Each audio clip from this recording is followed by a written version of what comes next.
Why even have an Ethernet connection when it treats you like this? The JC is right. That's what happens when you give the cockbiters an inch. They go ahead and take the whole mile. Hello? Hello? Go ahead and refresh. Refresh the stream. Refresh now.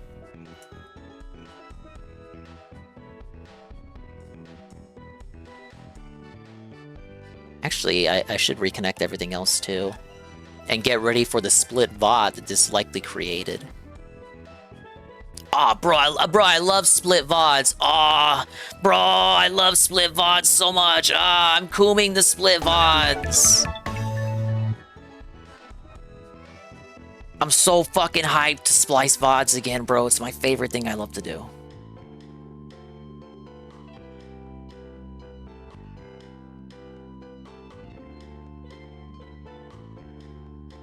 Let me refresh all my sources too. God, why? This happened 2 days in a row. It doesn't happen every day, but when it does happen, it makes me want to... Fuck, it makes me want to bite my own cock and gouge my eyes out. Like, what the hell, man? Yeah, I think I refreshed Mix It Up. Thank you everyone for that. Thanks for the engagement today. Appreciate that. Bubble Blow works. GPLK, we're good. It's all refreshed. This fucks with my viewer average, you guys. It makes me seethe deep down.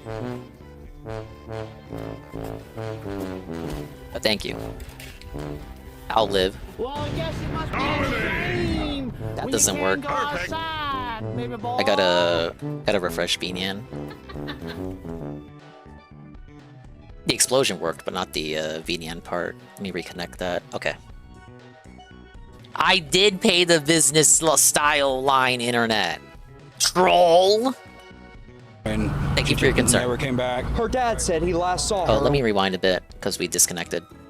House where they hope to find justice in Corianne's case. Her family brought pictures of the 10th grader who they said always liked to take pictures herself. She wanted to go out, and we told her to come back home, make sure she came back home, and she just never came back. Her dad said he last saw her a week ago Tuesday and filed a missing persons report on Wednesday. Today, they say they got the confirmation from the medical examiner that the body found last weekend was that of Corianne. Even if we were to try to describe how the family feels, it's never, there's no right words to ever describe how we feel. For those days after this murder, we didn't have any suspects. It's kind of worded a little poorly. I got it, but not knowing what we had, and the initial checks of DNA didn't they're normal seem to style suggest people. we They're had not anything. orators. Nobody had seen anything at that point. And so the case, we were worried. Are we going to get anything?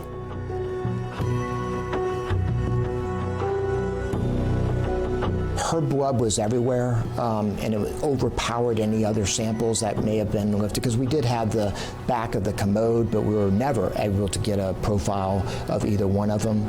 And so that wasn't going to be a scientific avenue to try and get the perpetrator.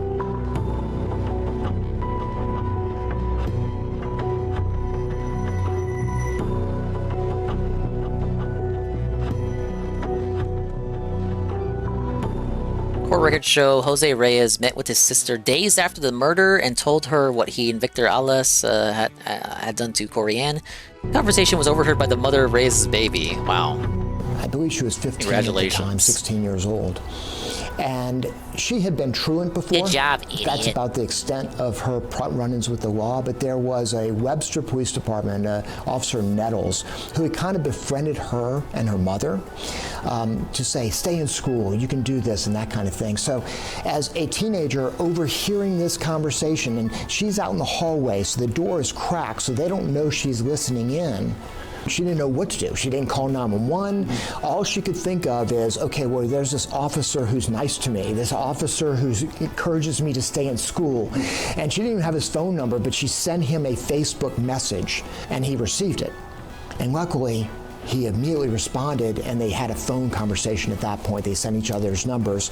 And then Officer Nettles immediately contacted HPD Homicide, and within hours, we had a pocket warrant for Jose Reyes' arrest. God, completely felt it just because you talked about it, like, you talked about it with an earshot of one person. I mean, rightfully so, of course.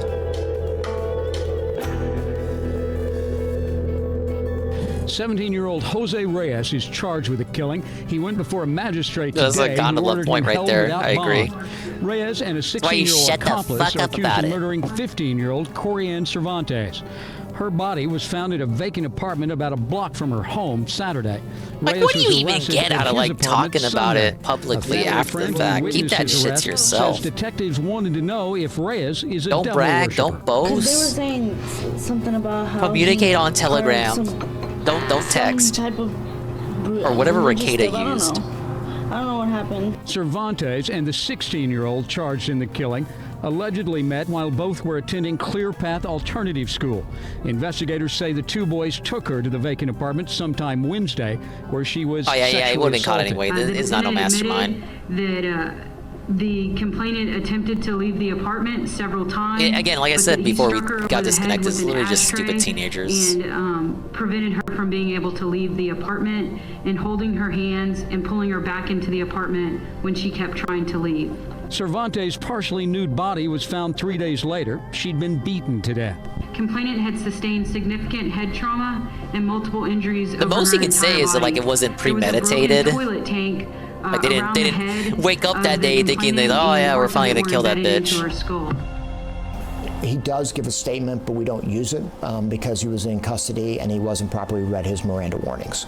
Jose Reyes tells us who he had done the crime with, which was Victor Alice, and that's how we were able to develop him as a suspect as well. Victor, I'm not your mom and I'm not your dad, okay? I'm a law enforcement officer. Throwing your hands up like this and talking to me like I'm your mom or dad, like you took the car out when you weren't supposed to, isn't gonna work with me, okay? It's not gonna work with my partner either. Well, We know manhood, exactly what happened in that apartment. Jose told us everything, Victor.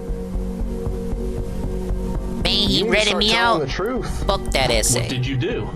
I didn't even touch her. I was having sex with her, and then Jose started hitting her. Okay? I just blame your friend. He started hitting her with the ashtray. And then I just stood up and I started flipping out. I didn't know what was going on. I was scared. Look, Hermano about to cry. I already have an open case. I didn't know what was gonna happen. I saw him hitting her with the ashtray and she was bleeding everywhere. And the first thing she does is gets up and tells Man, me, I she's got like, "Victor, cousins why are that you sound doing this?" And I didn't exactly even like touch her. this. I'm sorry, this is so I'm telling you the disrespectful. truth right now. Jose started hitting her with the ashtray and I didn't even know what was going on. I just got up. I was like, "What the f are you doing, bro?" And Bro, what are you I don't know what doing? he said. Hey, I just got up. I walked to the living room and I'm like, "What the f is going on?" I just started tripping. I didn't know. Jose started doing that to her. So you're sitting here, you're Just telling me book 'em that both. Like, what the Jose fuck? did everything What is and you this? just stood there and did nothing. Yes, sir. I was tripping. I didn't know what was going on. Oh, he's calling him sir now. Where's that defiance, buddy? Where's that manhood at? Stop this lying. Save yourself and make a decision right now. Yeah, bro, just rat your bro out, bro. After Jose started hitting her, he told Plead me that to stinking get shit. my belt and choke her because she was going to say everything. I was scared. I didn't think. So you choked her with your own belt? Yeah. Or a belt that you brought? Belt that I brought. Was it wrapped around your waist? Yeah. So you're wearing the belt. Thing is, you can't even be confident that he's Is that what telling the you're truth saying? here. Or did you bring it there Like, for this the whole could purpose of still killing just her? be I fan didn't even fiction. know that was going on. Like, he started hitting her. I started tripping out, and then he was like, choke her because she can say stuff. So I didn't think. I was just thinking about like the 2 felonies I have. I have an open case. I didn't want these. Hey, Victor, forget those cases, man. Forget them. Yeah, you're felted, bro. Like, the fuck it. I don't even know what you did previously. That shit's irrelevant now. You just killed someone. Did she try to get away once Jose started hitting her? She just sat up and she was like, "Why are you doing this to me?" And she looked at me like she was talking to me. She was like, "Why are you doing this to me?" And I'm like, "What do you mean?" And she was like, "Why are you hitting me?" But I mean, you weren't I just stopping get it. up And I'm like, "What the?" I just started getting scared because she said she kept trying to say it was me when it was Jose. Ministers, teachers, classmates, and friends gather close in the cold to remember 15-year-old Corianne Cervantes. And a few feet back from the crowd stand members of Cervantes' heartbroken family, fighting back tears, for the first time speaking publicly about their loss. Nobody expected that to happen, so it's been hard. But we're gonna get through it. Prosecutors say 17-year-old Jose Reyes admitted to sexually assaulting and killing the girl during a satanic ritual. He told try him police as an he had adult, sold his please. soul to Satan Fuck him. and was helping a 16-year-old friend do the same by killing Cervantes. The girl's mutilated body was left in an abandoned apartment. The things that they did to her is just messed up. It's just wrong. Both boys, now in custody, could face a maximum of life in prison if convicted. Cervantes' aunt says she's confident the teens won't get off easy for the crimes. There will be justice done for what the boys did. While the loss can never be undone, those who knew Cervantes say they find comfort here, together, and honoring her short yet beautiful life. She's just an amazing girl. She was like a really nice girl to talk to. We appreciate all the outpour of love and support from everybody. And we know It's that nice she's to in a see the better community place. all came together. You only see that in the Victor Ellis hood, man. gave a full confession. He was, because he was a juvenile, he was 16 years old at the time, he was brought in front of a magistrate who gave him his legal warnings, and then from there he went to HPD, and then he gave an official statement. Of course, he did minimize his role, which people tend to do. He stated that he kind of stood there and he was, watching most of it, but he admitted to some parts of it as a law parties. Are you telling me that Jose is the one that did everything to her? Yeah. He just stood there while he did everything. He did. Didn't do anything. Yeah, you didn't try to rescue her. You didn't be the hero. You didn't call him out. Because that's not what Jose's saying, Victor. What is he saying? He's saying you did some of the hitting too, buddy. I did not hit her. I'm telling you the truth, the honest truth right now. I did not hit her.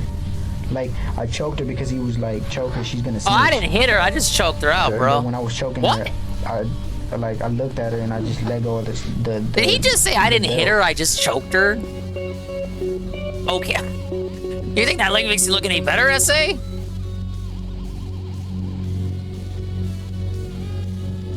We did realize that Jose Yeah, Reyes understandable. did have a fascination with the devil. According to him, and I'm not I gonna just choked her a contradict little, it bro. From what I've seen, the devil was inside him. There's good and evil, and he was clearly evil. He had pentagrams carved out in his bedside table. We saw some writings of the devil and things of that nature. He told people No, he's a afterwards that he Satanist? felt like the devil was watching him. Oh, it's just because, And then we had Hispanics that are, upside they're down heavily cross religious and stuff. in They're pure So Roman you can't Catholic. divorce his This doesn't mean anything. strength and belief in the devil from this very evil act. Because quite frankly, it's the only way I can process it. Because drugs don't make you do something so brutal. It's got to be a combination of anger, drugs, and a belief that you're doing what's right in your own mind. Both guys definitely participated in the torture, but I believe the driving force was Jose Reyes. I believe he was the one driving this whole crime. So, are you into Satan stuff? Oh, hi, Mark Dingle. People get stuff and then change their views. I've been Christian my whole life. Well, then why is Jose telling us that y'all killed her to sell your souls to the devil? No, that's a lie. I did not. I did not do that. They really were LARPers? I would not sell my soul to the devil. Jose just made that up? He said he was going to sell his soul to the devil, but I'm not selling my soul. The soul's not real, I think. Elias did lead police to where he stashed the screwdriver used to stab Corianne. He kept it. Are we going to find your DNA on the screwdriver? No, sir.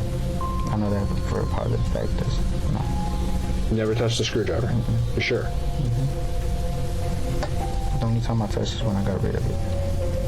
Oh, well, I mean... You did touch it. So, yeah, bro, you know... I'm pretty sure if y'all found the screwdriver, it was at the church. You know how that shit works? So I'm telling y'all, I threw the screwdriver at the church, threw it at some bushes. I did From touch it, there, actually. It's good old-fashioned police work. It is literally officers talking to acquaintances and friends that he had, and because in the days afterwards, before he was picked up, he was hanging out with other youth, and so he was telling them what had happened, but they had not come to the police. So we had to circle back to them. Oh, see, they did brag about it. These dumbass kids. Not that they say that they shouldn't have because they got him caught, but like, why are you talking about it?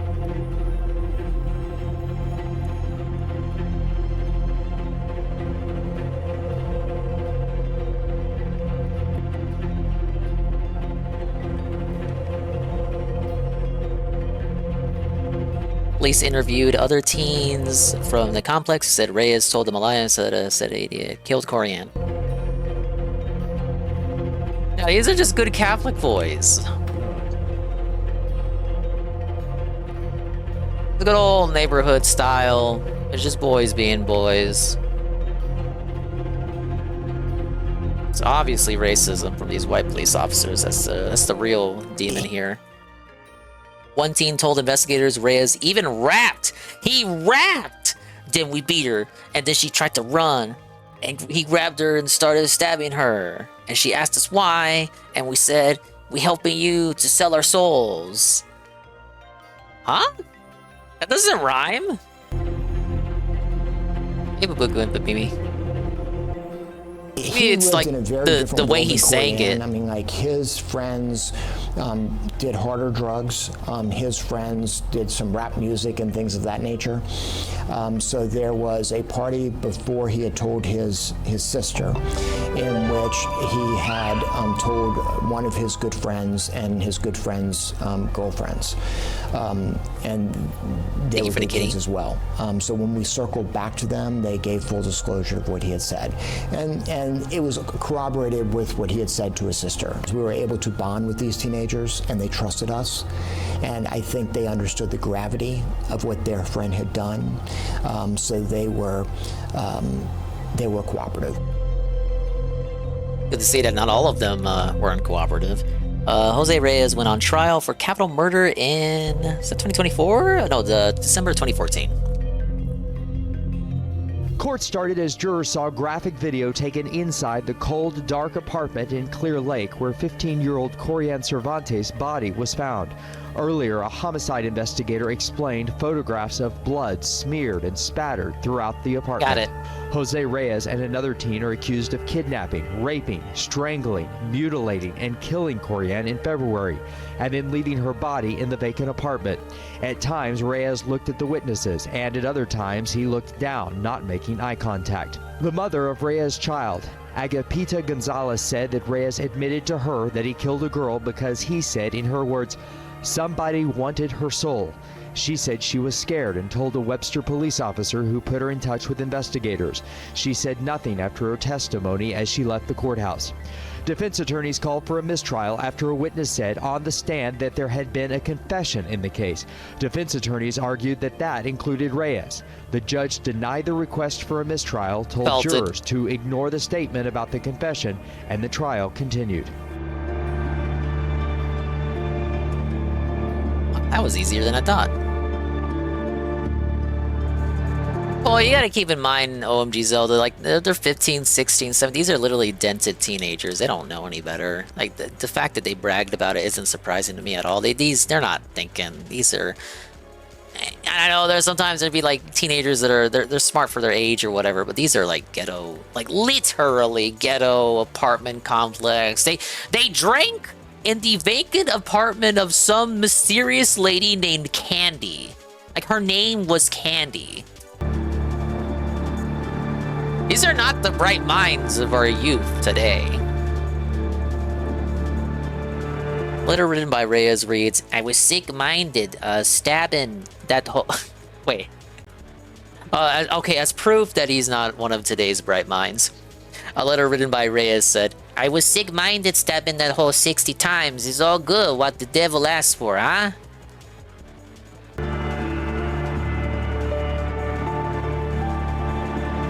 I thought when I saw that, I stabbed that hoe. This is someone who's still Because the proud devil of what he asked did. me so. Yo. And so obviously the defense objected, but we got that letter admitted into evidence. And I was able to tell the devil jury wanted that, her soul. He while wanted was it awaiting trial, not partial, waiting for their but verdict, whole. This is how he acted. This is what he said. So it's bad enough, and it would be bad enough, to in that moment with the devil influence, with you being on Xanax bars and your anger and your overreacting. Dude, they thought they were from the that even in the streets. calm of a jail cell. Even literally growing He's up in still the streets, they celebrating what weren't he had really done. from the streets. They didn't have the big cojones to get away with it. Reyes was found guilty of capital murder. Victor was certified to stand trial as an adult. Get fucked. Went on trial for capital murder in 2015.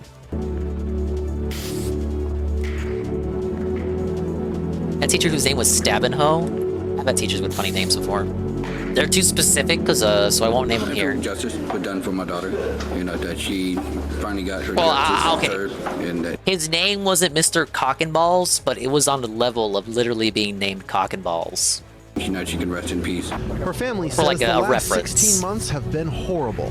The trials have been hard on our family. I mean, 2 separate trials plus, you know, just when this first happened, it's taken a toll, just emotionally. Last year, a jury found Jose Reyes guilty too. During the many trials, years? there was gruesome testimony. Reyes said he wanted to sell his soul to the devil. At the trial this week, Cringe. Elias maintained he is innocent. And it doesn't matter what It's they say, racism, it's y'all. what 12 jurors say. And I'm not surprised that someone who could commit such a heinous act would deny it until the moment he's found guilty. Both defendants received automatic life sentences. This jury Based. spoke for That, our that community look, okay. that they helped. Based, but like, come, you literally ruined your whole life over this. They're like 17, 16, like, yet you didn't even get a chance to live. Both defendants, although they were only 17 and 16, accountable for the most horrific, horrible acts that could be imagined. Like, why when would a you throw your whole 15-year-old life innocent away? girl. Her father says the family can now Again, work these are on not, healing. you know, Take a long today's time. brightest minds. It's going to be over anytime soon. Like I said, it's just, I guess they just take it thought they one would have day at a gotten away time. with it.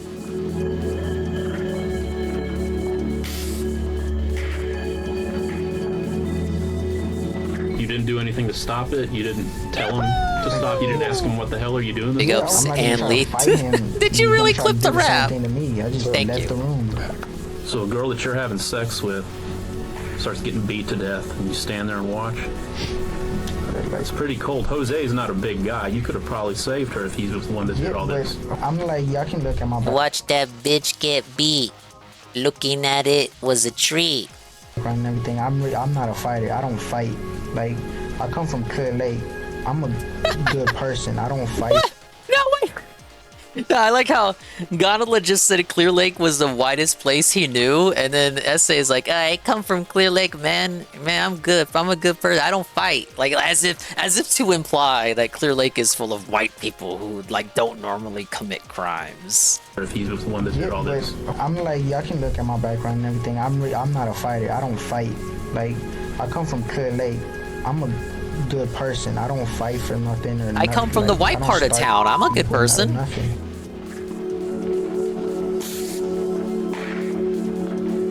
Since both Reyes and Elise were under 18 at the time of the murder, they could not be given a death penalty or given life sentence to life without parole.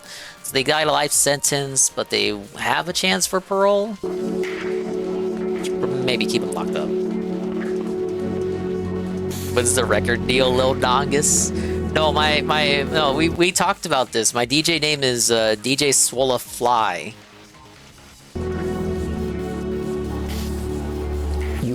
Both were sentenced to life in prison, eligible for parole in 2054. Looks like they've gotten tatted up since then.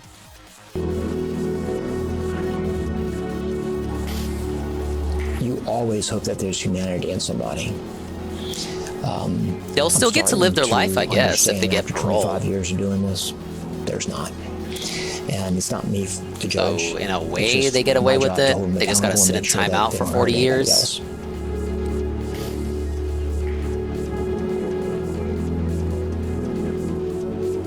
I would hope that a future parole board will look at the brutal nature of the crime and come to the same conclusion that I have, that I hope he's never among us again. Among us?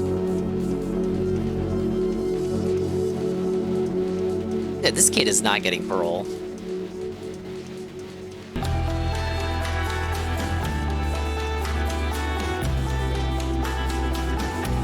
That was very good, Gondola. Thank you for the video redeem.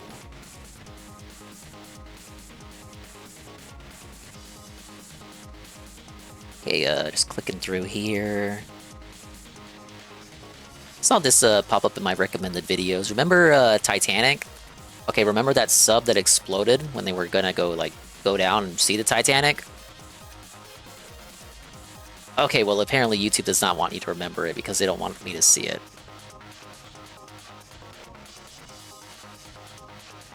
Yeah, the Ocean Gate thing. Hope Dingus is still streaming in 2055 so we can find out. That'll be our post-Dave content. Dave will not be alive in 2055. In 1912, the Titanic claimed 1,500 lives. Actually, it imploded? You're right, it did. It claimed 5 more. Oh god, I gotta... Sometimes this happens when I gotta load up the main page. I gotta give it a little refresh here. I gotta wait for it to completely load, and then we can full screen. In 1912, the Titanic claimed 1,500 lives. In 2023, it claimed 5 more. Hi, my name is Stockton Rush. I'm the CEO and founder of OceanGate. Let's take a look at Titan. Stockton was designing a mousetrap for billionaires. A submersible vessel which takes people to commies see the would wreck consider of the that Titanic base. has gone missing in the Atlantic Ocean. Tonight, an international search operation is underway. Like the Titanic, it was a disaster just waiting to happen. I've broken some rules to make this. I think I've broken them with logic and good engineering behind me. At some point, safety just is pure waste. An experimental submersible vessel that has not been approved or certified by any regulatory body. He quite literally should be red flag number 1. Went out with the No, we didn't get any. We didn't seek any kind of approval. To murder 2 billionaires.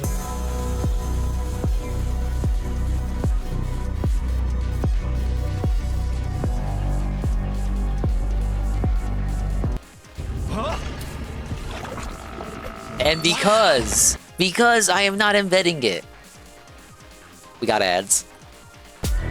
Chapter 1, Stockton Rush. Stockton was supposedly a very smart boy. What is sponsor A block? graduate of Princeton University and the youngest jet transport pilot in the world. I wanted to be an astronaut. That's why I got an engineering degrry. Mousetrap for Billionaires sounds like a punk album's name. That'll be my first debut album when I become a DJ. I wanted to see those alien life forms.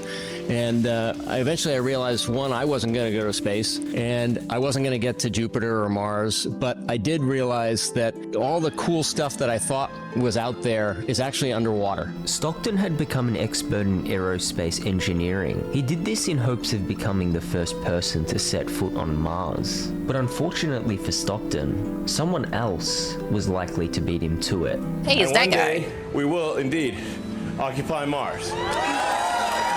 And maybe that's why Stockton decided to create the SpaceX of the ocean. We always called ourselves SpaceX for the oceans. When I first met Stockton, he struck me as a very intelligent person. He also struck me as a very savvy engineer. Elon's doing the same thing at SpaceX, right? So Stockton's obsession with space quickly became an obsession Elon's with fault. the ocean. And what I wanted to do with the business was just move the needle, get people excited about the ocean, explore the ocean, and discover what was out there. Stockton's The ocean's philosophy was terrifying, simple. dude. What are you Why talking would we about? use resources to explore space when we haven't even fully explored Earth and its oceans? There's so much to explore in the ocean. 'Cause the oceans as are only terrifying. 25% has been mapped with modern technology. There will be a time Like when weird people will go fucked to up space fish at down much less there. cost and very regularly. I think the same thing's going to happen going underwater. It's going to get less expensive. Species that and haven't much even been more properly accessible. documented That's where we're yet. going to have cities, and that's where people are going to be. They're going to be down there exploring. To me, we'll have cities underwater before we have them up in space. On the moon? Yeah. Okay, now you're And just this being was delusional. Stockton's vision, an underwater city that would provide humans with sustainable resources for generations. If you think about the Earth as really the landmass that we all occupy, then there are 3 planets worth of resources available in the ocean. Minerals, chemicals, biological. It is a vast, huge opportunity. An opportunity that was being overlooked in favor of space exploration. Establishing a self-sustaining base on If even Mars. 1/1,000,000th of this shit that might be in the ocean or in space, then fuck space. Yeah, exactly. Like space. At least there's nothing out there. ... Question mark. When the sun extinguishes, there will still be hydrothermal vents, and there will still be those life forms down there. But once you go deep sea, like...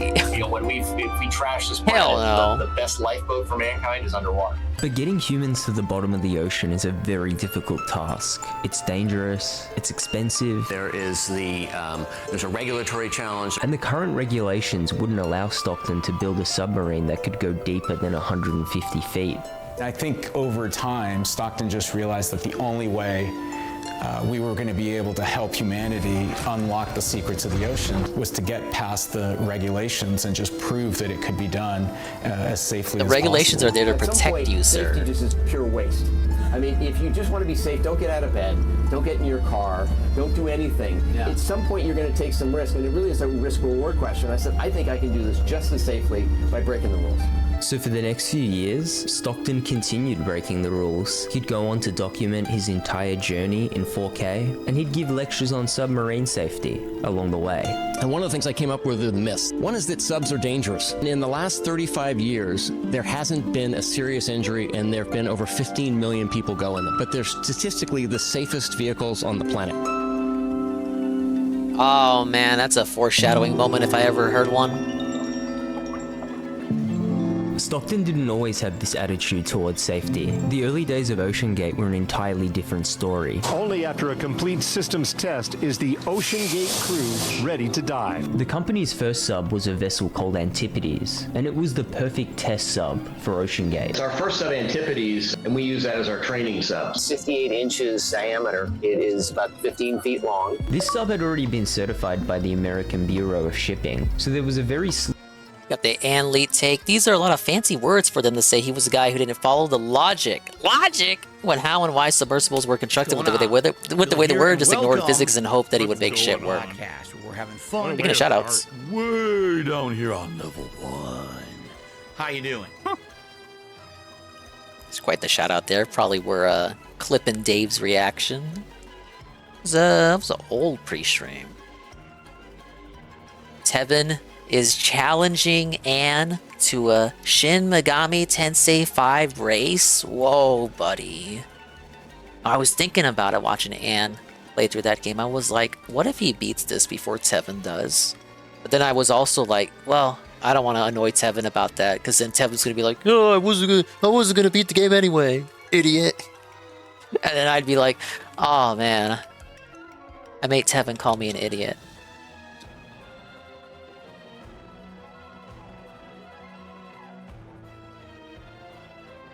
Thank you for the shout out. Slim chance of it imploding.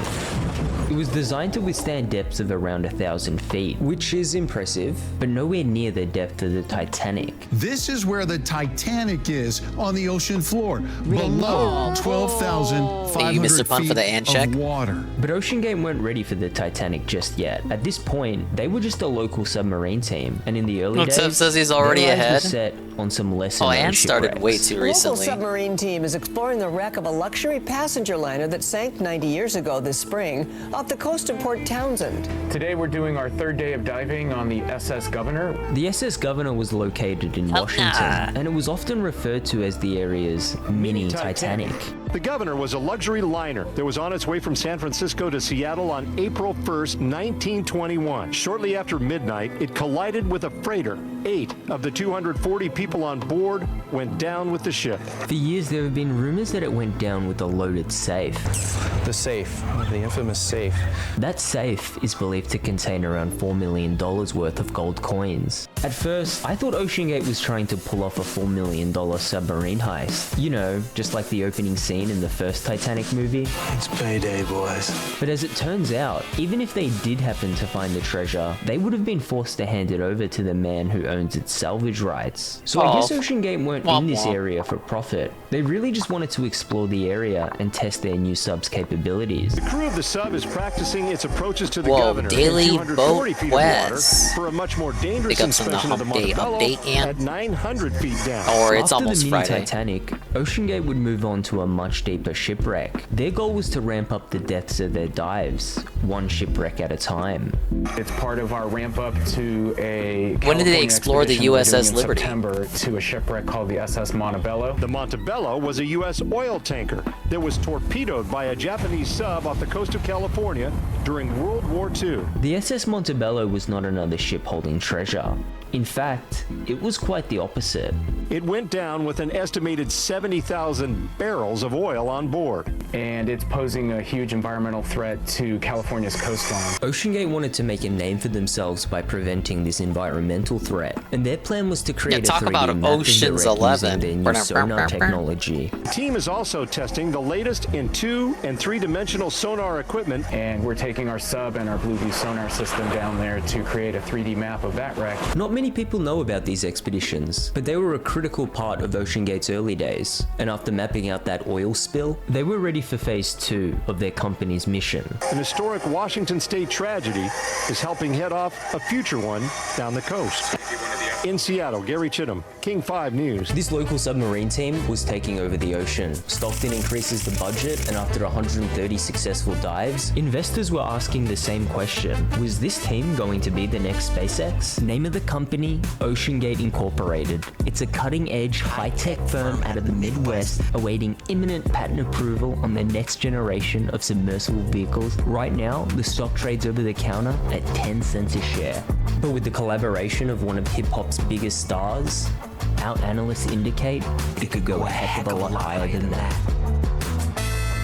Macklemore was on top of the world in 2014. It was the year he won 4 Grammy Awards. And the Grammy goes to Macklemore and Ryan Lewis. But his most underrated win that year was his collaboration with Stockton Rush. I think we're gonna find sharks. The pair would team up in search of the incredibly rare 6-gill shark, a trait that was very uncommon amongst most shark species. What is the probability that we will see a shark today? Somewhere between 0 and 100. Oh, any Macklemore shark? had been a fan of Very sharks his likely. entire life, and he was pretty skeptical that Stockton would find a shark as rare as the 6-gill. If we don't see a shark, you'll buy me a shark. A little one. A baby shark. Yeah, baby. All right. That's a deal. It's a deal. Okay. But little did he know, they would find a shark. In that yellow submarine, under 400 feet of water, Stockton and Macklemore were going to create memories that would last forever. Oh my god! 6-gill. 6-gill. Top side. We have a 6-gill at the viewport. Very exciting. Didn't think it was gonna happen. Pulled it out. Our mission is complete.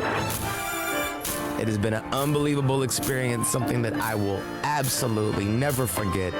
That was awesome. And it's made me love sharks even more. Yeah, the dog chariot. People told me about that as soon as he did it. Dinkus, you gotta watch. He's fighting the dong chariot. And that was it. That was the I am business familiar model with at that the creature. time for OceanGate. We do dives looking for 6-gill sharks and things like that that are at 5,000. It's a very unusual business.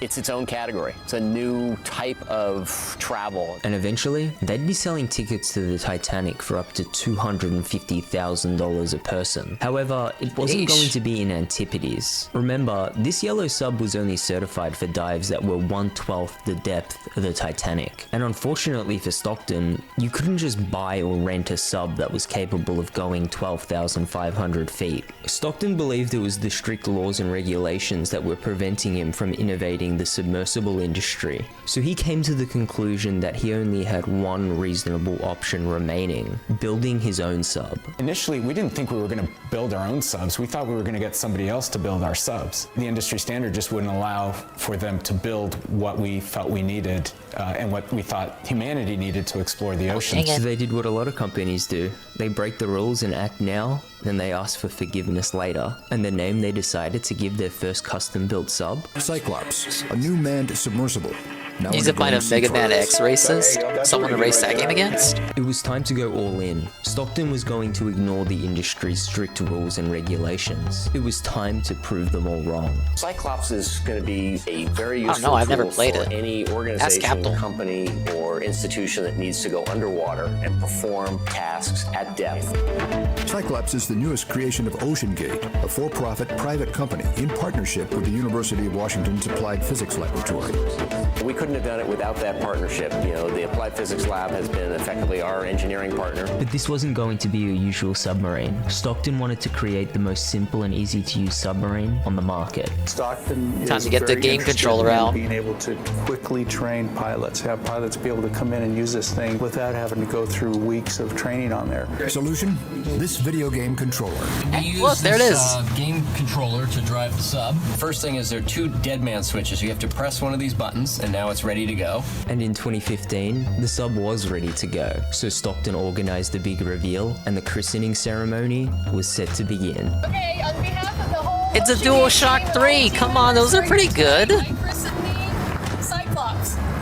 They weren't using the Logitech controller yet at this stage.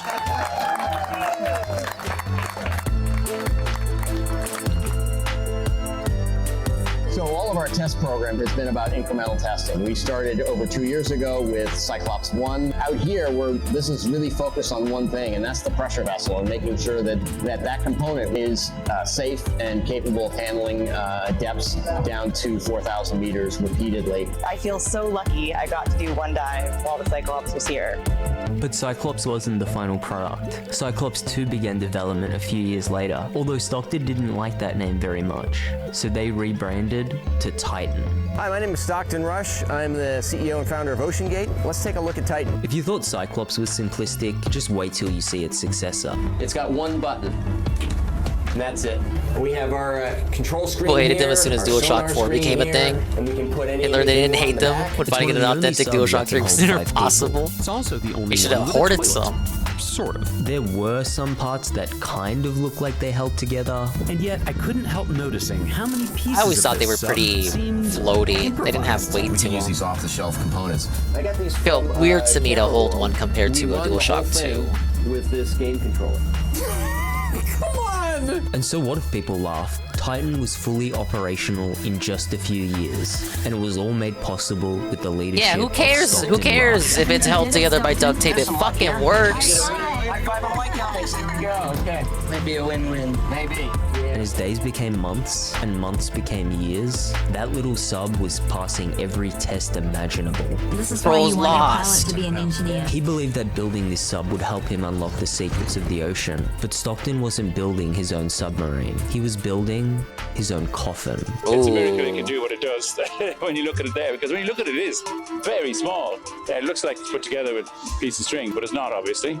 We can scale to multiple vehicles. Good analogy there with the coffin. Because we've used commercially off-the-shelf products for almost everything we do. We can bring additional vessels online in a matter of months as opposed to years or decades. So Stockton plans to create even more low-budget submersibles, and soon enough, he was going to have his own fleet of submarines. The only question being, were they safe? Absolutely no. fucking not. I'd like to be remembered. Was engineered to be that way for the 6-axis? I think it was General Which MacArthur said, that controller I never "You're remembered for held. the rules you break."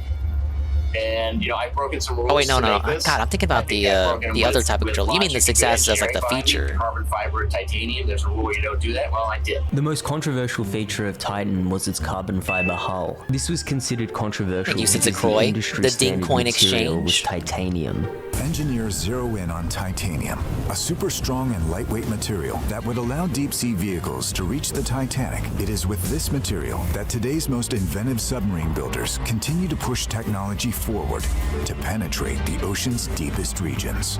But Stockton didn't like titanium. He I wanna believed carbon penetrate fiber the was the better oceans. material. Carbon fiber is 3 times better on a strength to buoyancy basis than titanium. And underwater, that's what you care about. It's not strength to weight, it's strength to buoyancy.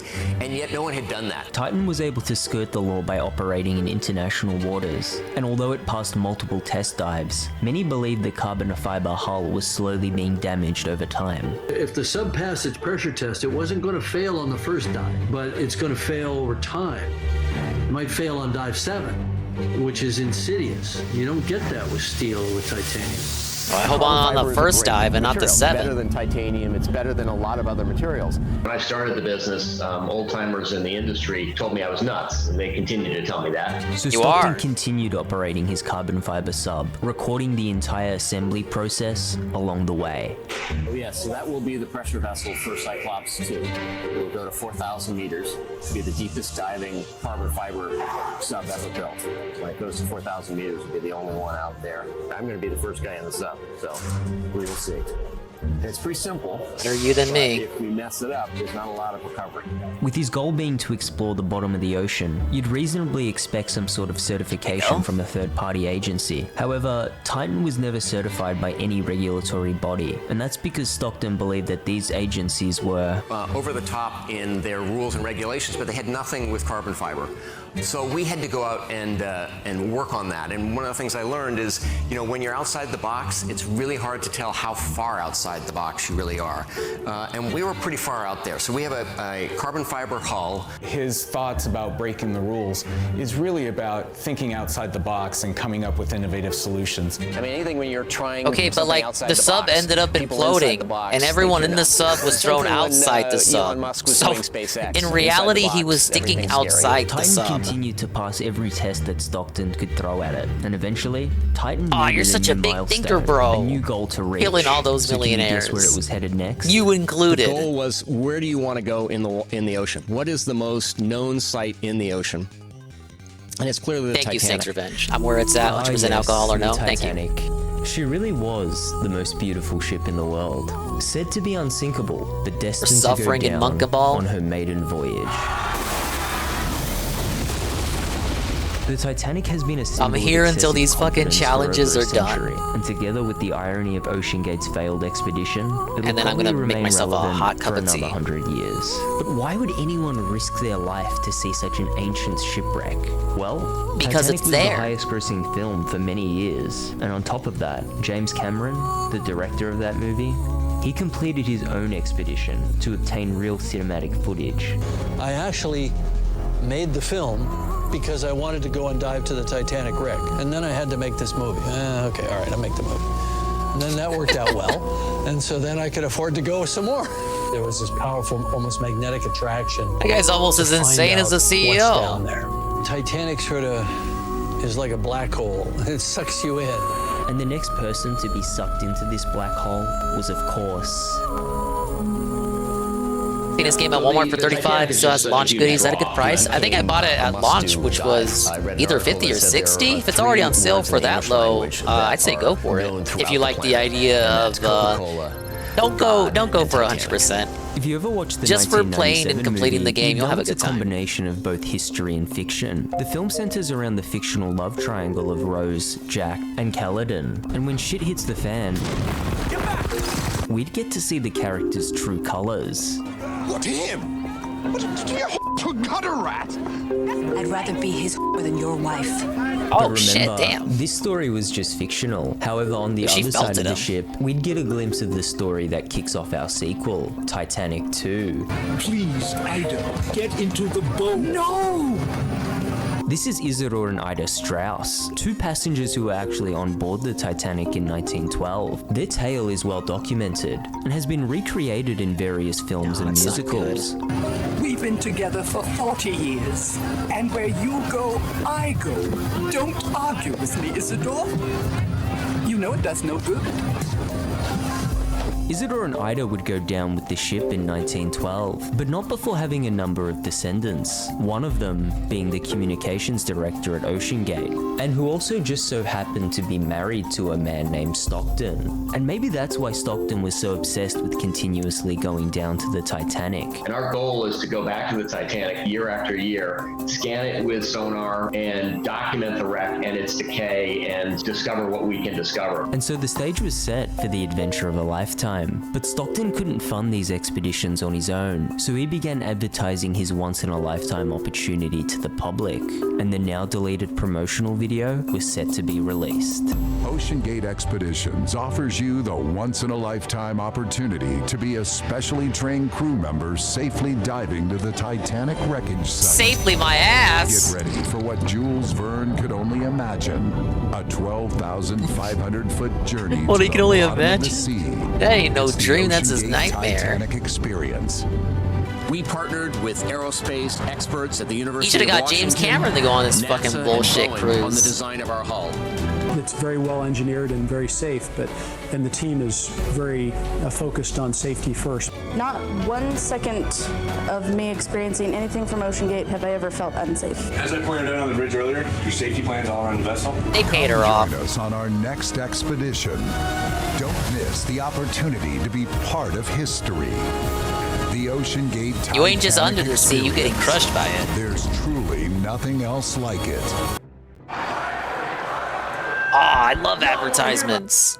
What is sponsor block? But this wasn't just another episode of Black Mirror, nor was it an episode of The Twilight Zone. This was reality, and although quite a few people were eager to get themselves a ticket, there was still one question that remained. What's the level of danger with this type of expedition? Well, Exponentially high? surprisingly, the safest part of the expedition will be the submarine part. In Press the an X. last 35 years, there hasn't been an injury on a commercial, private sub, although there've been Well, over 15 okay, million people going. most people don't have- Going to sea is intrinsically a risky activity, but we're doing everything we can to make Most sure that people it's, don't go as into safe subs and, like that, though. and, comfortable as possible. Well, Stockton rushed. Stockton went on quite a few media runs during He made this sure to say period, with the commercial goal of subs, so like highlighting not subs OceanGate's for mission. research or Our anything rule is like we that. risk You know, normal. We don't what people risk would normal. normally Media use coverage subs before for. the incident flaunted a once-in-a-lifetime opportunity. It looks like there are these rust formations. That's actually what's left over from the bacteria that's consuming it at a huge rate. Really? So we may not be able to see it forever. So go get into a submersible now. Finally, the crew seemed to foster a culture of safety. There were checklists, inspections before and after every dive, and a 3 strikes rule.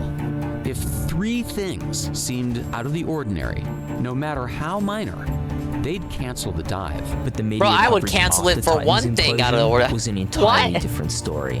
Everyone I know keeps asking me the same question. It only takes one little Why would you thing. get on that dangerous sub? A 60-minute special identifying over 30 members Hey, of the Blake. maritime community who warned Stockton about Titan's safety procedures, and a chief submersible pilot who was fired and subsequently sued for speaking out against OceanGate. If someone raised a safety concern, as the chief pilot did, they were not only not listened to, Honestly, they were silenced. silencing But with all employees being that spoke said, out. If you did manage to get a ticket to the Titan expedition, you can't say that Stockton didn't warn you. This is an experimental sub. People are informed that it's very dangerous down there. It's an open book. Yeah, here. bro, If you you're have probably any gonna questions die. About what's going on, about acoustic monitoring, about carbon fiber problems we had, rumors of problems we had, actual nothing but something problems to we do. had, you know, feel free to ask. You know, we're happy to show everything. We want everyone going into this fully informed. This is an experimental sub. This is a dangerous environment. It's 6,000 psi. Very few people have been down there, and so we want to make sure that you're going in with an open eye and you understand what's going on. If you don't want to do it at any time, feel free to say, "Hey, I want to take a pass," and we can work something out. You know, maybe bring you another year or something else. But you know, really want to make sure you're aware of all this. And as a last-ditch effort to limit their liability, you'd also have to sign OceanGate's waiver. What a shock. Experimental submersible vessel that has not been approved or certified by any regulatory body. Why would you get and could on it? result in physical injury, disability, emotional trauma, or death. I like how death is the last Where do thing I out of sign? all of those things they listed. And show me the dotted line, bro. June 18th, 2023, the OceanGate Titanic experience is set to begin. Sign me up, brother. 5 crew members are sealed into the submersible, and so is their fate.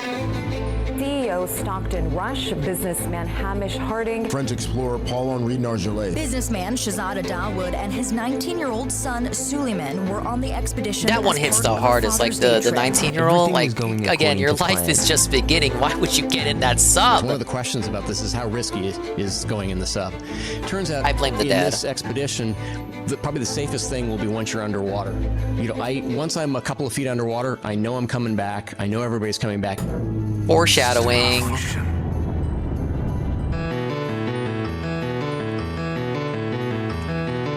In just under 2 hours, Titan had lost communication with its mothership, but the crew at the surface did not file a missing report for nearly 8 hours. Why? Ah, they're fine. Finally, someone snapped. Call the fucking Coast Guard. Vessel disappeared during an underwater mission. Yeah, I feel the most sorry for the kid. Tonight, an international search and only roped into it because of the dad. We'll continue to put every available asset that we have in an effort to find the Titan and the crew members. Every news station in the world was in on this story. They brought in experts, former passengers, hell, they even got James Cameron on the line. Hey, that guy. If I wanted to go out there and dive this season. You know, they did ask him. And then came the rumors. A leaked transcript of the crew's final Fuck moments off. and a series of tapping sounds. You're doing that again. Were supposedly heard around Titan's last known location. But of course, both of these rumors were declared fake by the feds. Tapping sounds ridiculous. All that was left was a few hours of oxygen and a race against time. We have just hours of oxygen left now, heightening the race against time to rescue the 5 people inside. Time was running out. And well, they did end up finding that submarine. Debris from the Titan has been brought to the surface from the ocean floor. Several pieces of the doomed vessel. Once the pressure vessel is, you're certain it's not going to collapse. Yeah, it wasn't a race against time. That race was over almost instantaneously.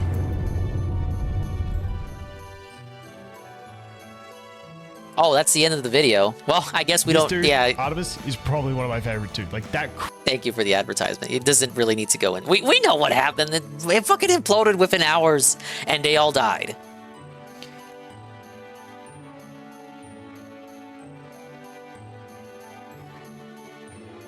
Kind of a weak ending. Well, it's like you gotta have to piece the rest together yourself. Like we know what happened.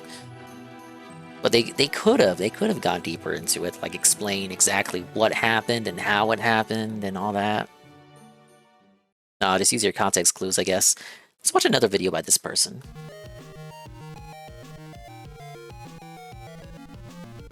Yeah, the race against time to find bodies and debris.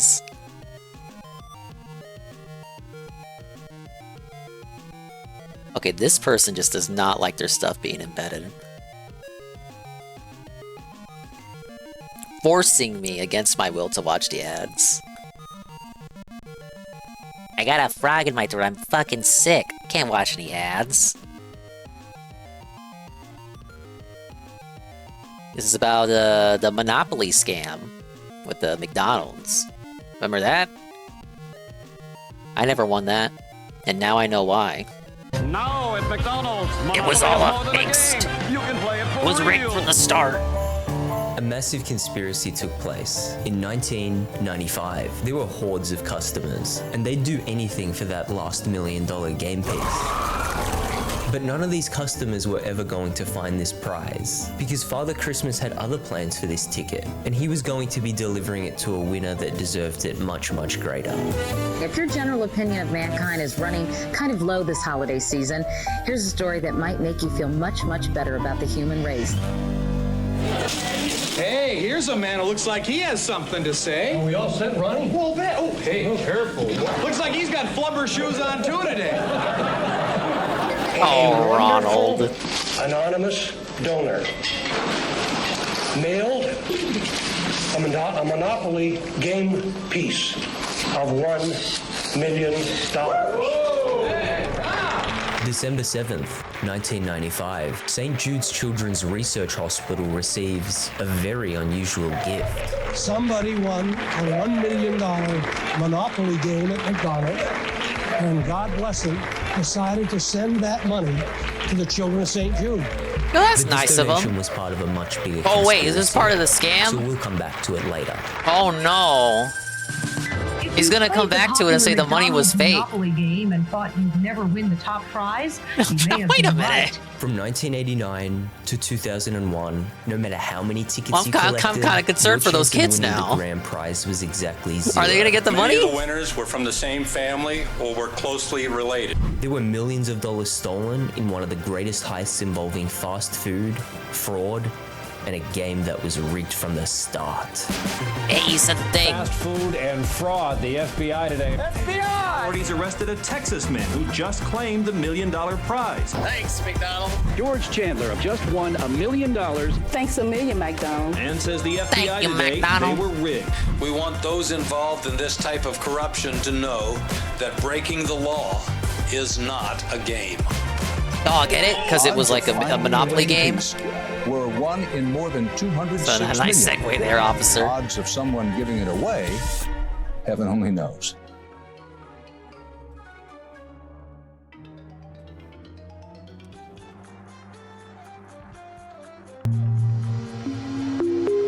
The FBI brought down this scheme after receiving an anonymous tip. They had a confidential Check your informant show who mark, tipped them off McDonald's. at first. McDonald's Monopoly games are corrupted. There's a guy You named chose Uncle to break Jerry the who's law. arranging for winners Now live with and stealing consequences. One family had already claimed at least 2 of the $1 million prizes, and another lucky individual was given the ticket to a red I remember Dodge Viper. Mama Dingus used to play this game a The lot. winner of this Dodge Viper She never led won the anything FBI from to the it. ringleader Well, known no, as you would Uncle sometimes Jerry, win the and to free find food. She her would identity, never win they found anything this old VHS substantial. tape.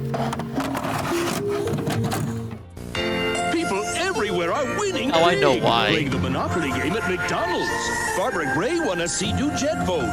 Mary Wallingsford won a $2,000 Citibank shopping spree. Scam, these are all Ivan Lee won a actors. Sega Saturn with a Daytona USA game. Oh, Jerry Sega Colombo Saturn won with a Dodge Daytona. Viper. That's cool. Well, I guess that's Scam. the guy, Jerry Colombo. Jerry Colombo. Jerry Colombo. Jerry Colombo. He even sounds like a crook. Jerry Colombo. Jerry Colombo was connected to a number of winners who were all residents of Jacksonville in Florida. And it Why certainly is it helped that he always perfectly Florida? fit that Italian uncle description. Mom! Come get this dog out of here! But who exactly was Jerry Colombo? All right, he might be was kinda cool. currently gaining notoriety as Georgia's infamous club owner. His most controversial club being the Fuzzy Bunny, an establishment that local authorities were trying their hardest to put an end to. There is an existing court order where the club cannot be opened. That's not going to stop you from. That's not going to stop us. My attorney told me we can. I mean, if whatever we got to do, we're going to do. You see, Charleston County had just passed new laws restricting where certain clubs could operate, and this was devastating for the Fuzzy Bunny as Mr. Colombo had already invested a fortune into this business. I got girls in Daisy Dukes, tops. I got volleyball courts being built outside. This feud would eventually become an intense Feels like legal a step battle, straight out and of the the outcome was going to Sopranos. decide whether the Fuzzy Bunny could keep its doors open. Jerry was surely going to lose this case, and he was slowly running out of ideas. But rumor has it that after a long night of reading the Bible, God himself. Could you imagine if DSP lived in Florida? He complains about Washington heat. Phil would be complaining about the heat every day living in Florida. It's almost funny because I think Florida and Texas were like his 2 alternatives other than Washington State. I know Texas was one of them. I think Florida was the other one. Spoke to Jerry in a dream. Just because one the night. tax situation. And it was this dream that gave Jerry the inspiration he needed to transform the Fuzzy Bunny into a new establishment that would certainly satisfy those new laws and regulations. The Fuzzy Bunny opened its doors just a half hour ago, opening the doors to a steamy controversy. The Church of Fuzzy Bunny. Church of Fuzzy Bunny. The transformation of their club He turned it into a church? Bates? Question mark? I don't see nothing with having a place where you can come in, say a few prayers, have a couple drinks, see some women dancing. Are you I like how looking that's for the a last new thing on the fence or list. gate for your home or property? No! Skip. Sorry. Okay, Jerry Colombo may have been a genius, bypassing those laws and regulations by creating the first establishment that was both a church and strip joint. Those two don't mix, as far as I'm concerned. Church and strip joints.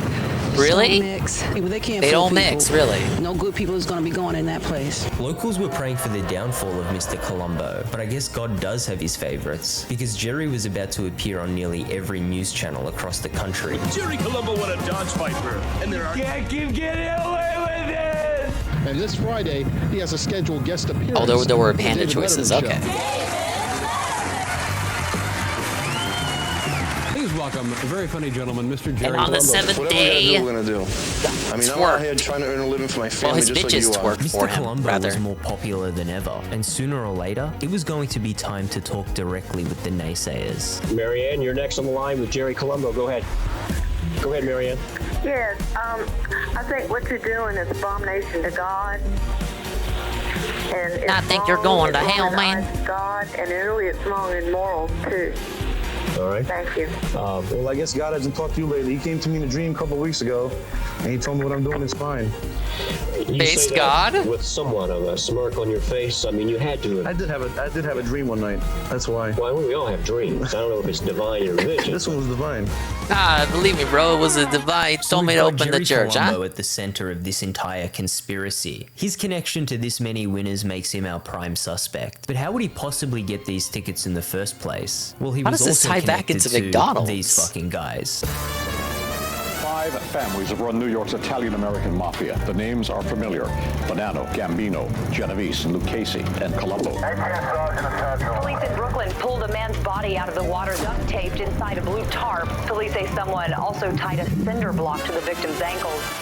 No criminal organization in the history of our country has ever infiltrated legitimate institutions of society the way the mafia was able to do. They controlled trucking, the ports, the garbage business, and a lot of the meat, produce, and fish markets. And by the year 1995, the Colombo crime family had successfully infiltrated McDonald's monopoly. But Jerry couldn't just redeem these tickets for himself. serious It business. was his job to find a diverse group of people who were willing to lie, cheat, and steal the $1 million prizes. And as fate would have it, he'd cross paths with a person that was willing to do all those things.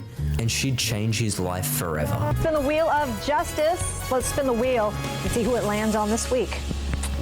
Oh, the lady was the real mastermind. Oh, women, right? Looks like we're going to come up on Ms. Colombo. She's been on the wheel a couple of weeks. Robin's mission in life was money. She wanted the world, and Jerry gave it to her. She was like a queen around the casino, and she quickly became accustomed to a life of luxury jewelry with a side of organized crime. Eventually, Robin also became involved in the McDonald's monopoly scheme. Robin Lisa Colombo took part in a nationwide scheme to steal the game winnings. And when unimaginable wealth and material possessions weren't enough for her, there was only one last thing left to give. The Colombo crime family is very well known. And what was it like to be married to Jerry? A roller coaster.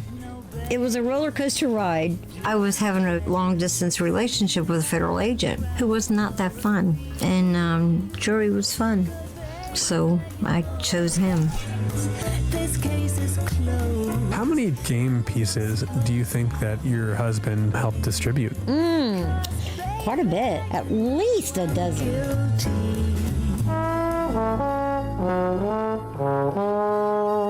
Jerry had the power to turn your average Joe into an instant millionaire, and the first person he decided to Why wasn't bless I one of was them? a man named Buddy Fisher.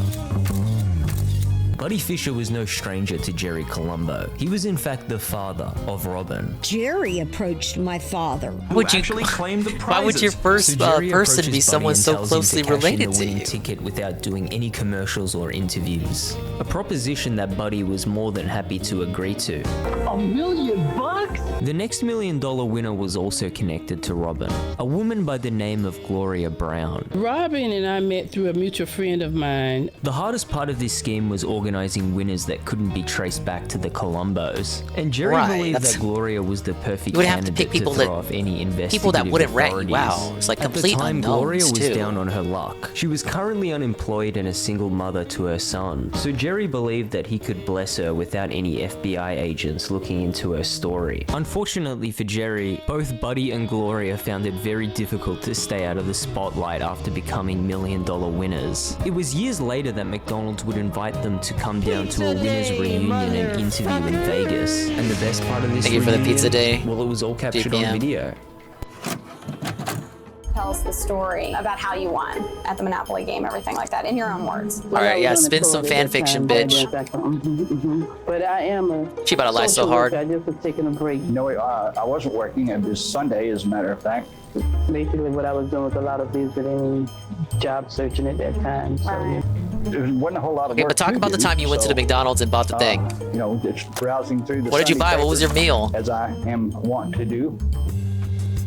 Buddy Fisher was not a convincing liar. This poor old geezer was meant to cash in his winning ticket and disappear into the sunset.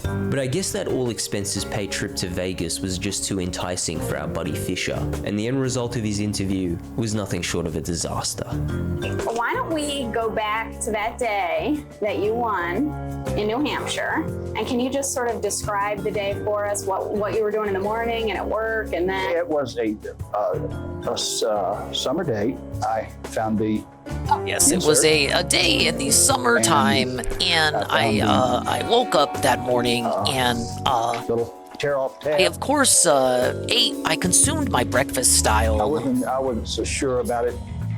I went to a lawyer. I did. Well, you know, you need to protect yourself, and no, I don't. Is a lawyer in Litchfield? No, it was. These are some very specific questions for like a winner's speech. Buddy was never able to recall which lawyer he visited, but after a few hours of research, I was able to track them down. Hi, I'm Saul Goodman. Did you know that you have rights? The Constitution says you do, and so do I. Buddy spent the next hour yapping on about the 100% real lawyer he spoke to. He advised me at all costs protect my identity. But in the meantime, Gloria Brown was forced to play along with a much more fabricated story. You see, Gloria was a resident of Jacksonville in Florida. However, the Colombos had already fixed far too many winners from this area, so Gloria was forced to set up a fake address in Hilton Head, South Carolina. Yeah, they'd get suspicious if everyone won from Jacksonville. And I'll get back with you.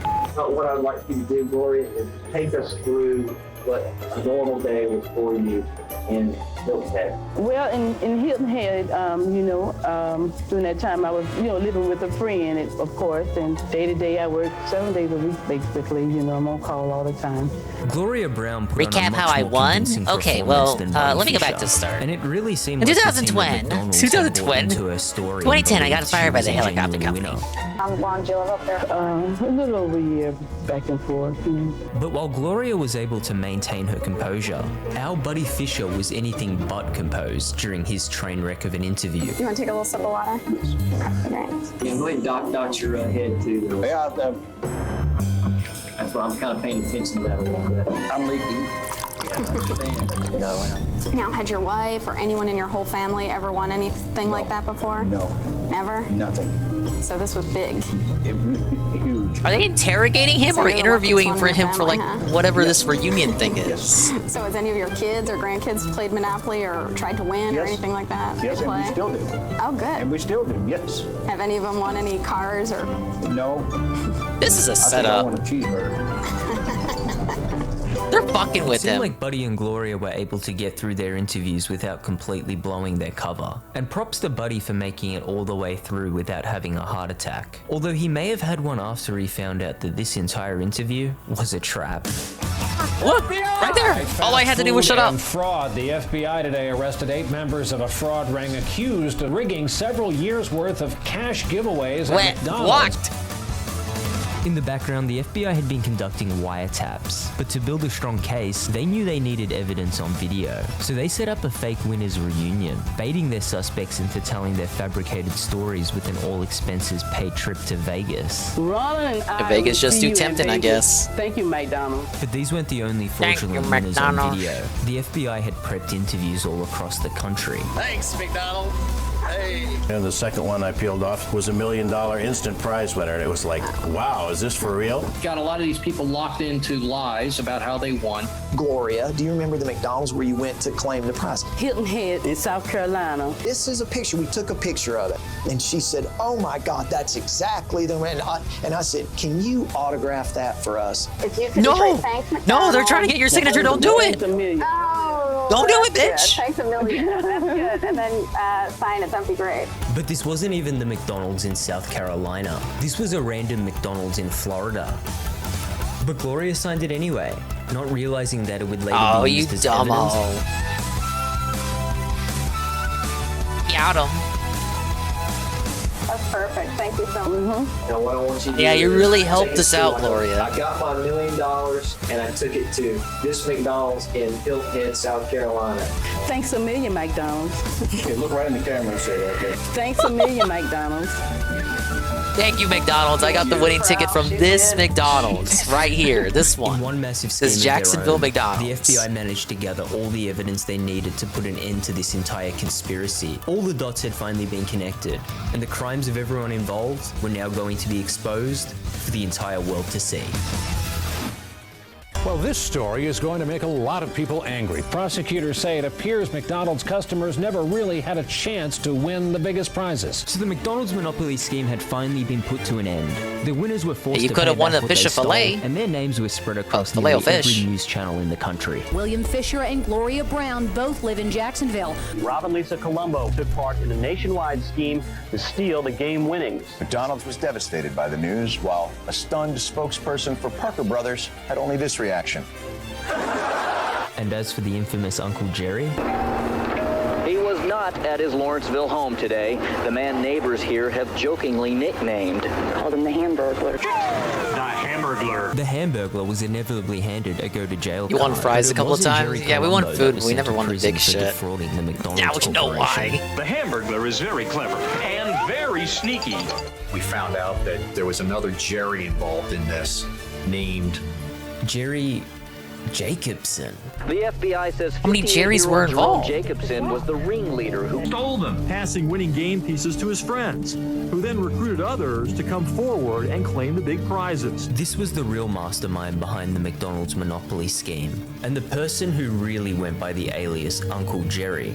Jerry Jacobson had met Jerry Colombo in 1995, and after a long discussion, he decided to make Colombo his primary distributor.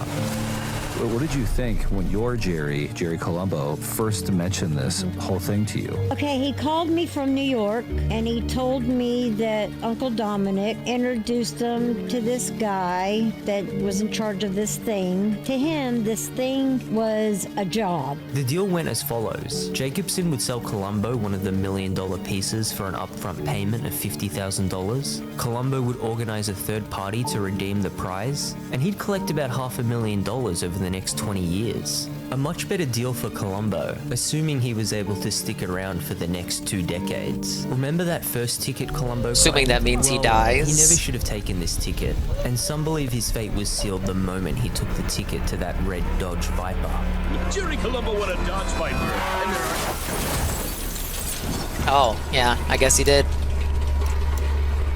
So I guess we'll never know how many tickets Jerry Colombo distributed. Because of the death of Jerry Colombo, the FBI couldn't prove that these people were involved or not. The only person who could shed light on this topic was Jerry Jacobson.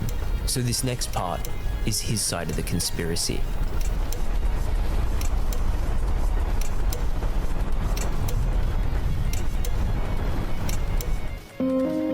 First, let me underscore the fact that Jerome Jacobson was not a McDonald's employee. He was, in fact, an employee of Simon Marketing, which was the firm that McDonald's had contracted to administer its games.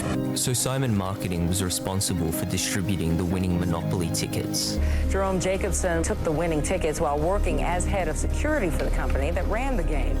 It was a series of unfortunate events that would lead Jerry into becoming the McDonald's Monopoly handler. Okay, is that the last And his level villain of, origin story World began in Youngstown, Ohio. He was raised without It is. We're on the final Popular world. McDonald's in Youngstown announces it's closed its doors for good. He never felt worthy of much, and he felt like he played second fiddle to Marvin because Marvin was getting the financial support. My name is Marvin Braun. I live in Miami, Florida. Jerry Jacobson is my stepbrother. Yes, he is my stepbrother. We were friends, but we're not brothers, if that's the word you want to say. Jerry's mission in life Don't was celebrate never just money yet. or power. but thank you. Purpose, and it was his purpose to learn the truth about the McDonald's monopoly promotion. However, at a younger age, without the proper guidance, the mind of this young man was easily persuaded. I gotta get the bunches from that side. How do I get it? Joker like you want to join the United States Army for? Sense of purpose. I like him. I was too easy. He knew he had me, and so by the next day I was sworn in. Against all enemies, foreign and domestic. But Jerry's days in the military had an expiration date. In fact, he never went on to complete his basic training. Jerry learned that he wasn't cut out for the military. However, it wasn't his aptitude or dedication, but a genetic condition in both of his feet that would eventually get him discharged. Platoons in total to complete more combat missions. Get the fuck out of here. But he wasn't robbing McDonald's just yet. All of these trials and tribulations would just make for a much better story, because eventually he'd find purpose at the Hollywood Police Department. Congratulations on passing the detective's exam and welcome to the Special Investigation Unit. In an alternate universe, Jerry may have gone on to have a fulfilling career in law enforcement. His dream of life was always becoming an FBI agent. Agent Stuckey, FBI. But we know that the Jerry from our universe was always going to become the McDonald's Monopoly Hamburglar, and his villain origin story would suddenly come into fruition when he was diagnosed with another devastating medical condition. I think he always wanted to be in law enforcement, and having the MS completely changed his life.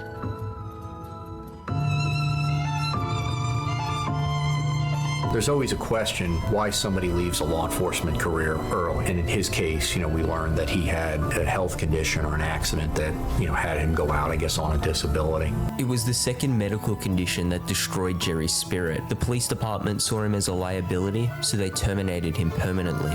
This was the start of Jerry's villain origin story. But he needed to fill these lows to cross paths with an inside source at Simon Marketing, who would be the one to guide him into becoming head of security. This has to be one of the worst levels in the game. We just need 80 bananas. Called your name like 10 times. What's up, Snurgle? Thank you for the streak, 3-stream streak. Thing is, how you doing? Was hanging with a friend playing Dead Rising 1. For them, neither of us want to get the remaster of Dead Rising 1 since the devs of Capcom are a Chinese company, and that's why the sexy photos and commie remarks are removed. Did not know they outsourced it, but it doesn't shock me because Capcom finna Capcom, I guess.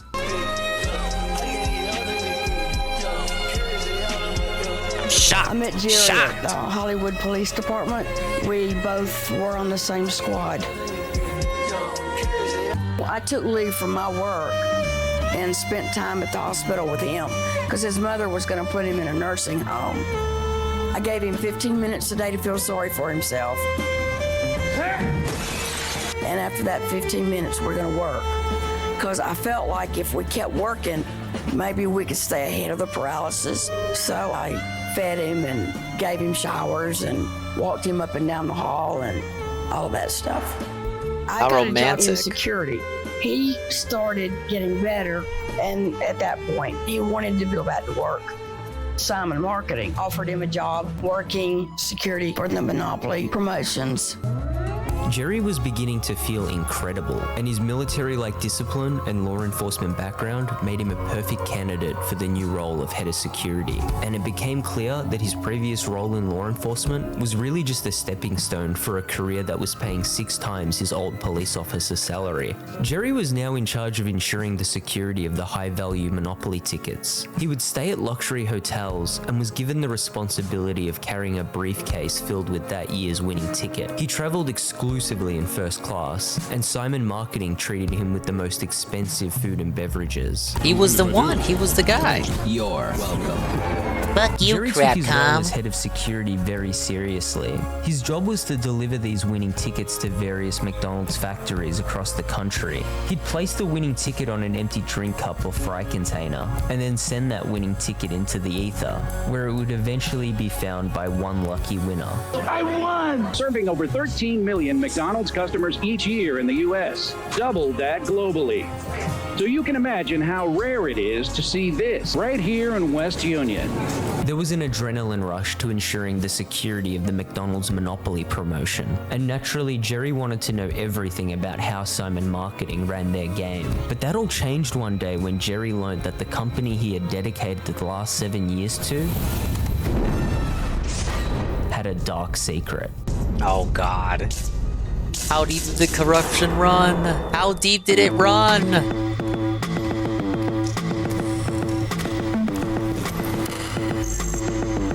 Neobards Entertainment, HQ is in Hong Kong. Capcom also outsourced the RE3 remake and the PvP game modes.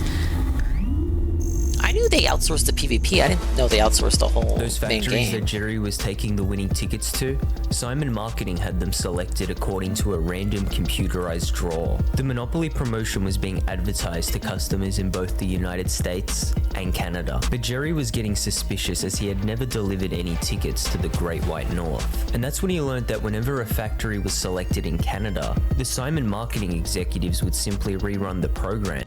What? No ads! No, that was the big reveal. Why ads? Rewind. Any tickets to the Great White North. And that's when he learned that whenever a factory was selected in Canada, the Simon Marketing executives would simply rerun the program, ensuring that all winners would come from the US and terminating any chance Canadians had of winning the top prizes. Saru and Snood and Shaibot. So if you had like a, 0 chance to win in America, you had a negative chance to win in Canada. Literally a scam! McDonald's, why?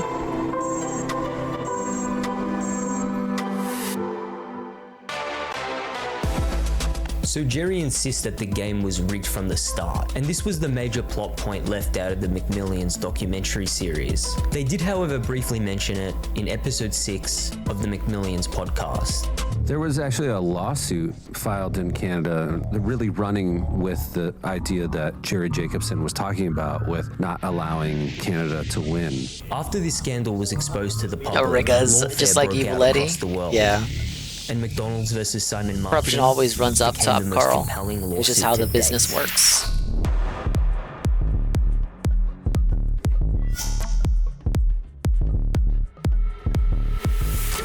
What ended up happening with the Canadian lawsuit was McDonald's settled, and just because you settled does They not had to mean pay that all you're of guilty. Canada a McDonald's gazillion reputation was dollars. destroyed because of Simon Marketing, and they needed to terminate this partnership to gain the public's trust back. So they settled their dispute as quickly as possible outside of the courtroom. Because sometimes it costs you so much to just fight. Here's $5, just get your ass out of here. And after McDonald's and Simon Marketing settled their dispute, the Canada conspiracy was kept out of the news for over a decade. However, it resurfaced in 2018 with the original article that popularized this story. The author quotes Jerry saying that he knew what they were doing in Canada was wrong, and that he'd go on to steal documents proving this conspiracy. He also mentioned that these documents were given to the FBI, and many believe that this was the get out of jail free card that Jerry used to avoid spending the rest of his life behind bars.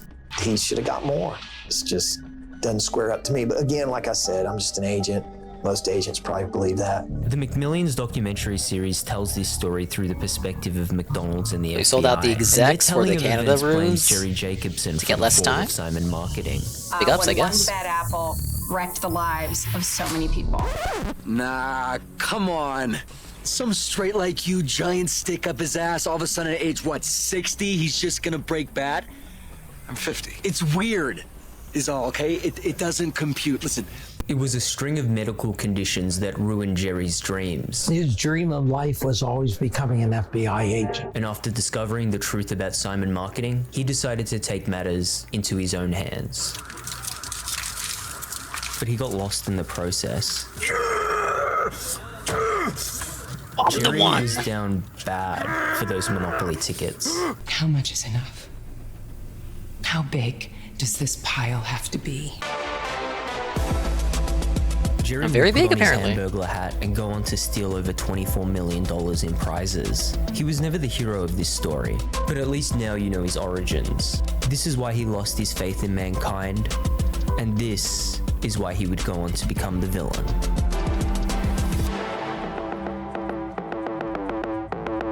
It was a hero we needed, but not the one we deserved.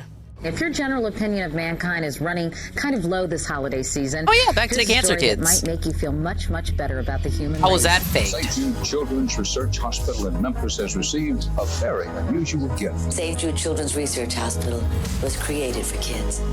It's not a scary place. It's It's happy and hopeful. And everyone here is dedicated to finding cures and saving children's lives. A person want a game piece and mail it to St. Jude's anonymously. This is a happy day. A wonderful anonymous donor. Why did McDonald's just directly donate $1 million on its own? So Jerry made a few friends and gave away another ticket. Jerry Colombo won a Dodge Viper. Whatever we gotta do, we're gonna do. I mean, I'm out here trying to earn a living for my family just like you are. Ms. Colombo, she's been on the wheel a couple of weeks.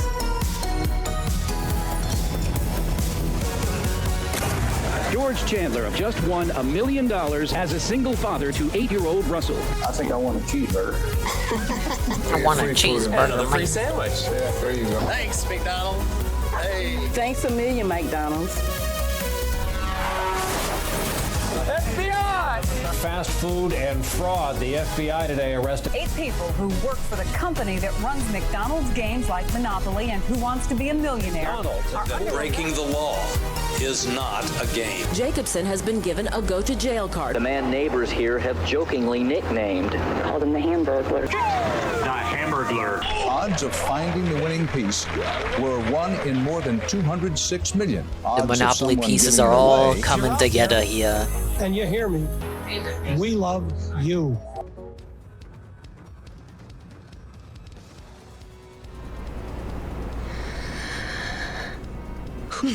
Oh, that's the end of it? And now we're watching Hoyoverse stuff. Okay, yeah, well... well, wait, what was the thing with the cancer kids then? Was that... well, it wasn't faked, I guess, then... Or was it donated by Jerry Guy? Is that what they're trying to say? I like his stuff. He needs some better endings. He's trying to be like, oh, yeah, just put the ending together yourself, bozo. No.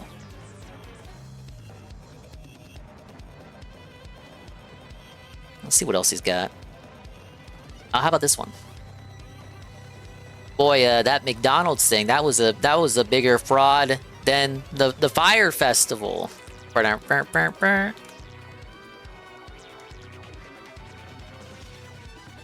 in music festival history. The most insane festival the world has ever seen. I invested my fucking time.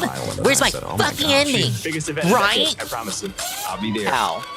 I mean, everyone's supposed to be here, like Bella Hadid, Kendall Jenner. Kendall Jenner was reportedly paid $275,000 to hype Fire Festival. The cultural experience of the decade. Fire Festival. Imagine paying for this shit, man. Wet flocked. Concert goers stranded with little to eat and just tents to sleep. You're stranded. I am stranded in the Bahamas. Plain cheese sandwiches and salad after the chef backed out. Fire Festival is an absolute What's wrong with lunch meat sandwiches? There's nothing wrong with that. This looting mentality. Moppers on top of that. They brought out the luggage in 2 big containers. So everybody's walking around with their cell phones trying to look for their luggage. The Fire Music Festival creator now arrested and charged with wire fraud. Then they rules festival. They're trying to blame somebody. Hold up. Billy, should we have any concern about the FBI? I don't know. I think that's an individual thing. FBI, open up!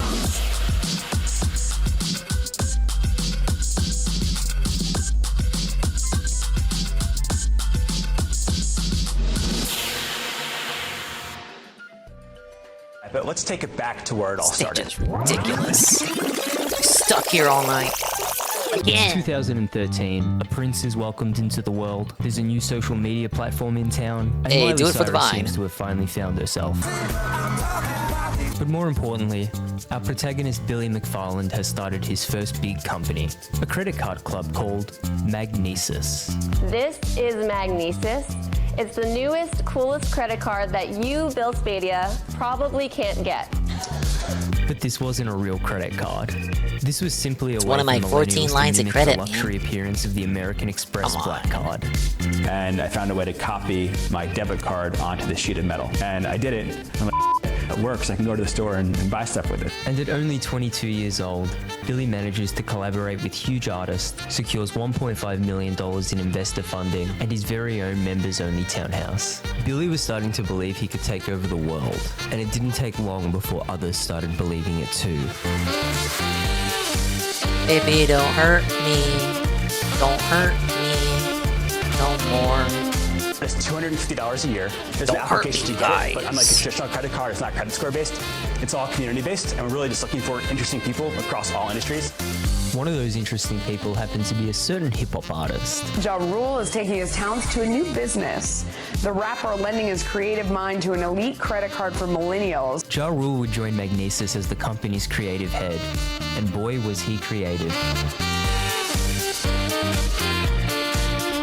Ja Rule, you know, so many celebrities become brand ambassadors for something or other. Why'd you choose this?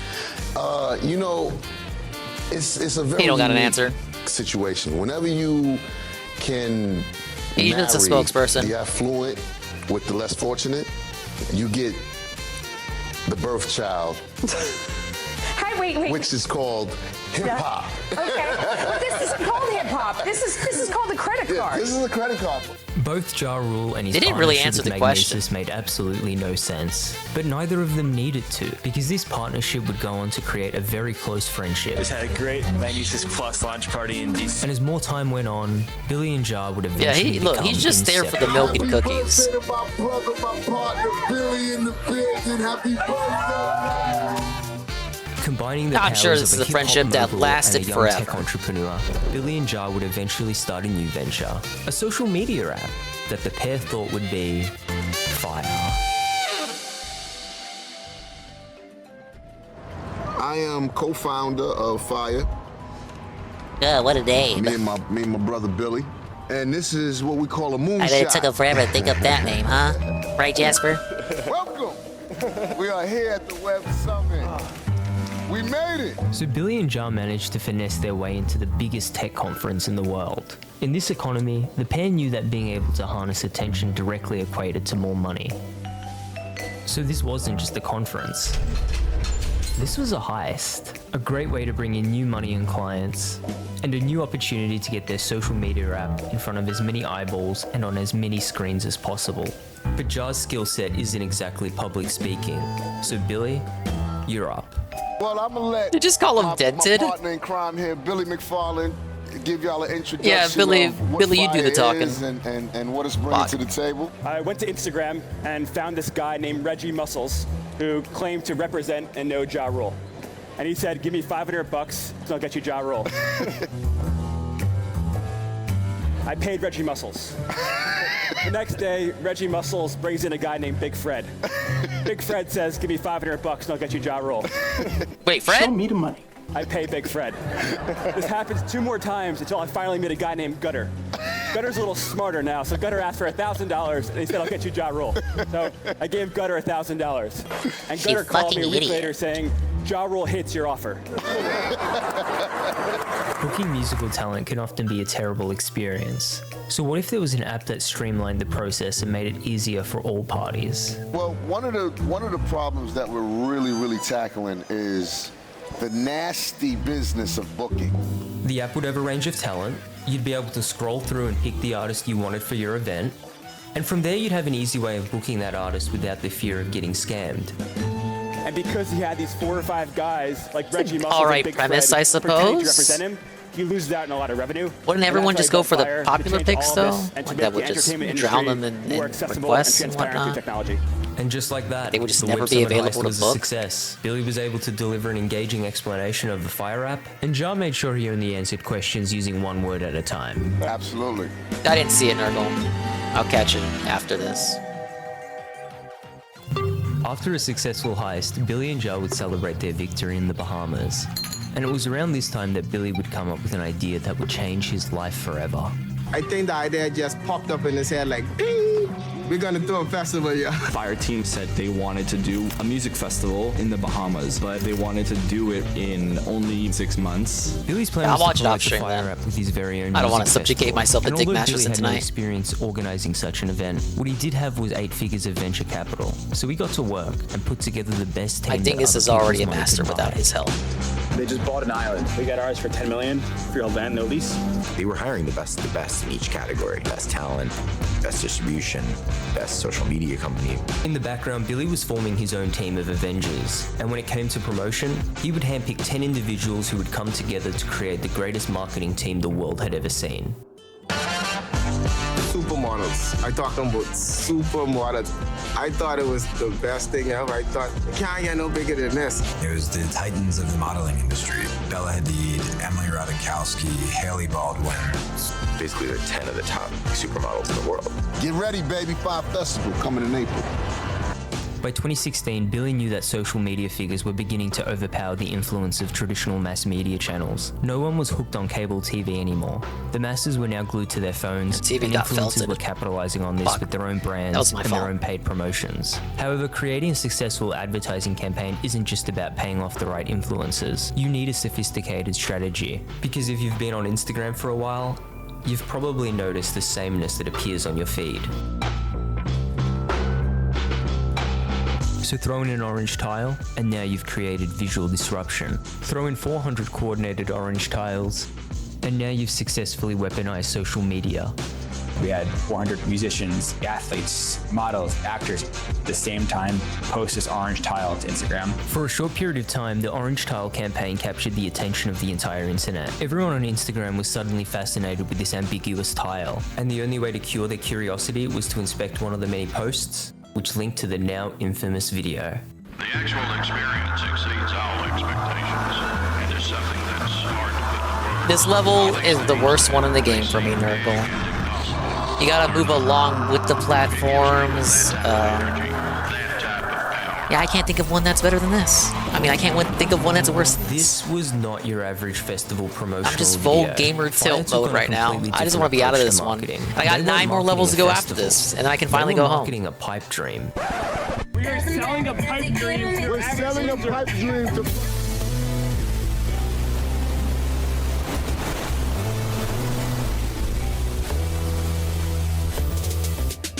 The festival was to be held on Norman's Level's Key, background would a mess with private my island which eyes. had But ties lucky to a you, this certain whole world Escobar. looks like the owner this. of the key made it very clear that he didn't want that name associated with any of the marketing materials. And Billy, being a man of his word, would promise to respect that wish till the day he died. Oh, man. First thing you do is do the one thing they told you not to do. Ah, yes, the island was owned by Guests Pablo were to be flown in Escobar. on private jets, they were to be fed the most luxurious food, and as for the musical acts, Major Lazer, Disclosure, I'm doing my best, Tyga, Roy, thank even you. Kanye was going to be making an appearance. Of course, the majority of these hadn't been paid yet, but none of that mattered, because if there was one thing that you could take from the Fire Festival promotional video, it's that sometimes it's better to just fake it till you make it. I mean, literally, like, it's everything you can think of under the sun in the Bahamas, and get this, Ja Rule is partnering with me on this. Yeah, I'm serious, man. Ja freaking Rule. Yeah, it's gonna be awesome. Exactly. Yeah, he says he's always on time, so it's the perfect time to jump on.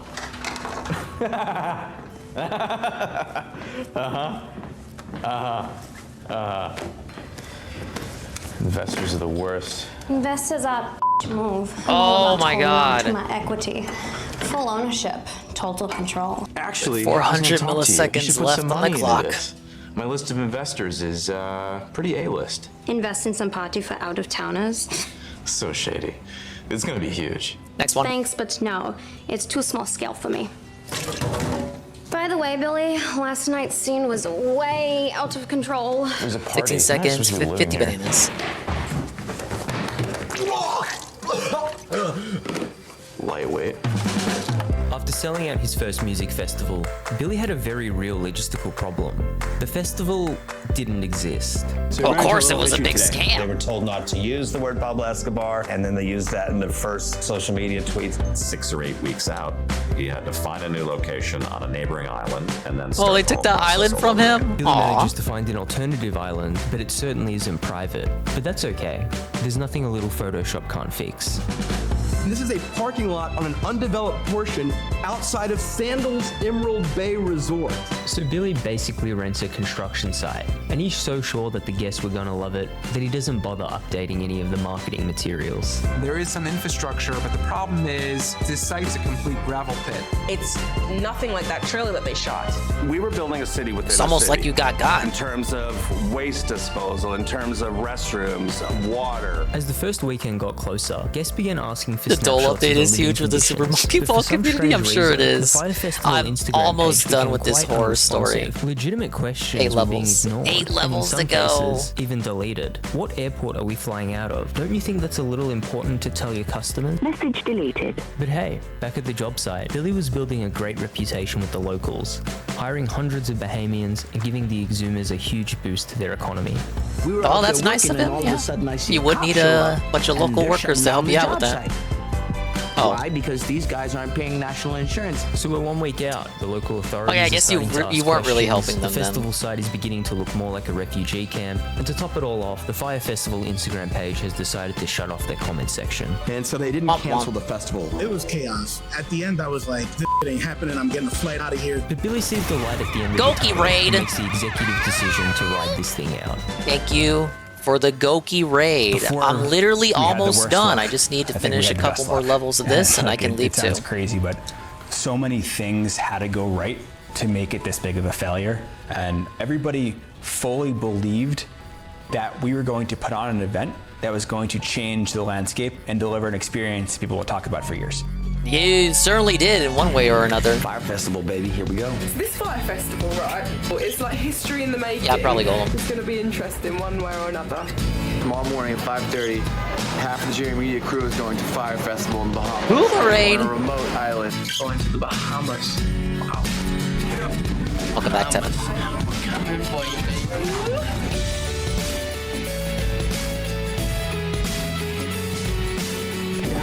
Very inspirational music for this impending disaster. It's actually worse than like really like being like low economy class. But the economy plane ticket would be the least of their worries, as the guests would soon land and embark on their journey of a lifetime.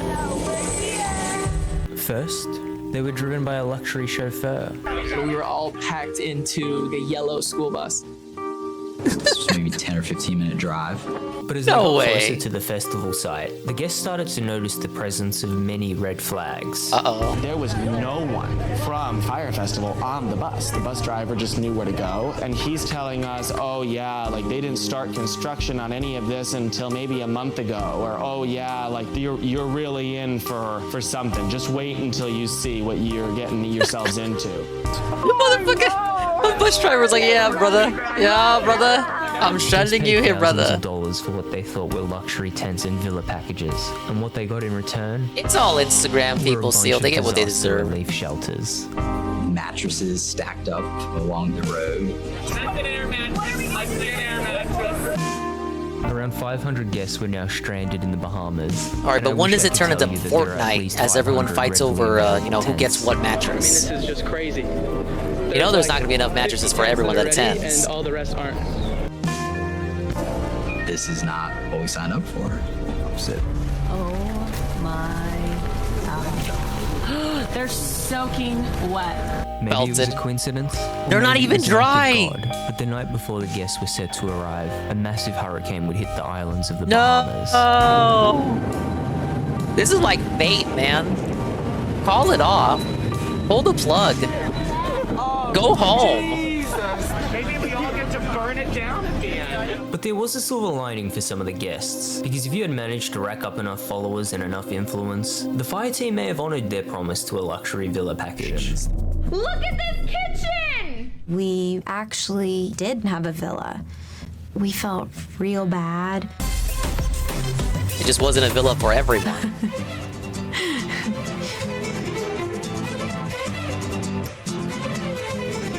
So there Billy was, in the center of it all. And as more guests arrived and began to outnumber the amount of tents, Billy knew he had to act quickly. So that's when he came up with his brightest idea.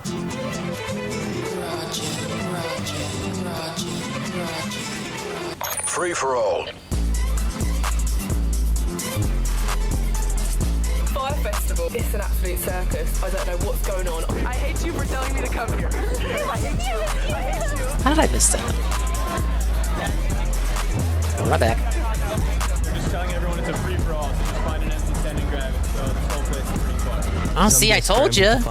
No way they had enough Others tents scrambled prepared. to find themselves some alcohol. Billy, on the other hand, he was looking for his best friend and co-founder. Find Ja Rule, get hold of this motherfucker so I can make sense of all this. Where is Ja? Guests did their best to remain calm while the situation unfolded, but when the sun went down, the camaraderie was over. It's about to be pitch black out here. People are panicking. It became this looting mentality. People was just walking with mattresses on top of their head. We didn't want neighbors. My buddy pissed on a few. Yeah, this guy likes to use a lot of anime music in his videos, Goki. They brought out the Yeah, like Naruto music in one of his other videos we were watching. Like 18-wheeler containers. They just said, everyone grab your bag. And it was just a frenzy. Oh, you know Took a few people's bad luggage got actors to shatter stolen any too. illusion of Wet order. flop. Many guests grabbed whatever they could and spent the night clinging to their luggage. Some guests described the events as similar to the Hunger Games, but I like to think it was more like Lord of the Flies.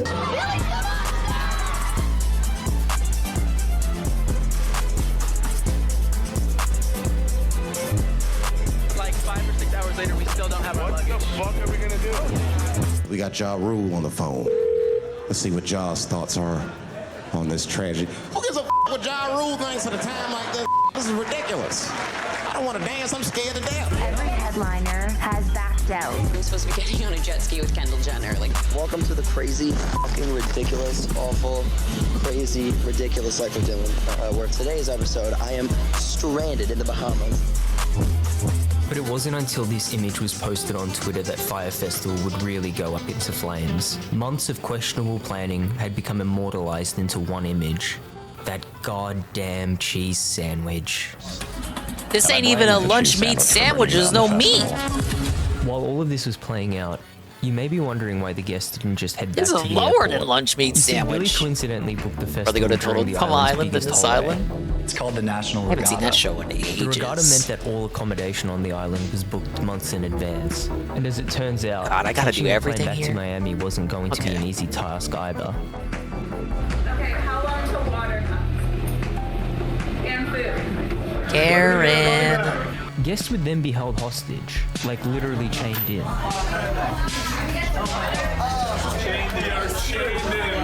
It wasn't entirely clear why the festival guests were chained in, and it definitely didn't help that some of the guests were beginning to pass out.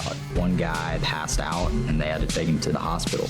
People were starting to yell and scream. They brought like police from They the had to island take into him the to room the to calm hospital. people down. But thankfully, Fyre Festival would end with no casualties. A plane would eventually That's good to hear. arrive, and the guests couldn't have been more happy to return to their first world paradise. Take your seat and fasten your seatbelts.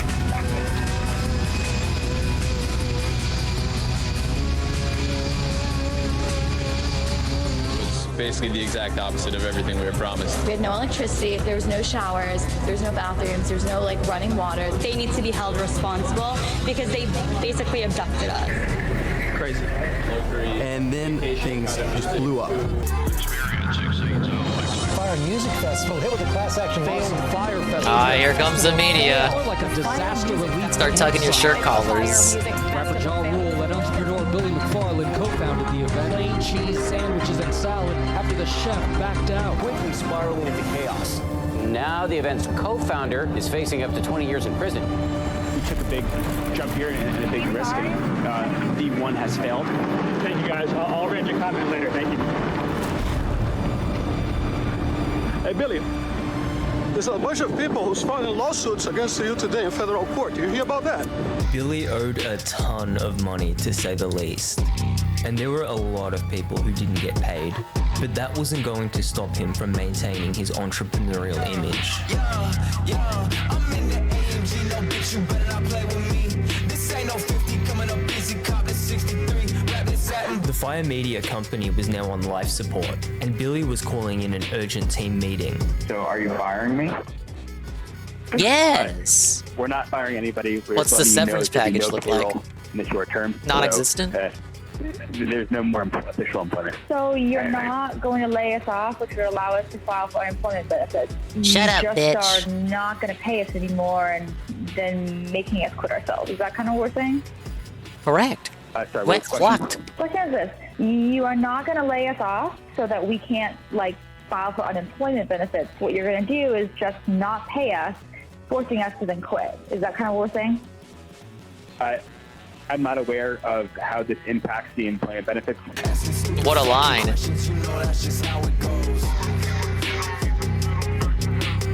I I do not know how this affects your unemployment benefits. Fire Music Festival? Did you hear about this in the Bahamas? It was a disaster. It was a big disaster. The bands didn't show up. Nothing was ready. Now the organizers are being sued for $100 million. When asked how they're going to raise the money, they said, how about a music festival? Gonna make Fire Festival 2018 happen.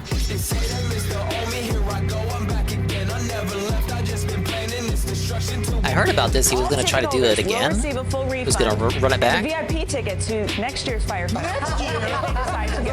Exactly. Next year. The Fire Festival was now a household name. His All Elite Wrestling debut to take on the bad boy himself, Joey Janela. You talk about carnage, you talk about... Believe it or not, people paid over $12,000 to sleep in these tents and listen to Swedish DJs for an entire weekend. And then there was the Saturday Oh, it's that shark game DSP said he would play, and then he didn't play it. You guys are tripping out at Burning Man. Meanwhile, I'm stranded at the Fire Festival.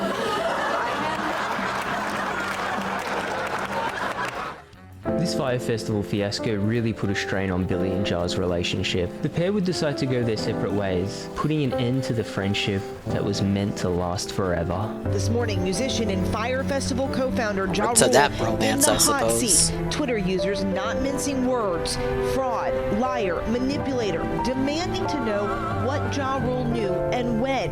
Ja Rule was conveniently on tour while the Fire Festival went up into flames. He would go on to post a formal explanation on his Twitter account, apologizing for the event while simultaneously claiming it wasn't his fault. And as for the cheese sandwiches, I did nothing wrong, you guys. Ja had his own separate explanation for that.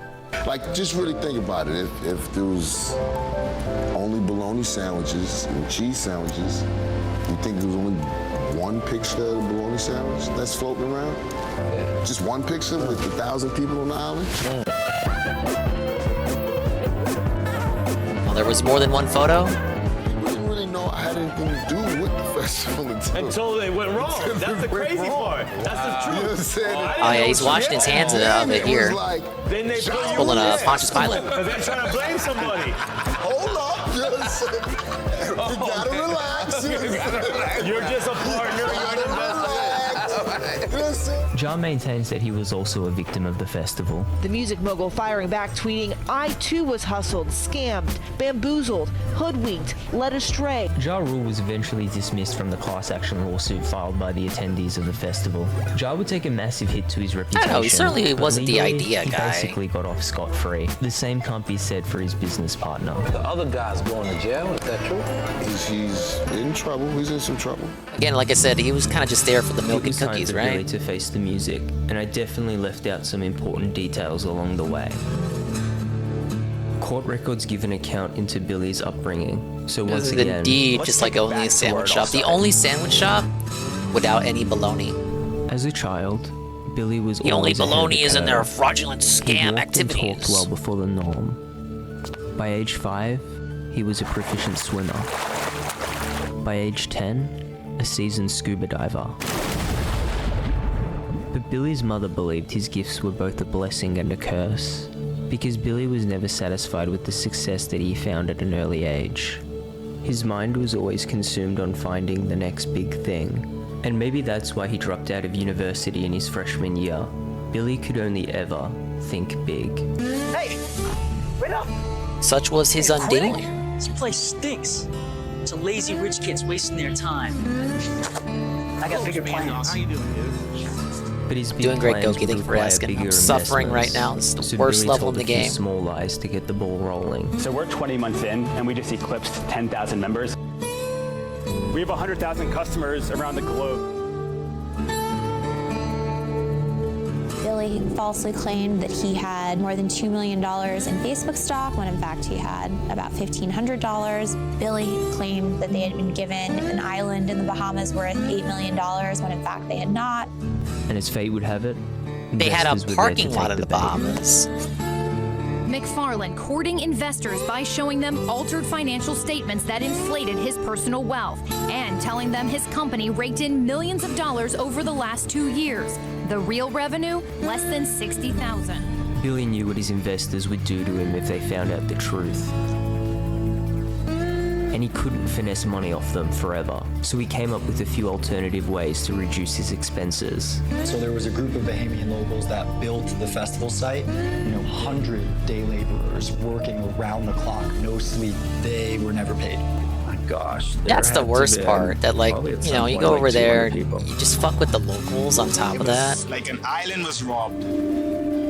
Like if this shit was legit, that could have helped out their economy. Also known as Jeffrey Atkins, is in the Bahamas with his business partners to discuss the details of a concert next month. 2 out of 10 would recommend casually. Never again. They have lots of money. Hardcore. They could do anything. So we hope this is the first of many steps to bring entertainment, to bring value back to the Bahamas. You want me to speed This run was this one? supposed to go on for 5 years every year. So if you do good, you asked for 5 years, you got the contract, so you wanted to live up to the expectation. All right, a lot of people didn't get paid. A lot of my workers didn't get paid.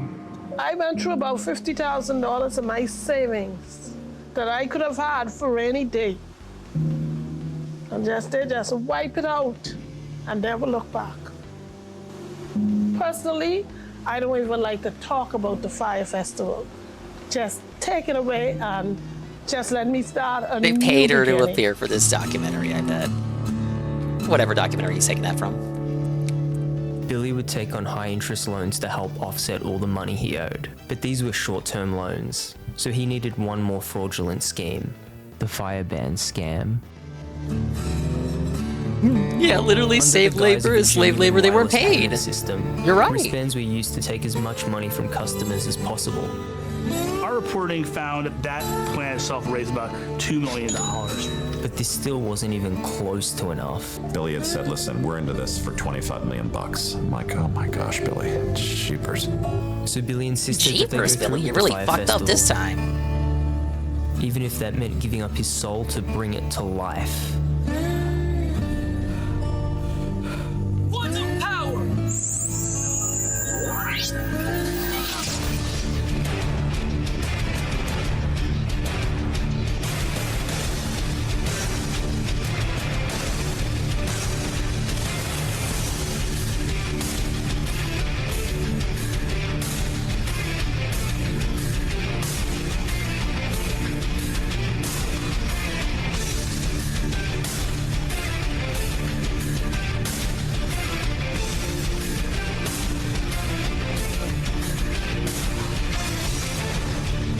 This music is really fitting for what I'm doing right now.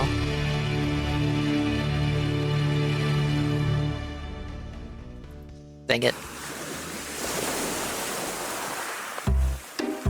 So what did we learn in today's video? Well, we learned Don't how use important it is Instagram. to manage expectations. We learned not to trust things that sound too good to be true. Don't use Instagram. Most importantly, we learned Don't about use the Instagram. impact of social media marketing. Instagram, social media marketing, influencer marketing is the most impactful form of marketing for an entire generation. That's right. It was the models who built up this festival, and they didn't even have to show up. They just posted one orange tile. Some festival goers They all truly got to thought cash that the out. models were going to be at the party. There were a few big names who faced some repercussions, but in the end, we saw who got the last laugh. How was the fire festival? But the funniest part of this whole situation is just how much information there was out there proving this festival was a fraud. I'm screaming this from a rooftop, and there's no one listening. A few internet Well, maybe sleuths some were people able knew to it was piece gonna be shit, together but then the they just go lies. for the And spectacle. one would even go as far That's as my only posting these excuse. on an anonymous Most of them Twitter just account. they But seem Ja Rule dented flat out though. denied these allegations Get what you of fucking deserve, I fraud. guess. And with his plethora of legal knowledge, he'd go on to characterize the situation in a much more accurate way. That's not fraud. That's not fraud. That is, I would call that false advertising. But let's not put too much blame Fraud, on Ja. then? Billy Fraud? was the only one who was That's- sent to prison after all. that would be It was classified as my fraud, idea, sir. my vision to do this. So I guess we'll just chalk this up to one young entrepreneur with 8 figures of venture capital in his pocket and an impossible dream. So we're taking the dream for your average person in America or wherever they are and saying for 3 days you could become Pablo Escobar.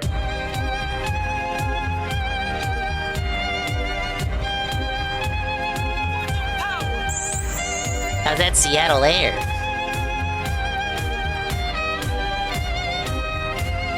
Billy just wanted to have a fun music festival. Actually, Come wouldn't be on. surprised if 10 years down the line we're going to be hearing about Billy McFarland starting some kind of other venture that's, you know, imaginative and gets some serious momentum, and, you know, this all happens in some form again. Hey That chuckle guys, is not it's Billy reassuring. McFarland. Oh God, here As he you is. might know, I'm the I guy. effed around, and because of that, I definitely found out. Obviously, I've had a little bit too much time to think about this, but I do feel like the moment's right to start making this up to everybody. So I guess Billy's out of prison now, and he's back with a plan to pay off that $26 million debt. Can Billy McFarland make a comeback? I don't see why not. We've seen some similar redemption stories. How about we Yeah, start haven't with you an heard of influencer DSP's boxing rehabilitation? match? Billy McFarland versus Ja Rule. What about a boxing match? Yeah, I'm in. I'm ready to go. But in all seriousness, Billy knows he probably doesn't have any chance in paying off his debt by working a traditional career. So there's no doubt that he's eventually going to go back to the risky business plays. I need to do what I'm good at. That's starting a business. No job will pay what I make doing what I We do. can get into that. Starting a business. It's been 6 years since the I gotta original go back Fyre to Festival scamming, event, man. And it really is looking like Fyre Festival 2 will soon become a reality. The Fyre Festival 2 website is up and running, and if you're watching this at the right time, you can actually submit a form and potentially become an attendee, an employee, or if you're looking to take on a bit of risk, maybe even as an investor. Billy hasn't gotten into much trouble since his release. He's gone on quite a bit of press tours, done a bunch of interviews, and now he's looking like he wants to run with the memes, having recently posted this short video on his Twitter account. Well, you're gonna have to laugh at yourself after a certain point.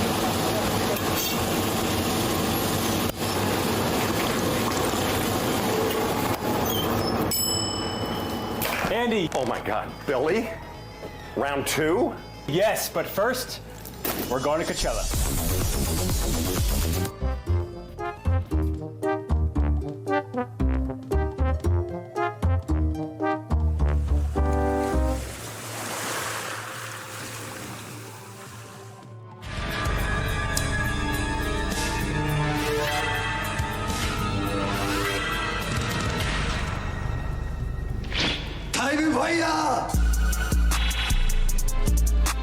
Whoa, wait. This didn't go so well last time. Breaking news, Billy McFarland's Fire Pig fights Model Bomb. And there's so much that can go wrong. Not this time. Link in bio. Cut. Well, there you go. The Fyre Festival. Okay. I still have like 8 levels to go, and it's already 2 in the morning. I didn't think this. It was like 3 worlds. How is me doing 7 worlds like an 8-hour stream, and me doing these last 3 is like a 4 to 5 hour stream? It doesn't make any sense. It's almost like the levels get harder the further you go in.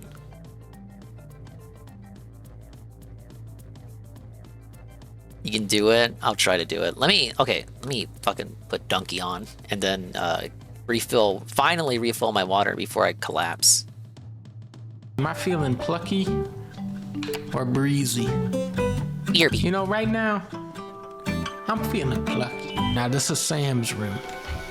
Sam Fisher from the Splinter Cell franchise. That's the book this game is based on. Once upon a time, there was a plucky squire from a farm. He could hear some rather exciting music. Everybody's talking about, Jack, my lad. He's making sure that he exclaims, "Yo, Pop, I'm listening to the new Tim McGraw album. It's incredible," says her. It is a goblin, I knew it. I'm lucky it's the purple goblin and not the green one. The honey badger is eating Benny B's honey, you piece of shit. Just hit him in the butt with my sword. Oh, bado. Okay, here we go. You should know that I've defeated King Hippo after the 14th try. Work the body, work the body. Boom, dead. The beast was bested. He died, he was killed. Thrash was a mountain troll. Thrash is trash. A bull. Good job none of us is wearing red. Except for the Plucky Squire. Plucky Squire just kills everybody. This is like a killing type of game. That's Topsy. Topsy may be able to help you, but there is something you could perhaps assist me with first. My tummy. It is empty. I left biscuits. You gotta get Topsy's biscuits. Here was a secluded forest. Get rid of the. Here was a secluded ruin. Ah, that's much better. You could say that the forest word was ruining everything. When we were in Seattle, me and Flup went to this place called Biscuit Bitch. And they said that me and Flup were a bunch of bitches. I need the word biscuit here. Then I can be in a secluded biscuit. My biscuits! How I have dreamed of this moment. Oh, he was upside down. Now I see what I call him, Topsy, because because his top was on the bottom. Always remember, things are sometimes not what they seem. When you get stuck, try to see things from a different angle, like Topsy would, because he's always upside down. Thank you, Topsy, for this wisdom. And now let's take his biscuits for me. Throw your sword to attack enemies like Zelda. I like that. It was a strange electric. Yeah, get that off the. You spooked me. Now let's switch this to there was a strange biscuit in the air. These books had been purposefully stacked. Ha ha ha, but what if they had been purposefully biscuits? Well, that's the bad guy from Kingdom Hearts. Grump, I'm here to kill you. Man, that's the plucky squire. I mean, that was I've worse been than waiting average, for but- you. That's worse than average, The plucky but... squire. Oh yeah. He's got the book that we're reading. That's the name of the game. That's the name of the game and the book of the game. That's the name of the goddamn that you play as. In fact, I read ahead to this very chapter. I've seen what happens next. Grump, why you gotta spoil the whole storyline? This is why they kicked Grump out of Game Grumps. Oh, you better not eject me. You better not do it. Oh, no Okay. shit! I got water. He ejected me. I'm 3D. And to supplement my health, let me also briefly use this segment to eat a granola bar. Right now, I feel like Thank you for your concern. The plucky square lunch. Thank you for the redeem. Carrots was talking to me. Now this is Pikmin. Whee! I brought a grape into the drawing. Here you go, Bunford. Yeah, I've heard a lot about this game. I think W1's playing it right now. Bunford. It's He looks famished. the main artist is James Turner, the guy behind used to be behind, the guy who was the art director for Pokemon Scarlet and Violet, and it was like the only Westerner working at Game Freak up till now. Damn grape then. I know he was the art director of Sword and Get Shield. out of my way now, Bunford. He still contributed a few Pokemon designs to Scarlet and Violet. Grape. Oh, I'm going out there. Oh, wait a minute. Zoom. Oh, that was cool. Zoom. Beetles. Sam likes to keep them as pets, you see. This kid is freaky. He keeps beetles as pets. Oh. No! Boom, boom, boom, boom, boom. Dum, dum, dum, dum, dum. Ah. Yeah, that's cool.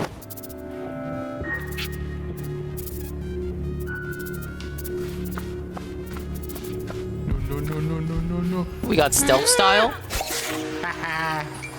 Bastard. Chapter 5. Artia. This is all the most famous works of art. Mona Lisa, the Pink Panther, and that soup cans. I know that. The Scream, Picasso.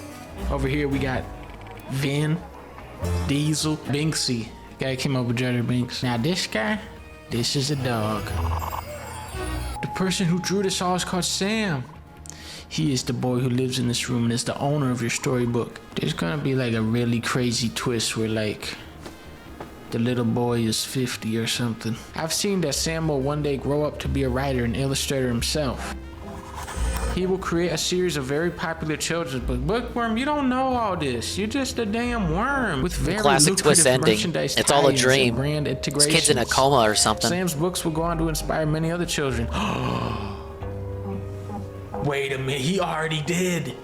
And this is a different kid called Sam. It's a coincidence. It was like I said, he was 50. I knew it. I just spoiled more twists than Grump. If Grump takes control of your book, the story will get worse. He would have never added Topsy as a character. Books with bad stories get put away on the shelf and then are adapted into video games. A huge bug set in the middle of the path. But what if it was a blue bug? What if he was a full bug? Ah, look. He's not hungry anymore. That put him in a better mood. The moat was full of water. Aha! The rusty gate was huge. Yeah, there we go. I ain't never getting past that now. Now it's a good thing I got this. This is a huge frog. Yeah, Biggie would be proud of me. You could do an open bug, but that would not be grammatically correct. That's where they get you. It would have to be an open bug. What if the bridge was night? Come on, they want you to say this bridge was solid, but I'm not a beginner player. I'm much smarter than that. The truth of the matter is, this bridge was tiny. All right, Granola bar consumed. It's too little, actually. We got some Mad Libs going on. Reminds me of... What was this? Scribblenauts? I think there was another game that worked just like that.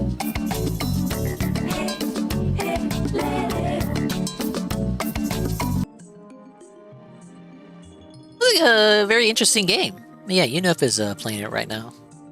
I saw it revealed in, I think it was a Nintendo Direct. It looks like a very innovative experience.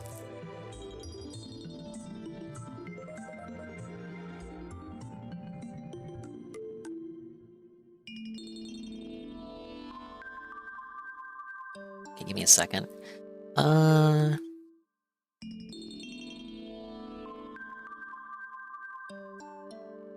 Yeah, okay, we'll see the Goki video redeem. What do we got?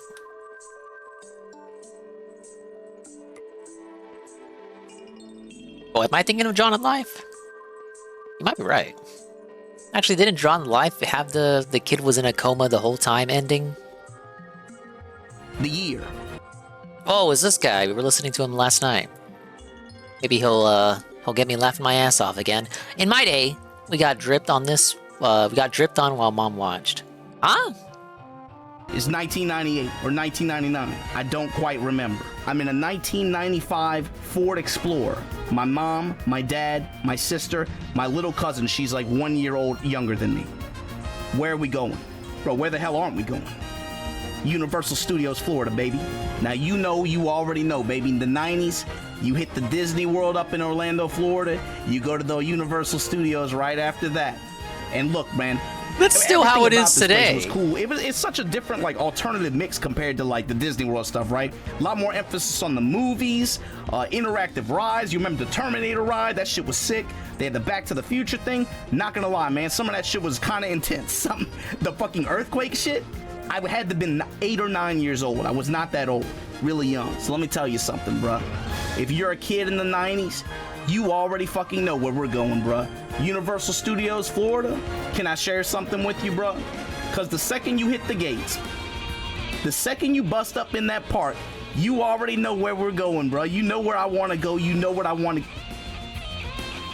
How many of y'all even know about this? I bet if you're not from the United States, you don't know too much about my man, the fucking Nickelodeon Studios. Oh my god. See, in the late 80s, early 90s, mid 90s, and I was kind of guessing what he was talking about. Right? There's a children's programming station I should not called have Nickelodeon. I didn't need to and guess. They had their studios in Orlando, Florida, in the theme park. This shit was crazy. And the best part was, if you go there, you got to see where they filmed stuff. You got to, like, they had a mock game show that you just go through on the tour. It was so sick. And then they had this. Harry Potter Land didn't exist in the 90s. Slime geyser. So of course, me, my cousin, we're wilding out. My sister is like 4 years old. She's barely a larva at this point. There's something weird about my family. I don't know why we do this, but I don't know why they do has this. Called me by my first name in my lifetime. Legit, I could count it on one hand. She doesn't call me by my name. She calls me brother. Even now, she doesn't call me by my name. She calls me brother. That's fucking weird. Don't ask questions. It's just that's a family dynamic. So the thing is this. You go to this place and there's like a tour on the inside. It's like the inside of a studio. I'm 9 or 8 years old, right? We're learning about Universal so Studios, the I first thing that they do suppose. is they have I'm you look almost like a done with my 100% suffer session. Studio. You sit I got a down, couple more levels. and there's a shitload of kids, right? This game show host asks a magic question. He's our tour guide, and he's like the mock game show host. All the My kids voice are sitting is on my this voice bench. is shot. Everybody's It's parents are hoarse. sitting I'm over there, trying not to getting talk. hammered or doing whatever they do, right? The game show host looks at this crowd of kids Got and he some says, water and a "Hey, granola bar." who wants to get slimed?" Now me, I don't know. Can I be honest I've with not you seen guys? this, Ariel. Generally, when I'm excited about something, for some reason, I don't know. It depends on my mood. But I don't really express a lot of like. You probably, for a lot of people, you can't tell that I'm excited sometimes when I'm actually really excited. Oh, that. Yeah, okay. No, I saw just George talk sat there about that. like this with my hand up, but the wheels of fate. Oh, were that guy turning. was fucking creepy. And who was selected to get slimed out of that group? None other than Majin Obama. A calm exterior. I would never show it. But you gotta understand, man, on the inside, bruh, I still feel that heat. I still feel that intensity. A burning smile. You cannot understand. I was about to get fucking glazed by a bunch of adults were about to just watch that shit happen. Sick fucks. But I was all about it. No money either. I'll do that shit for free. I want nothing but slime. That's kind of fucked up. here's That's like the best whole part, bro. Nickelodeon channel They put you down identity. in the little kiddie pool. Why did anybody question And that they shit? dump that shit all over your fucking head. And look, bro, I've never been the subject of anything quite like this. I've never been on the receiving end of anything like this. But I gotta tell you, man, the best part about this, well, I can't say the best part. The weirdest part about this.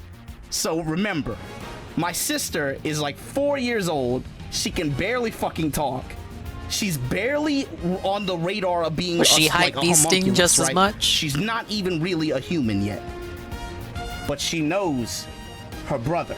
My sister, while this is happening, is yelling bloody murder. She has no idea what's going down. I'm just getting this shit dumped on my fucking face, and my sister at the top of her lungs is yelling, "No, brother, no!" on some anime shit. She thought I was done. Like Han Solo in the Carbonite, she thought I was fucking finished.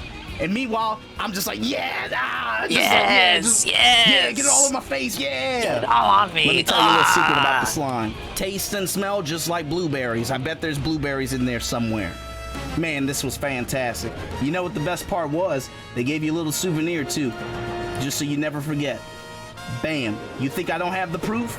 I keep that motherfucking thing on me even now. One of those things you always you see it on TV and you're like, damn, I want to get slime. You would always think that shit. It fucking happened, man. That shit was fucking crazy. I'll never forget that shit. But I'll tell you something.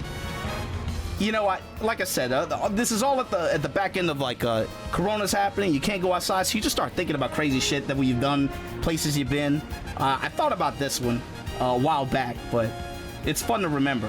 Unfortunately, although this was a place of fond memories for me, right? That shit closed down. What you come to realize is a lot of the stuff that happens when you're 7 years old, when you're 10 years old, going from the 80s to the 90s to the 2000s, the culture changed. You know, there's kids today, man, they'll never know the rush of getting up at 6 a.m. at a time that they normally would never be bothered to wake up at on a Saturday morning and go watch. Yeah, the rush to the TV to Robo-Wife go watch ending. some cartoons that only came on once a week. Now they just Yeah, it was quite a. It's again one of those cases where felted by the fact that it's an adaptation, so the ending is kind of awkward. Because the manga just continues after that, but they kind of have to behave as though it's like a bookend situation. And really, it's just like that shit was just another chapter in the manga. But there, they have to kind of dress it up a little bit. I get it. It's also a little unfortunate, but that's just kind of the case with all seasonal anime. They can only adapt so much material with the episodes that they're given. Sometimes your show will get 13 episodes, sometimes 12, sometimes barely even 10. So you just kind of have to end it where you got to end it. And then it's a matter of, well, if you want to get to the good stuff, do you rush it? Do you adapt normally, faithfully, and then just hope you get a second season? The anime business is a dirty, dirty game. Turn on the TV. Realize is a lot of the stuff that happens when you're 7 years old, when you're 10 years old, going from the 80s to the 90s to the 2000s, the culture changed. You know, there's kids today think man, all this shit's they'll cringe. never know the rush of getting Right. up at 6 a.m. They at just a time know that they TikTok normally and would charge never be phone bothered and to hot wake shit. up at on a Saturday morning and go watch, rush to the TV to go watch some cartoons that only came on once a week. Now they just turn on the Disney Plus, and that's a wrap, Shit, some of those shows that used to come on, I can't claim to be the biggest iCarly or Drake and Josh fan or whatever the fuck they're talking about, but they'll never That's know just about been the Sneaker canceled. Shorts. They'll never know about, that good shit, man. So the real tragic thing about all this is this. Drake and Josh was pretty good. They reinvested their money for their studios. They changed it. They moved it over to California, right? So this Orlando studio all of a sudden didn't have a real purpose. They didn't film shows there anymore. So as you move through the 2000s, this is what that studio looks like now. A venue for the motherfucking Blue Man Group. As if they didn't have enough of these motherfuckers running around America. A place where excitement, wonder, and just being fucking messy and having fun, bruh. Now, these sick blue fucks with their paint and their drums, it all just goes to shit, What I guess the reason why I brought it up is, did any of you guys have any stories like that? Did you ever get to do something just crazy when you were a kid? It was and you just almost never like he was forgot gonna about call it? them a It's slur or it's so something. tight to you when you There's think about fucking it. bloopers. Like, holy shit, man! I had a bunch Bloopers of people but just spelled dump slime on my face. B-L-U-E. And in a rare E-E-R-S. occasion, in most cases, that's not a good thing, or you would consider that Oh, you big ups probably need Mr. to be Lion. of age to watch it. I hope you enjoy it. But dude, we had kids and adults watching this shit, and they're probably sick in the head for it. But you couldn't tell me no different, man. I had fun. I loved it. I loved every second of it. I guess what I wanted you guys to think about was, even though you can't go out right now, you're Blue locked and indoors, bastard. whether you want to just do training mode, whether you want to play some games, think about where you've been and think about some cool stuff you've done. Anyway, that's my story. I'll catch you guys next time. It's kind of depressing. It's like, oh yeah, everything was cool back then. Everything's shit now. I've had moments like that in my upbringing. No, he's right. Everything sucks now. It's not like just like you're not the target demographic of this shit no more. It's just like even you existing now as like even if you were in the target demographic of the now for this shit, it's all like it don't compare to back in the day, man. But you don't need me to tell you that. Speaking of training mode and fighting games in general.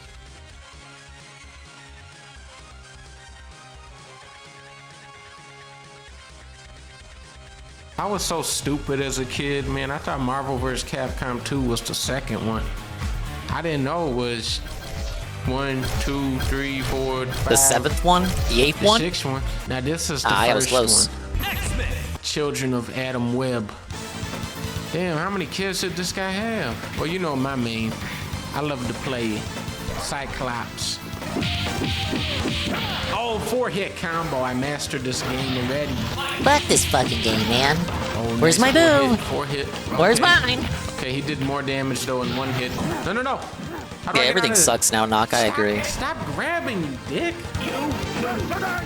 What are you saying about lasagna? No!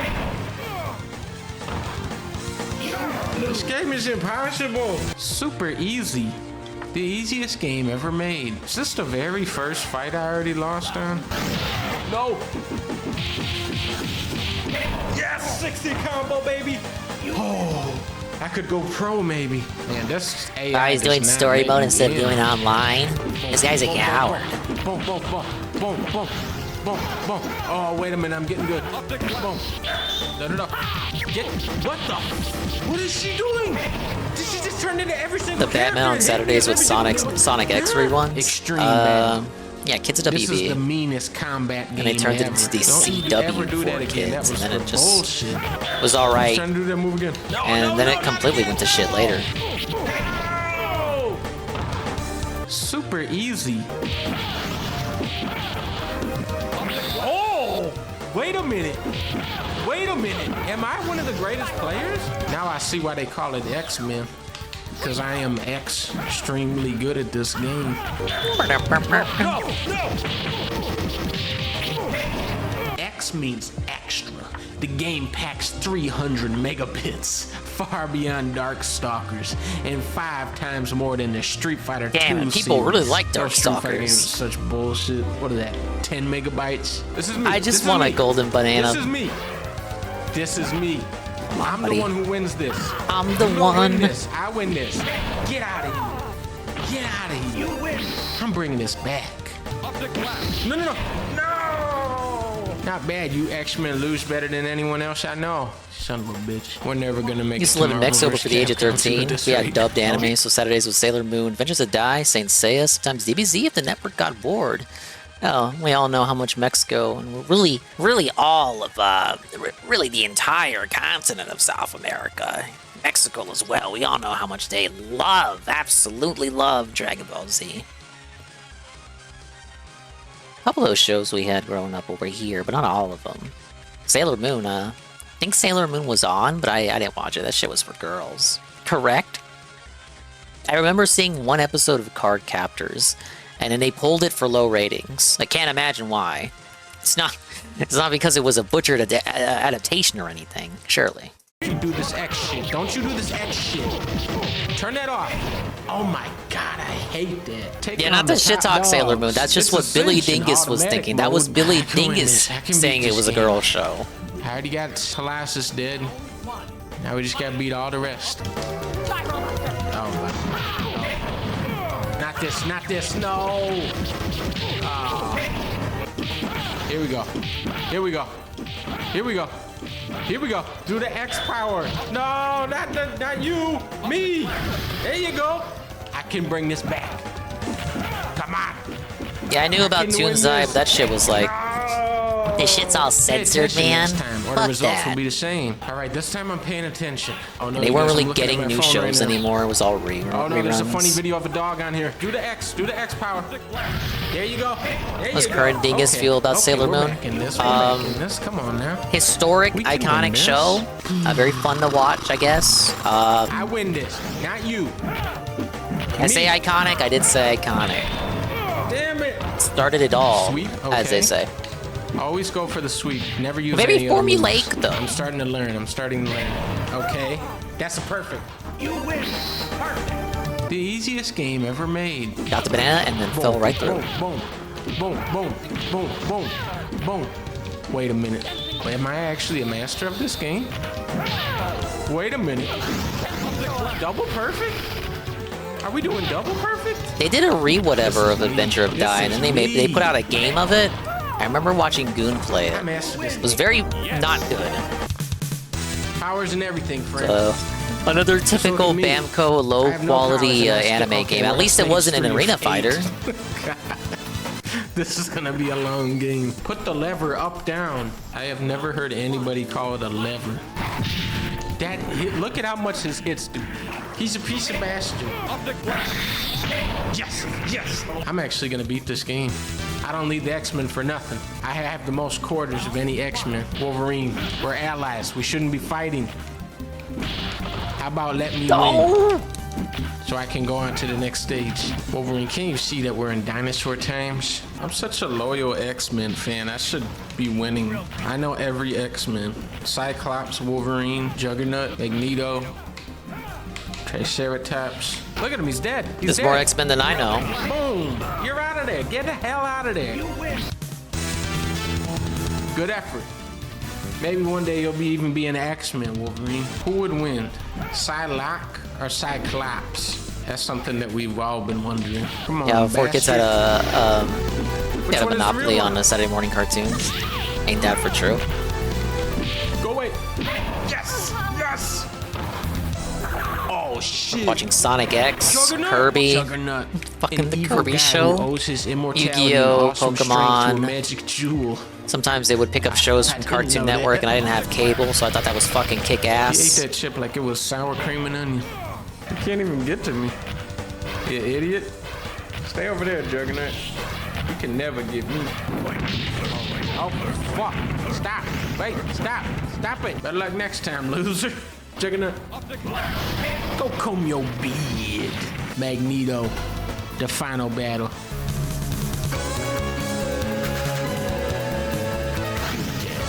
is against me. The human era is over. The mutant era has come. Yeah, at this rate, he'll never get to Marvel vs. Capcom 2. He's still on X-Men. Damn it. My fault. Get out of the air. Get out of there. Get down from there. You goddamn Magneto. I agree, Nog. The Get advanced down seasons from were there, peak. You weirdo. You can tell I'm gonna win though. He cheats. He cheats. I hate it. A lot of people was the original Super series. For easy. me, it was That like cost me, advanced. It was getting Am I ever gonna true beat Kino. And then they stopped there, and it just like that. Well, Well, I beat flock. the game, y'all. Boom. Now we lock them down. We do what I call the 90-second lockdown. We have advantage in health. He will lose from a timeout. We just got to keep him locked down here for the whole match. Come on. Then they moved Pokemon on Cartoon Network. They changed all the voice actors. Cringe. I'm doing this for Charles. No! No! No! No! No! No! No! Yeah, they changed up the Pokemon show. I don't like the new direction they went in. I mean, I'm not the target demographic anymore anyway. It's just all very corporate. It doesn't feel like there's no soul in it. It's the reason nobody watches it or talks about it. Person. When he goes in the air, I'm gonna hit him with that little bastard that he is. Okay, he's not going in the air anymore. Guys. Boom, boom, boom. Okay, and we lock him down. And we lock him down. And we lock him down like this. You are staying in there, boy. You are done. No. I'm so done with this stage.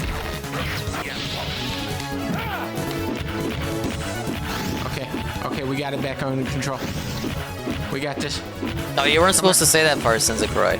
Come on. Almost there. Almost there. Ah! I beat the game! I beat the game! We did it.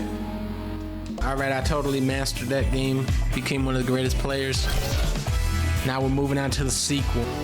Oh yeah, here we go. You're no match, Juggernaut. You're more like Juggabutt. I have to kill you, Iron Man, because that is what Spider-Man would do in the comics. I have no idea what I'm doing, but I'm having fun. Boom. Web swing. Oh, I'm fucking dead. It's the magic Gen 5 was the last one you paid attention to. One of the Infinity I didn't have Cartoon Stones, Network, so I or was couldn't that a watch different thing? when they were on Gen 4. Swing. I don't think this movie Gen is 5 connected yet. fucking sucked for the anime. And then Gen But when it 6 does, turned it into a shonen, and it was actually kind of Kino. And then Gen 7 turned it into like kitty shit. Captain America, you idiot. You're the only person to ever get hit by that. Oh god, this is getting dicey. Who the hell is Blackheart? She like Braveheart? Web swing. No, not web swing, Spider-Man. No, it only works on Captain America.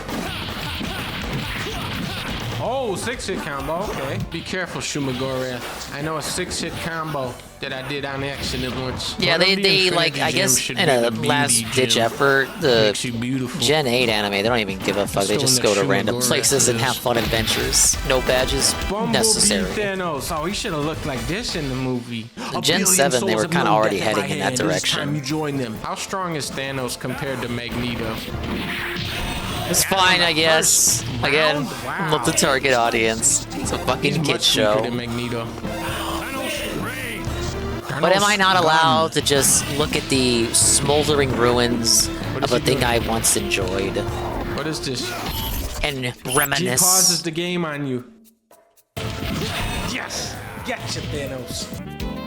I'm going to be a father? So does Spider-Man have room in his universe for a wife and child? MJ, you and the baby are the only universe I need. Damn, Peter!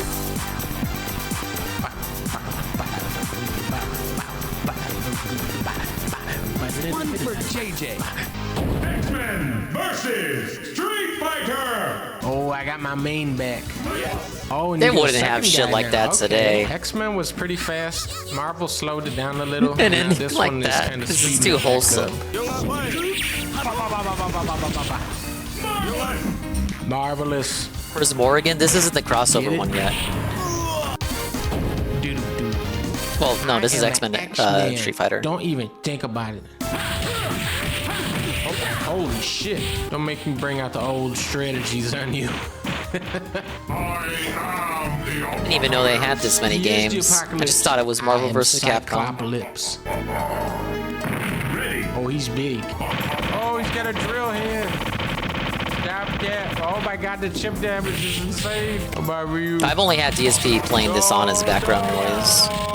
So I don't know about what I don't know what he thinks about it. Though it's by the same devs as the last collection he played. So I can't imagine his opinion has changed much. Wait, you gotta fight your own tag team partner at the end? What? Ryu, why did it have to come to this? I wanted you to be one of the X-Men's. Wanted you to be the one, to be the guy. Thank you, Ryu. You are a great fighter. It's up to us to keep the dream of peace alive. It's not because I picked Ryu and Cyclops that it's doing Does this. Ryu maintain peace? Right? He kind of just like walks around with the silly little bag fighting people. Each one. Hey, he made it. Oh, Cyclops gone. Shadow Lady is in He this. skipped Marvel superheroes versus smash Capcom. buttons and crazy shit will happen. Who would win, Mega Man versus Iron Man? That's what we always wanted to know. Mega Man wins. Good. Jin wins. Jin lose. Who would win, Green Hulk or Gray Hulk? Oh my god. Spider-Man, stop killing him. This one is where they just went so crazy, so over the top. I mean, listen to the music. He made it to that game. The one everyone loves. All out.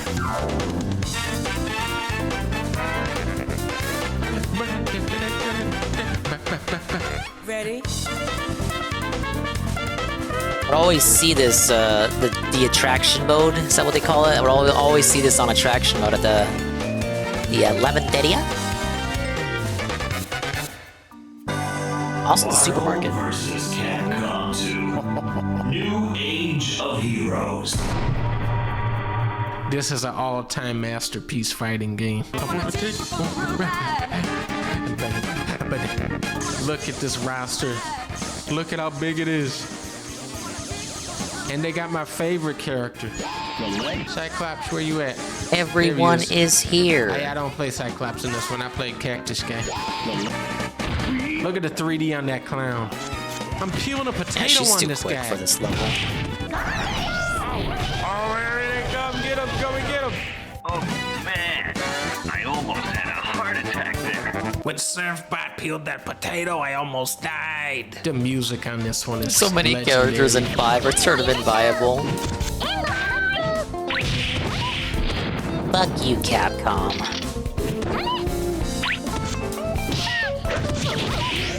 You're no match for Even my the music is kind of combos. fly.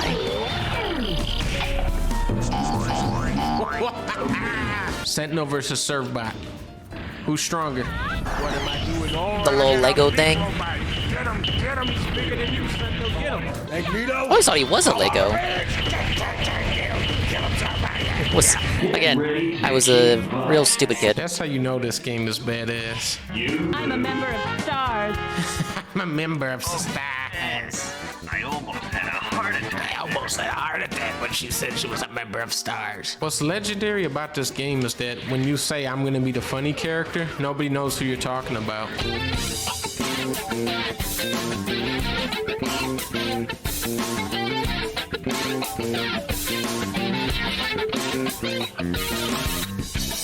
Oh, what the hell? He didn't play the Punisher. Oh well. Well, big ups. He did eventually get to Marvel vs. Capcom 2. Meanwhile, I'm still stuck here. Fun and flashy game. I played it once at the supermarket. And I didn't know what the hell I was doing.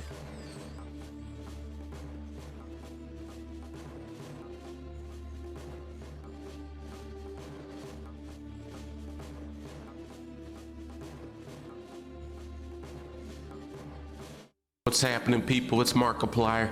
Today we're going to be playing the latest and hottest game, Concord. I'm hearing great things about it. I'm hearing it's an all-time classic. Haven't played it myself yet, personally, but let's go and check this bad boy out. now? It should be like at the top, right? Because it's just that this thing just came out. Is that your local GameStop? So, did I get it wrong? Is it not? Yeah, they out copy yet? out the dumpster. Valorant's up there. Maybe I have to type it in. Paladins? No, that's not right. Is this it? No, not Valorant. Concrete Genie. Maybe we can get it on here. Not Construction Simulator. Not Control. Not Contra. The whole game was a con. Wait, maybe I got the name wrong. Wait, was it called Conscript? No, this looks different. Conan Chop Chop? No, I don't think this is right. Did I just dream up a game that's not even real? I swear there was a new game called Concord coming out, like was supposed to just come out. What is happening? Did they turn it into this? Is this How what does he it get is? away with, This like- looks interesting. All right, I got Concord. How does now. he get away with There you pretending are, to Quill. be black? Tell Groot to stop worrying about getting Doesn't he have like a arrested. whole game company? Wait a We need minute. DSP the king to cancel them. Where are you? Where did you go? It's at least good enough for me to recommend trying out. It's me, Markiplier. I heard you weren't the best game, but not necessarily the worst game. Concord is a 5v5 first-person shooter, but we set out to make it play like nothing else out there. We were kind of craving a new experience, and we wanted to come into the genre space and provide a different option than what was out there. Gamers decided they didn't want Copy you of in the genre Overwatch off space. Some dusty GameStop shelf Damn and it. rub it under the musky armpit of the Guardians of the Galaxy's Peter Quill, and you might have something close to the feeling of Concord. The possibility space of what Concord will become is super exciting, and we can't wait to start the adventure together soon.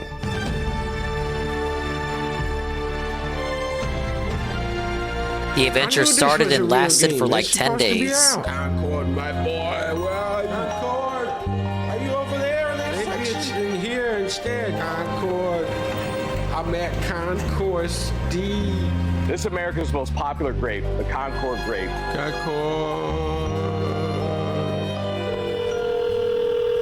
Get me out of here.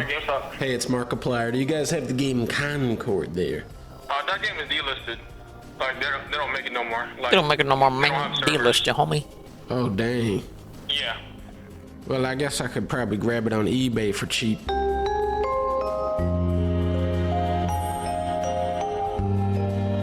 And it took too long to make the Concord video, so we get this. Oh well.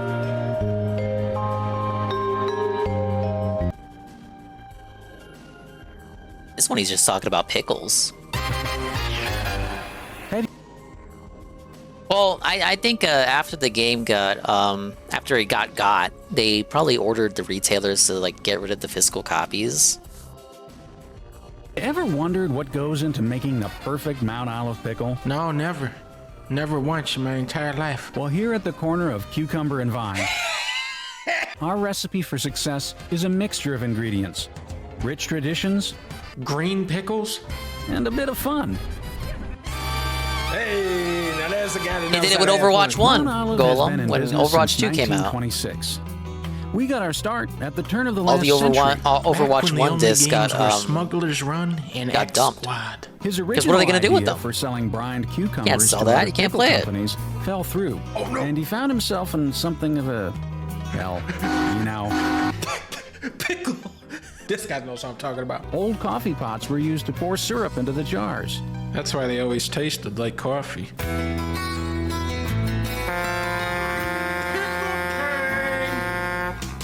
From that modest beginning, Mount Olive has grown to become the best-selling brand of pickles, peppers, and relishes in the country. Except for that one with that goddamn bird on it, those sons of bitches. Today, Oh, the we hate perfect that pickle brand. packing process. Oh shit, this is Except a for new their rapper. baby pickles. Perfect pickle packing process. Perfect pickle packing process. Perfect pickle packing process. You know how we do on Cucumber and Vine. Don't make me hit your bitch ass with a bottle of brine. Each year, we buy millions of pounds of Was fresh actually kinda cucumbers clean. and peppers. I buy more than that. Oh my god! Look at all those cucumbers. That's a lot of pickles. The cucumbers are then delivered to Mount Olive by truck. How the hell? How do I get that golden banana? Mount Olive receives its fresh cucumbers in a variety of ways. In plastic bins, in cardboard containers, in barrels. It's in a not bowl, impossible. In the sink, in a jar, on top of spaghetti all covered with cheese. Some of them we find in the bottom of a cereal box. Rick had some laying on his porch the other night. There's green stuff in this truck. Bulk-loaded cucumbers are washed out of the truck with a powerful water hose. Then we lift them up the roller coaster. Have fun, Pickles. This is a good one. Mount Olive packs 2 basic types of pickles. The yummy kind and the stupid ass kind. Each big hopper holds Okay, that around wasn't that bad. 200 bushels of product. No way, that is 150 max, and I don't know what a hopper or a bushel is or a Oh, my cucumber GameStop or Slim pickle. We have a door that we're able to Sling open Battleborn and disc for dump 99 cents after the cucumbers server in. shut down, but they didn't get the another memo door like bigger that games can like open watching under Concord. Hihachi's feet. Well, Battleborn, This way he that was a couple years ago. Like that went offline relatively soon. Like maybe they just changed their practices by the time it came in for Overwatch 1 and Concord. can't steal the recipe. Then we start shooting them out of the pickle machine. I like to see how many I can get into each crate without knocking them over. Then we put them in the swimming pool and start shaking Can't them eat into the this one. jars, but I gotta eat all the ones that fall on the floor. Pickle punch! Oh, you like The cucumbers Battleborn? move from the outside into the Keep that cutting between department, you and the where priest. They're cut into chips, spears, Furby, relish, salad cubes. X Squad. Then we pour delicious Mountain Dew into every jar. This gives the pickles their flavor. Woo! Tim McGraw! Hey, I'm talking pickle. When it's time for the Ah, come cucumbers on. to be packed into jars, the cucumbers first get a thorough washing. What is wrong with this narrator? Thorough. Everybody's talking about the thorough McGraw. He's making sure that pickles are as clean as your paws. 1, 2, 3, 4 pickles in a row. That's when the big dog says thorough. I kind of just want to watch that documentary raw now. I want to find out how pickles are made.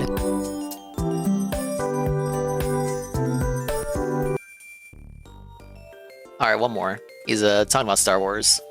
Star Wars Outlaws is a game where it is against the law to have fun. It's an opportunity to make millions. When I started playing, I was supposed to click the right analog stick in to pick up items, which actually paused the game for me instead, so I switched to the alternate control scheme where X is pick up items and B is crouch, except B did nothing and X was crouch and pick up items and right analog stick was still pause, so I switched to mouse and keyboard. Let's steal from this guy. Get him, buddy. Nice lift, Nix. What? You just stole a wallet from the Force. What happened? Fool me once. Shame on you. Nix, go.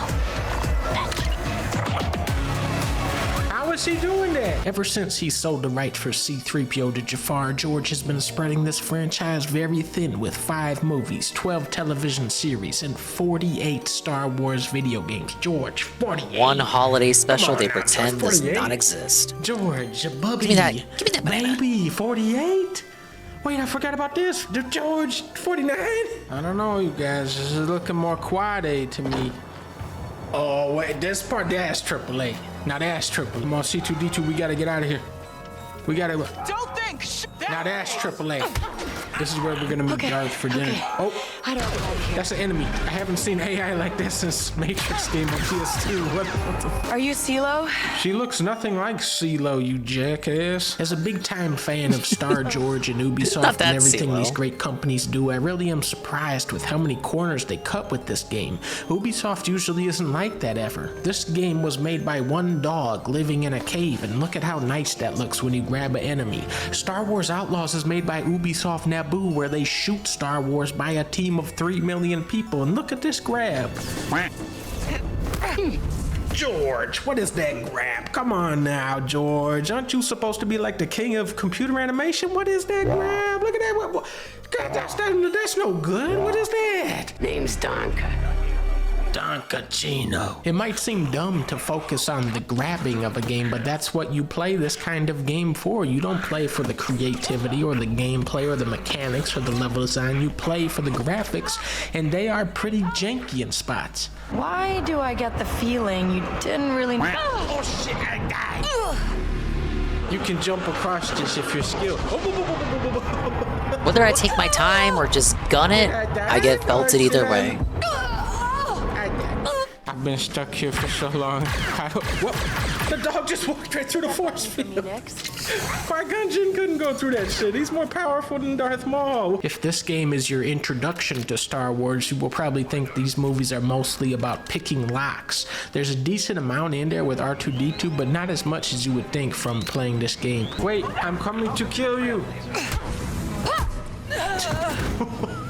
So this is where Lego Star Wars had lock picking with R2-D2, except there it was kind of fun. Couch graphics.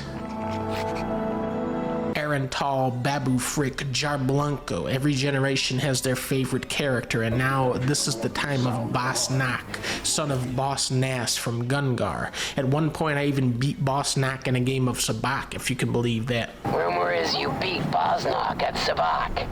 Is that true? Yeah, I did. The saddest part of this game to me is how many times it says, no, you can't do that. You can't play the way you want to play. You got to play the game like we tell you to play or we're turning it off. It's got to be one of the least open world games I've played lately. It's more of like an open zone game, like Sonic Frontiers in my opinion. It's a shame, because you would think like Star Wars is all about like exploring and having fun, galactic adventures and whatnot. It's so restricted. A game like this being restricted. I don't It's expect the ridiculous. fanciest products from Ubisoft, and my expectations for Ubisoft have definitely lowered over the years. Outlaws is better than Skull and Bones. It's more fun than the Avatar game they made, but honestly, I had more fun with that new Assassin's Creed.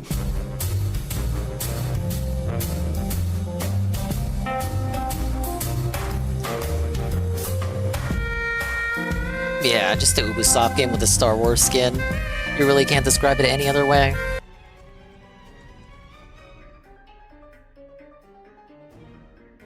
Yeah, now we're really getting into, Wait, no, we got one more.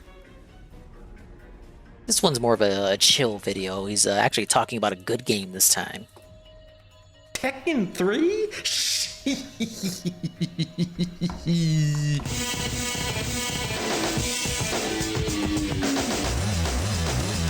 Why didn't you tell me we were playing Tekken 3? I would have made this video 27 years ago if I knew we were playing this today. Round 1. Fight. You hear this is the best one of the series? Or one of.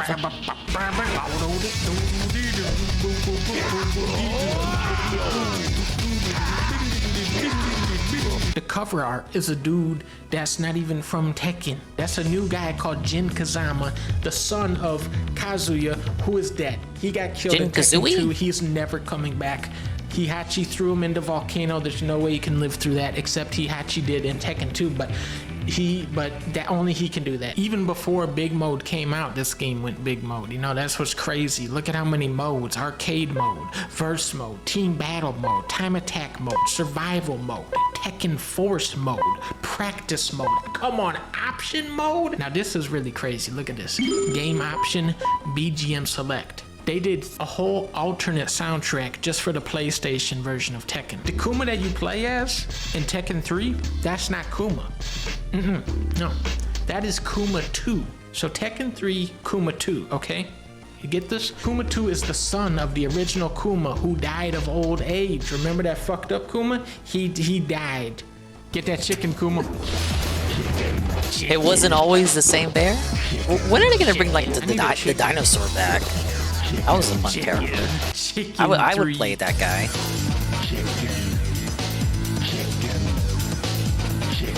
Let's go for the arcade soundtrack. Watch what happens when I hit this button.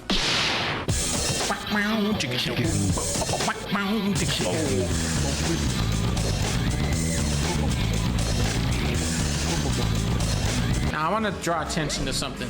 Look at this. Look at how Dinosaur was fast you can get up be death after in you the get knocked lore. down. Oh That's shit! a huge innovation. I'd still main him. Fuck it. Redemption arc.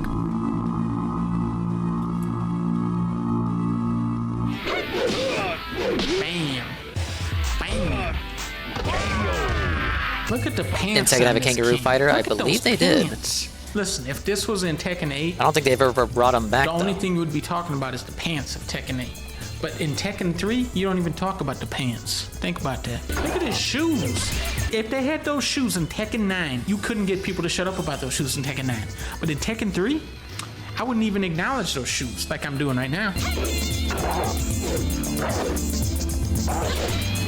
This stage looks really crazy. Thank you, Ivan. Makes me want to off myself. Now, you know What's really amazing crazy is at about this point, I'm game? just doing them out of When order. You beat the game, you unlock a new character. This You don't whole have to world wait can go 8 suck a months after dingus. the game came out and pay for the character separately. You just unlock the character by playing the game. Thank you, Tekken 3. Round 1. Yeah, I remember that commercial. This music is a whole different game. Oh, wait a minute. Now it's Tekken. Now it's Tekken. Should I hit him with the door knocker? Knock, knock. You dead, boy? Kangaroo kick. Now, he learned that from Roger, who is a kangaroo in Tekken. Oh, there is a kangaroo. Whenever There he you is. die to ogre, it says game ogre instead of game over. Now, this is extremely important. Everybody pay attention to this. He got ogre's blood in there, and they give it to this little mouse.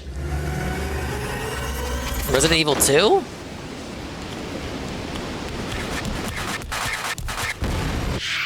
And that's the main villain of Tekken 4. Bam, dead. The character story's always that silly?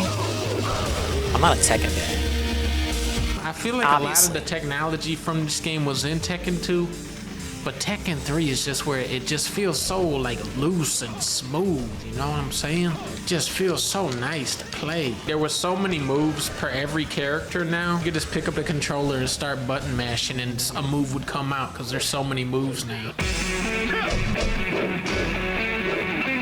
I love how different each version of the soundtrack is too. Like the PS1 version has got like this intense, you know, crazy bass lines, like badass rock guitars. And then the arcade version is the more like chilled out version, you know, more cooled out. Oh, that's smooth. I like this beat. Don't make me hit you with a left flamingo feint. I think this was in the Sopranos game. Final round. Fight. This song is so crazy.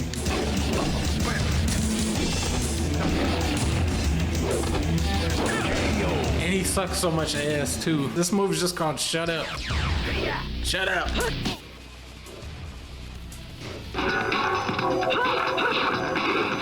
This is for 40 years of macaroni and cheese. You win.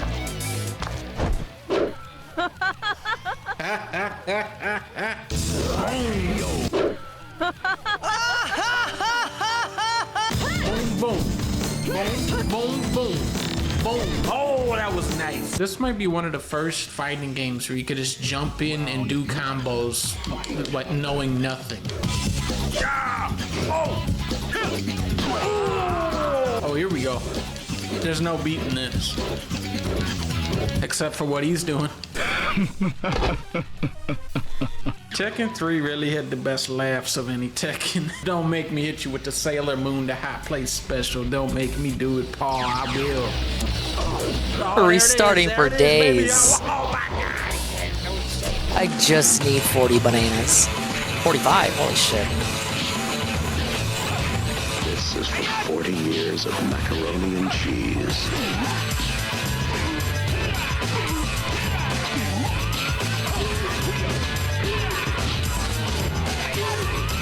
Tekken 3 and Tag 2 were your games. I hear people say good things about Tag Now, Tournament is 2 as King well. a human or a tiger? King is a young man who was raised in the original King's... Or, wait, King is dead too? Oh, what? How did I do that? Oh. What is this weird-ass input? You go boom? Jesus, I can't do that. Oh, I did. A lot of people say that Tekken 3 is the best one because this is the only one that had Gon as a character. Gon with the wind. Oh my god. He farts on him. Yeah, this is the one I would play as. Look at the punches. This little The punches guy. are incredible. Jin Kazama, you know, he likes mother's teachings, dislikes deception. He's a good guy. Hobbies, walks in the forest. Jin, my grandson, I save you from true oath. Wait, you got tattoos? Throw them off.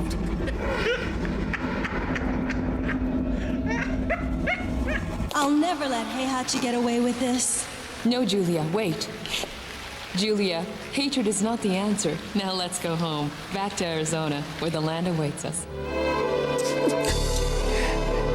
Let's go home, guys. Back to Arizona. Arizona. If it's not one thing, it's another.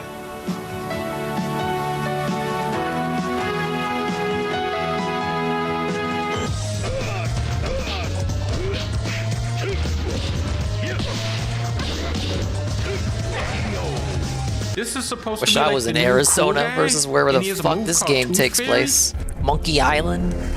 Wait, that's a different thing.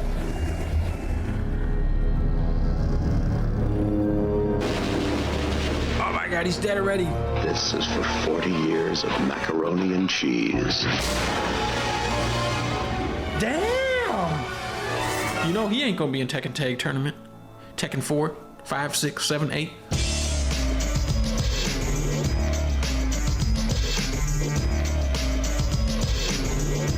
Monkey Ball Hell. Yeah, you know what? This is Monkey Ball Hell.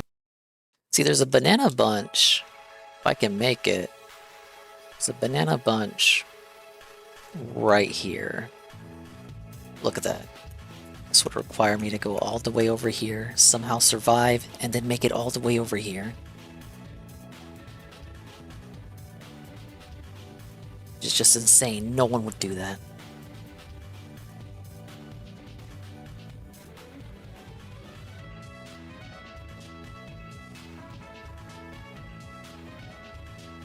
This one's been sitting in the watch later for a minute. The best looking game ever. I'm a little surprised at the number of ways Hellblade 2 feels like a regression from the first game. It sucks. Hellblade 1, Senua's Sacrifice, was developed by a team of only about 20 developers at Ninja Theory and released in 2017. Although limited in scope, the game is ambitious. It's tackling a complex It's not about area Hellblade of 2, mental if you're health worried about takes that. It's place not in a world that oscillates between It's not a punishingly Hellblade grounded video. and nightmarishly surreal, and the whole thing rests on the back of the main character's performance, as portrayed by then untested actor Melina Juergens. Hellblade 2, Senua's Saga, was announced in 2019. In fact, it was the very first game announced for the new generation of Xbox consoles. I remember seeing the announcement on the Game Awards. Awards. An unlikely I was hit. like, oh, Ninja okay. Theory was acquired by Microsoft. The game's team size ballooned from 20 developers to closer to 100, and then in 2024, we all finally got to play it. And it's interesting, you know? It's still pulling from that mix of real and surreal. It's still about Senua dealing with her psychosis. Melina Juergens is delivering another pretty unimpeachable performance. But there's Yeah, it's like a 5-hour weird amount of situation. Stuff that feels Even with the dingus missing bonus, I'd be from done that with it in 10 previous hours. Smaller team and scrappier development. The first game had pretty memorable boss fights with a variety Hellblade. of creatures. Give but me Hellblade 2 Xenoblade. wholly excises bosses and doesn't even let you fight multiple guys at the same time. In Senua's Sacrifice, the game whisked us to a ton of memorable locations. There's a whole damn level in the Sea of Corpses. Senua's Saga centers itself totally in Iceland and struggles to make individual environments stand out. The first game was a focused story on Senua's growth, her desperate struggle against prior trauma, and its enduring rot. Hellblade 2 feels a little aimless in comparison. A story with more characters, but less to say. But there's this caveat to all my complaints, because whenever I would start feeling the repetition of combat or environments, whenever I would wonder why exactly I was supposed to care about these characters, my frustration would be assuaged by a quite literally superficial fact. Hellblade 2 is the best looking game I've ever played. But what does that While mean? It's playing nice. Hellblade 2, Was a it solid meaningful portion of my though? brain was devoted Meaningful. to this Ah, ongoing yes. feat. But literally, was A it threatening meaningful? slaver strides towards Like, what does Senua, that and that part of mean? my Who brain goes, cares? I've never seen someone emerge from the fog like that in a game before. She pulls herself agonizingly up a battered rock wall, and I think, I can't believe how well her hands are interacting with the geometry of that environment.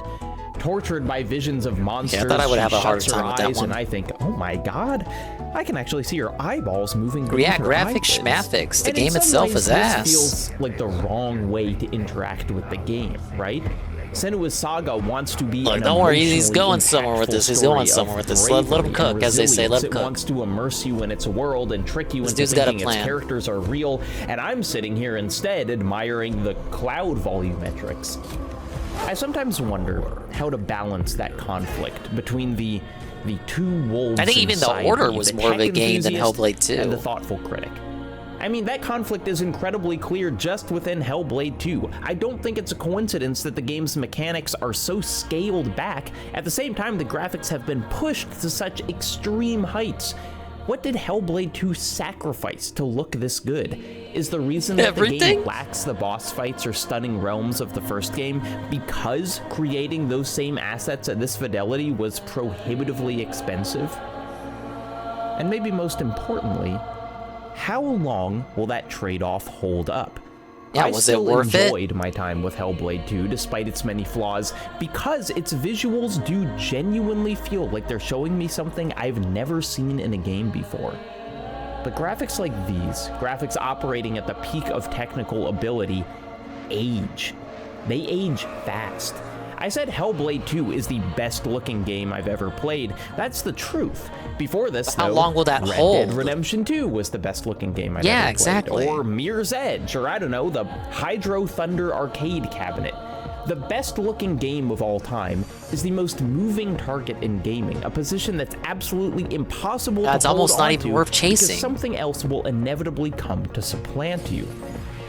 You might think this makes Nintendo discussions W. of the quality of graphics less meaningful then. Why spend so much time on something that will inevitably be outdated? But it's this inevitability that I think makes these discussions more interesting. Because the context of any given date's best-looking game ever tells us a huge amount about that era's technical leaps and hurdles, what could just be achieved, and how much that achievement cost. You'll We probably can still all be with name Pinata. games that look timeless, Hey, we're talking that rare. pursue a clearly Conquer Life defined Reloaded looks artistic amazing style. for OG I've spent plenty of Xbox. time discussing the many routes a game can take to look beautiful, but today I want to regress in a way, to talk about games that chase the most obvious and most elusive target, games that don't want to be the most graphically impressive of their style, but the most impressive full stop. As those games aged, as they slipped from a vision of the future to an artifact of the past, what became of their visual legacy? What is the afterlife of the best-looking game ever? They get remastered forever and ever. And there you go, that's his thesis. Fuck you, you thought it was a Hellblade 2 video? Thank God it's not. But before we start, a word on capture quality. While my ability to talk about gaming history is decent for a random guy on the internet, my ability to capture this same history is woefully inadequate. I'm talking about 40 years of gaming history here, and with unlimited time and access to hardware, I would perfectly record each game I'm talking about in its original environment and resolutions. However, I actually have very little time, and even PS2 games are absurdly expensive now, let alone something like a Laserdisc. The games you'll see in this video are instead recorded using a hodgepodge of methods, some natively, some emulated, some generously donated by other folks online. Even if I did get it all off the appropriate machines myself, it still wouldn't be an accurate vision of what they look like dare you at put the a golden time. banana there. Our How screens fucking dare are you. different. The way we display images has fundamentally changed. What's wrong with you? All that is to say, my depictions of these games aren't perfect. Now, we return to our regularly scheduled programming. A mental game I like to play sometimes is basically the gaming equivalent of, what if you gave a medieval peasant a Dorito? That is, what if I took my current computer with its 8-core processor and 12 gigabytes of VRAM back to the 80s? What if I showed an arcade full of young Gen Xers Hellblade, or Cyberpunk, or Spider-Man? They'd pog Would out? they even be able to grasp that they were looking at a game? Would their heads explode? Before I started blowing minds, though, I'd probably ask them what they thought the best-looking game ever was. And if I time-traveled to 1986, Hey, I actually did it. I bet I'd get a lot of people saying Defender of the Crown. The That wasn't Amiga so bad. 1000, or simply the Run it Commodore back. Amiga at time of release, was not marketed primarily as a gaming machine. It would have been absurd to do so. It was released Oh the yeah, same year RE1 as is the up there Nintendo for the time. Entertainment System, but where the NES But they- retailed that for one was $200, pre-rendered. It's not the real Amiga time. 1000 cost $1,285, and that's without the monitor. The Amiga wasn't just a gaming system, it was a personal computer, complete with art and video But they programs marketed and a it whole like it was host of other like it features. was a gaming But system. Computer Gaming World magazine still described it as a machine designed for games. And for $1,300 in the 80s, it needed to deliver some visuals you couldn't see anywhere else. Enter Cinemaware, a development studio with dreams of turning games into stunning interactive movies. They arguably never got closer to this goal than with their very first game, Defender of the Crown. It is not a complex game. Jimmy Marr of the Digital Antiquarian describes it as basically Risk played on a map of England, and says it manages the neat trick of being both too hard and too easy. But like Hellblade 2, you wouldn't be coming to Defender of the Crown for its deep mechanics. Looking at Defender of the Crown in 2024, what you're likely to be compelled by is really skillfully done pixel art. For example, there's this scene where you raid a castle and your character casts a huge dramatic shadow on the wall behind him. Other compositions play with chiaroscuro lighting, jousting scenes have dozens of people in the audience, the racy romance scenes even feature seemingly transparent clothing when silhouetted by a fire. These effects are artistic sleight of hand. They're manually drawn in. Things like real-time shadowing wouldn't even be dreamed of for years. Instead, appreciating what was so revolutionary about Defender of the Crown requires remembering that simply rasterizing screens of this size, It's a very detail, and good-looking color game for the was time. unheard of. I had never heard of it. Defender of the Crown released the same year as The Legend of Zelda and Kid Icarus. I wasn't even a The zygote when difference this game between released. those and this feels monumentally more impressive than the jump from, I don't know, 480p to 4K. What the Amiga was showing sat more comfortably among full arcade machines, and often surpassed even them. And ultimately, Defender of the Crown is just a simplified game of Risk, with artfully constructed, mildly interactive animations that play in the middle. The visuals really are the appeal, as was demonstrated when the game was ported to other less graphically powerful systems. Marr writes, "Virtually all the ports were much better games than the Amiga version, fixing the minigames to make them comprehensible and reasonably entertaining, and tightening up the design. Even so, it remained and remains the Amiga version that most people find most alluring. Without those beautiful graphics, there just doesn't seem to be all that much point to Defender of the Crown. Once again, visual fidelity is matched with compromised interactivity. But Defender of the Crown mattered as a vision of the future. Developers who came up in the 80s will still talk about seeing Defender of the Crown for the first time, having their idea of the potential of graphics expanded by these screens. Expand? The Amiga itself was a tremendously important machine for gaming as a medium, not just for playing games, but creating them. The art and soundtracks for many games were created using Amiga computers, the hardware adopted in wide swaths by developers inspired by its art. It showed them a peek of what the future might look like. It's worth contrasting Defender of the Crown with another game 3 years its senior, a game that arguably had an even greater claim to the title of best looking game ever, the lovingly drawn, soul-crushingly difficult Dragon Slayer. Oh, hey! Dragon's like Dragon's Lair, Lair. a fantasy adventure where you become a valiant knight on a quest to rescue the fair princess from the This clutches shit of was an such a evil quarter dragon. eater. Dragon's Lair might be the pinnacle of mechanics sacrificed for visual fidelity. Comprised entirely of pre-animated snippets, every scene of Dragon's Lair exists as a simple binary. Hit the correct button at the correct time and the animation plays to completion. Mistime your Well, the input or reward, hit any other the button, reward is in and real the time, animation is right? The reward is getting interrupted by the see more of the also cartoon. lovingly drawn game over screen. Dragon's Lair is, as many others have pointed out, basically a game-long QuickTime event. The game has almost exactly 22 minutes of possible gameplay, because that's how much footage the animators made for it. Compared to even the most basic video games, the possibility space for Dragon's Lair is severely limited. And while today we might look back and see similarities between Dragon's Lair's pre-animated cinematics and the barely interactive pixel art of Defender of the Crown, it's worth noting that these games are doing radically different things. Defender of the Crown was a game using actual computing power to render its high-quality art. Dragon's Lair was only computing relatively simple pass-fail states. Its lavish animation was instead held by the massive laser disc it ran on, the game's programming telling the disc where I've never to seen one in next. person. Saying Dragon's Lair was the best-looking game ever would be kind of like saying Immortality is the best-looking game ever. You could make that argument, but you're likely to get groaned out of the room. Another vital difference between the two games is the context of how they were played. Defender of the Crown could be run at home, albeit on a relatively expensive computer. Dragon's Lair's Laserdisc could only be afforded and run by arcades.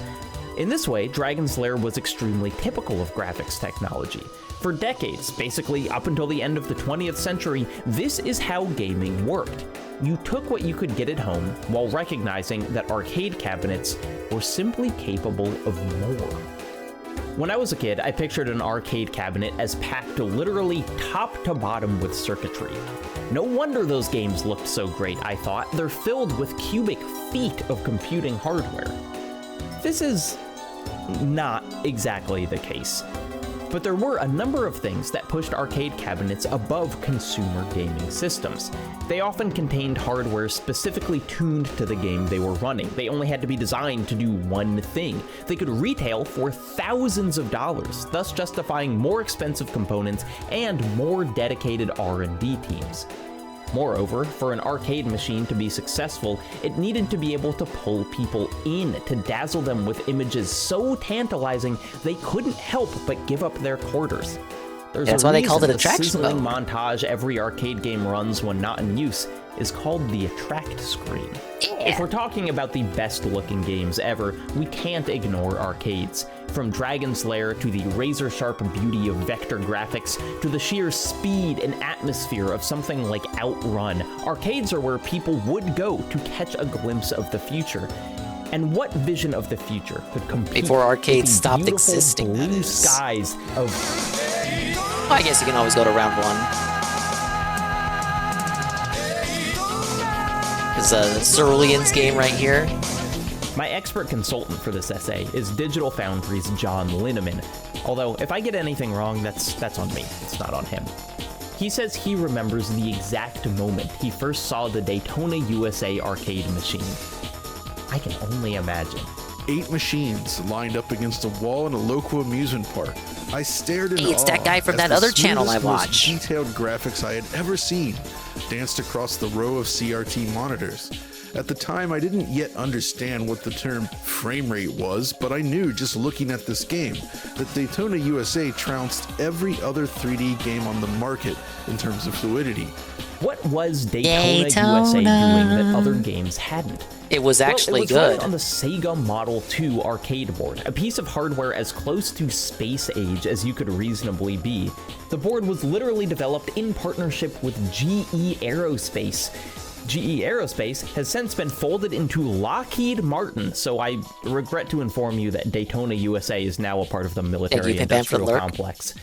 But hopefully this will be done by the time you wake up. This game quite literally introduced the game It's already world 3:30. to texture Tugging my filter. shirt collar. You know when 3D games use some sort of techie magic to smooth out their sharp pixely edges? That's from Daytona. It also ran at the eye-melting resolution of 496 by 384, featured 16-bit color, and did all this at 60 frames per second.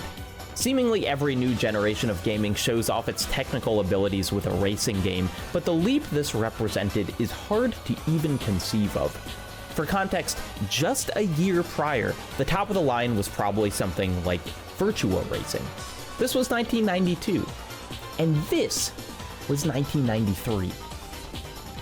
There's an aspect of Man, to be fantasy existing to in this that era era. of Sega's arcade dominance. The consciously. idea that you could just keep pouring To money be cognizant into tech and and research existing and in keep this era. reaping unbelievable jumps To see in the advancement of fidelity. technology happen Also in real released time must have been real alongside something. Daytona USA in 1993 was Virtua Fighter, the first fighting game with fully 3D graphics. It looked like this.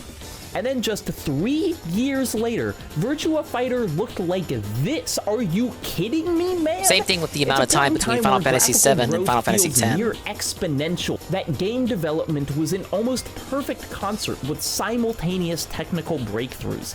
This was arcade gaming's moment of visual ascendancy. The cash funneled into these games apparent the moment you saw them. And every 3D game today still exists in the wake of this period. The texture filtering introduced by Daytona is completely ubiquitous in almost everything released in the 21st century. 20 years after Virtua Fighter 3, games still boast of their detailed eyes and realistically flexing musculature. And yet, this was also the last moment of glory for arcades. Soon after, the Dreamcast would feature near parity to arcade performance. Arcades stopped drawing the same crowds, and thus lost their endless stream of R&D funding. Giant, purpose-built cabinets would never get the spotlight in the same way. You wouldn't venture into the arcade to get a glimpse of the future.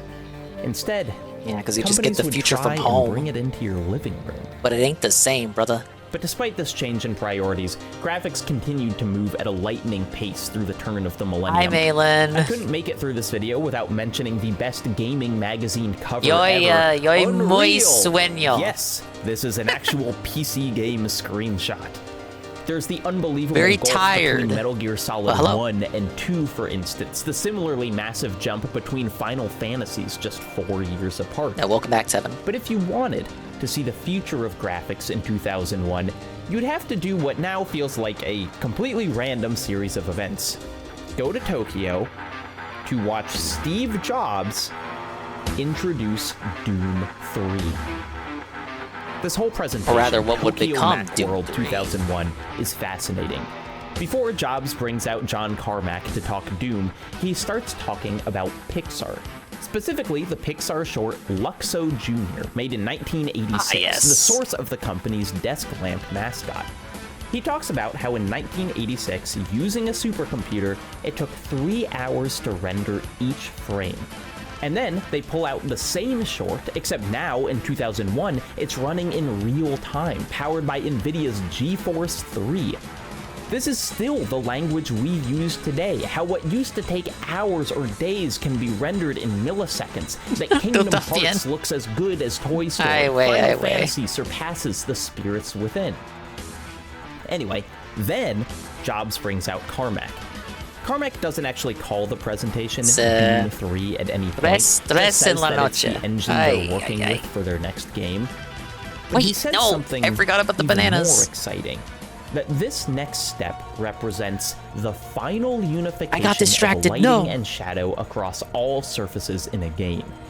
He says for years, games have had to trick their way into appropriate lighting, different things for characters and environments, different techniques for static lights and moving ones. Now, the power of the hardware and their engine would make everything simpler. Now every pixel Why is it gotta could be like lit this? by That was the actually a same good run. sources.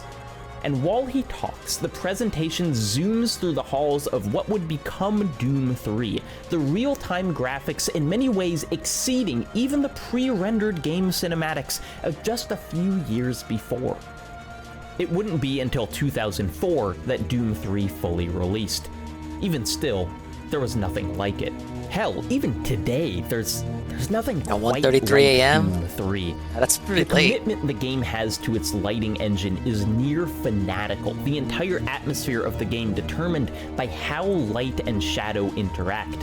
Even the opening minutes of the game, the peaceful walk through a research base on Mars that Right hasn't here. yet been overtaken by demons from hell, is drenched in darkness. NPCs sit No. in barely lit rooms with long shadows stretching across I'm their not gonna have face. the- I'm Giant not gonna have the machines time for throw this. silhouettes against the wall as they work. I can't help but think of that beautifully faked shadow in Defender of the Crown, the computer struggling to How do display I even get- a mostly how? static image. They don't give you enough time to do both that. Defender of the Crown and Doom Go to 3, bed, Mr. Pun. And barely No. old enough to vote. It's the last world, Mr. Playing Pun. Doom 3, you get the sense that the entire game was constructed around its new graphical abilities. Unlike Dooms 1 and 2, 3 is firmly planted in the horror genre, the lighting doing most of the work in portraying the damned research station. Early in the demon invasion, you'll see a pitch-black corner suddenly light up red as an imp ignites a fireball, and that red glow will follow the fireball as the imp chucks it into your face. It's legitimately incredible. I have no nostalgia for Doom 3. I hadn't played it prior to doing research for this video, and the atmosphere hit just as hard regardless. It's a testament to how well Doom 3 establishes itself as a horror title. I have to get to that green segment. I never really questioned what the lighting engine can't do. You look at the environments and wonder, why wasn't There's this only the start one of banana every game bunch. using light like Two this? banana bunches in the whole level. But really, there's a simple answer. The engine could only handle direct illumination. That is, when you shine your flashlight on a wall, you only light up that wall. Unlike real life, the light is unable to bounce, can't continue making its way around the environment. The wonderfully evocative artistic They're still choice in figuring Doom out the 3 lighting to and only shit like feature that harsh today. divisions between light and inky black is also an engine limitation. That attempt at the final unification of lighting and shadow doesn't allow for soft, indirect light. And 20 years later, we're still chasing that goal. This is what ray tracing is trying to solve today. In the ultra-demanding path tracing modes of games like Cyberpunk, we can see gaming getting just a little closer. Light and shadow, character and environment, all still hoping to be unified. Around the time of Doom 3, the rate of best-looking games ever was getting out of hand. In 2002, Capcom released their remake of the first Resident Evil, featuring quite possibly the most beautifully integrated pre-rendered backgrounds ever seen in a game. In 2003, Konami released Silent Hill 3 with uncannily detailed character models and texture work. In the time since Silent Hill 3, there have of course been characters rendered at a higher fidelity than Heather Mason, but whenever I play it, I think this is the best a character has ever needed to look. In 2004, they did a great job with their character Doom 3, model. Valve released a little game called Half-Life 2 with large, complex environments, great-looking water, and a physics system so good it could be the main mechanical hook. What's interesting to me about this time period is that, unlike in the 80s, and somewhat unlike today, the biggest graphical leaps weren't being made by games with severely limited interactivity. Unlike Dragon's Lair or Hellblade 2, these are all game-ass games with complex mechanical systems and big show-offy boss fights. I don't have a perfect explanation for why this is the case. Maybe it's just due to genre popularity. The walking simulator wasn't really a thing. The closest equivalent might actually be cutscene-heavy, gameplay-simple titles like Dream Factor's The Bouncer. You could also look at the stripped-down world of a game I've mentioned a few times in the past, Shadow of the Colossus. Colossus did take a more minimalistic approach to gameplay than many other PS2 games, but it certainly didn't apply the same ethos Zelda to killer. graphics, insisting on huge Question mark, landscapes and allegedly. enemies, involved physics, fur rendering, and even cinematic motion blur. Shadow of the Colossus is maybe my favorite example of, we're gonna do everything, performance be damned. On the original PS2, the game chugged along at something like 18 frames per second. And I wouldn't have It's one of it the any other earliest way. instances of me looking But by at then, it was like footage of a 2005, game, and there was a I game was on the like, why is horizon it? that would It define runs the kind of next choppy. era of conversations about the best-looking game ever. Why does That it run is, like that? It plays if so you could even slow. run it. Yeah, but can it run Crysis? Hardware-wise, consoles are pretty static environments. A game created for the PS2 needed to target that one specific technical platform. Developers couldn't reasonably make a PS2 game for what the PS3 might be able to do. But the PC is a different beast. Games can be, in a way, designed for possible futures. There's no more Future-proofed? famous example of this than Crysis. Put simply, to run Crysis on the highest Used to be settings, played that on you console, would need Rage Quit the 2007's same night. absolute top-of-the-line hardware. Upon Crysis's release, you'd be lucky to have a graphics card with more than half a gigabyte of VRAM, but the game's highest settings could gobble up far more than that. The game wanted blazing fast CPU speeds and even demanded 2 whole gigabytes of memory. For many consumers, they wouldn't have a system with these specs for years after Crysis's release.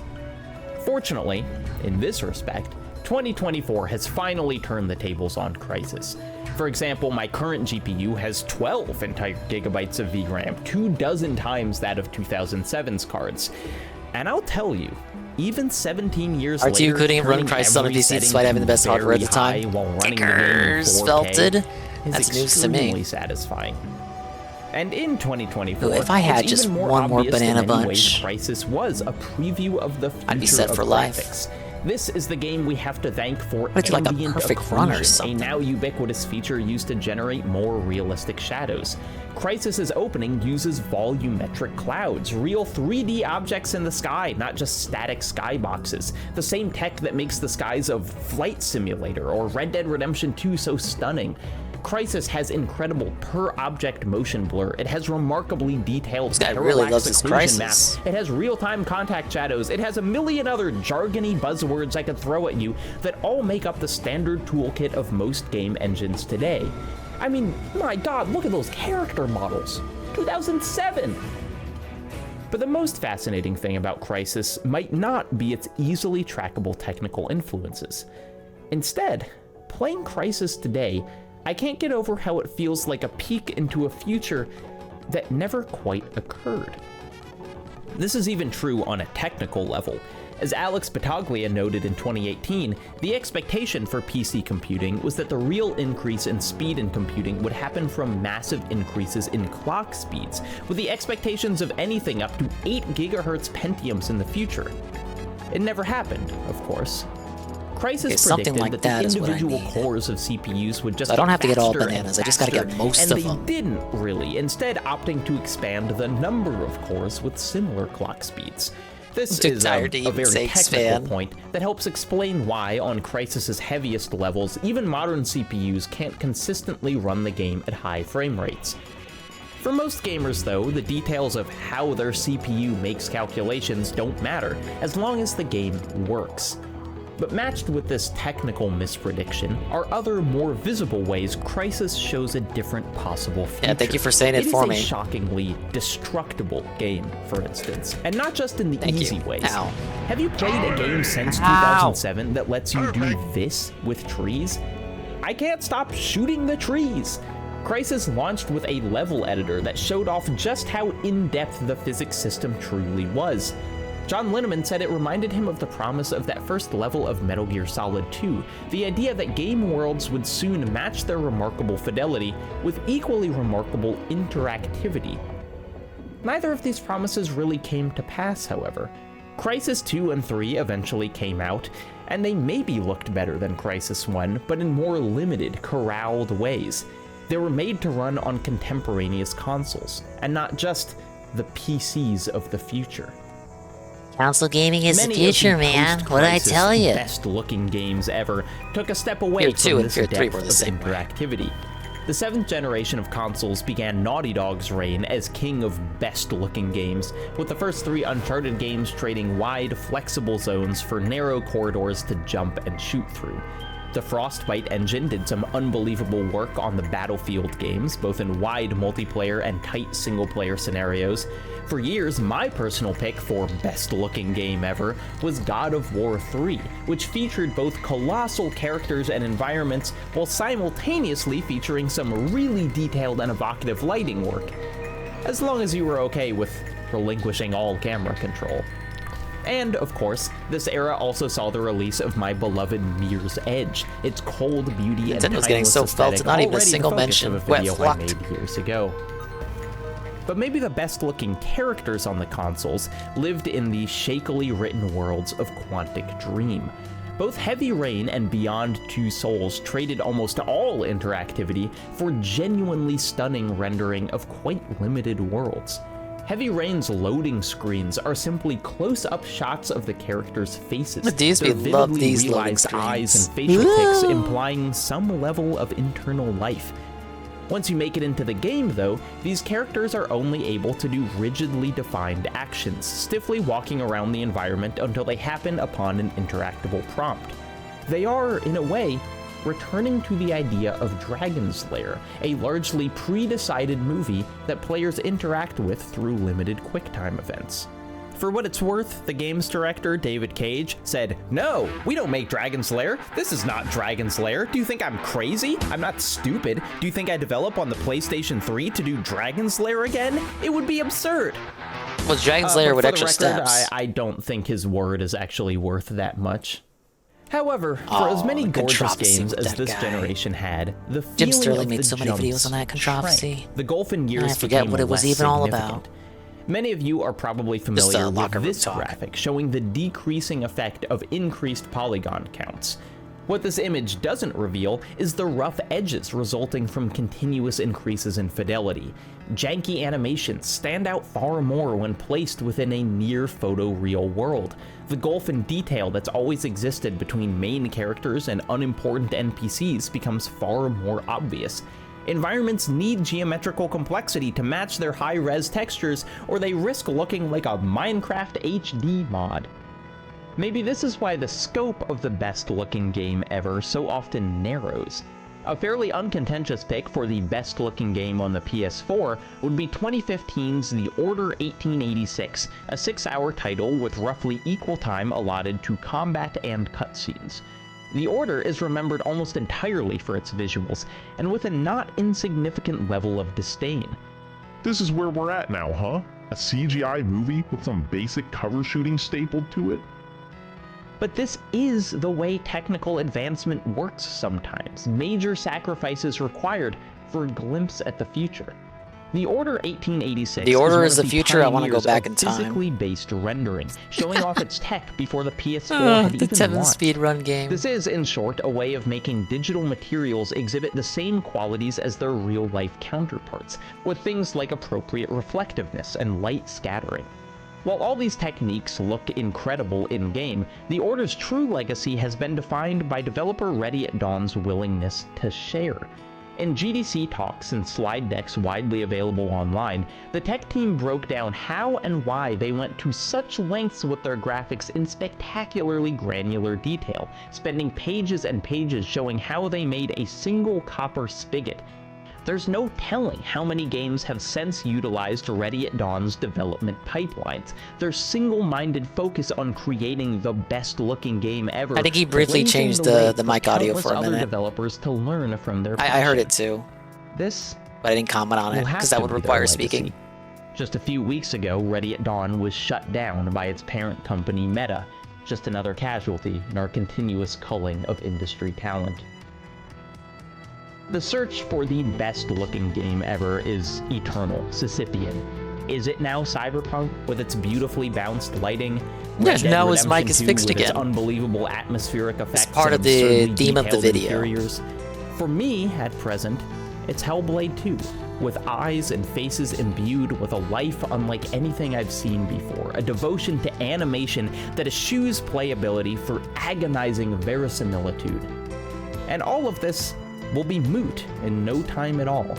The trailer for Grand Theft Auto 6 promises yet another step towards that elusive horizon, the best-looking game ever, until one more takes It was its 4 place. bananas short anyway. And I often do stop and think, do we need any of this? This endless relay, this procession towards an unachievable goal? I mean, are any of these games actually more beautiful than Okami? I don't think so. But what that perspective misses is the way these achievements rely and build on each other. Each studio might be Sisyphus, pushing that boulder up a mount, but in this case, the boulder smooths a little of the slope out each time. The road to the best-looking game ever is generously paved by every other that came before, from Defender of the Crown to Daytona to Crysis and Hellblade, each revealing the possibility of the next digital world. Of course, with a topic like this, I'm inevitably going to miss some huge games. The gorgeous Donkey Kong Country somehow didn't make the cut, Soul Calibur was benched, I somehow went this whole time without saying the phrase, The Last of Us Part 2. But there's one game that stood out, that I realized with horror, I finished my script without saying a single word about. Thank you, Goki. Batman Arkham Thanks for Knight. staying here with the suffering. But I didn't want to cram Arkham Knight into this already overstuffed essay. My hands are so clammy. So I wrote a whole separate video on it. On Nebula, and only on Nebula, you can find this entirely... Yes. Then it gets straight to the ad show segment. Good video.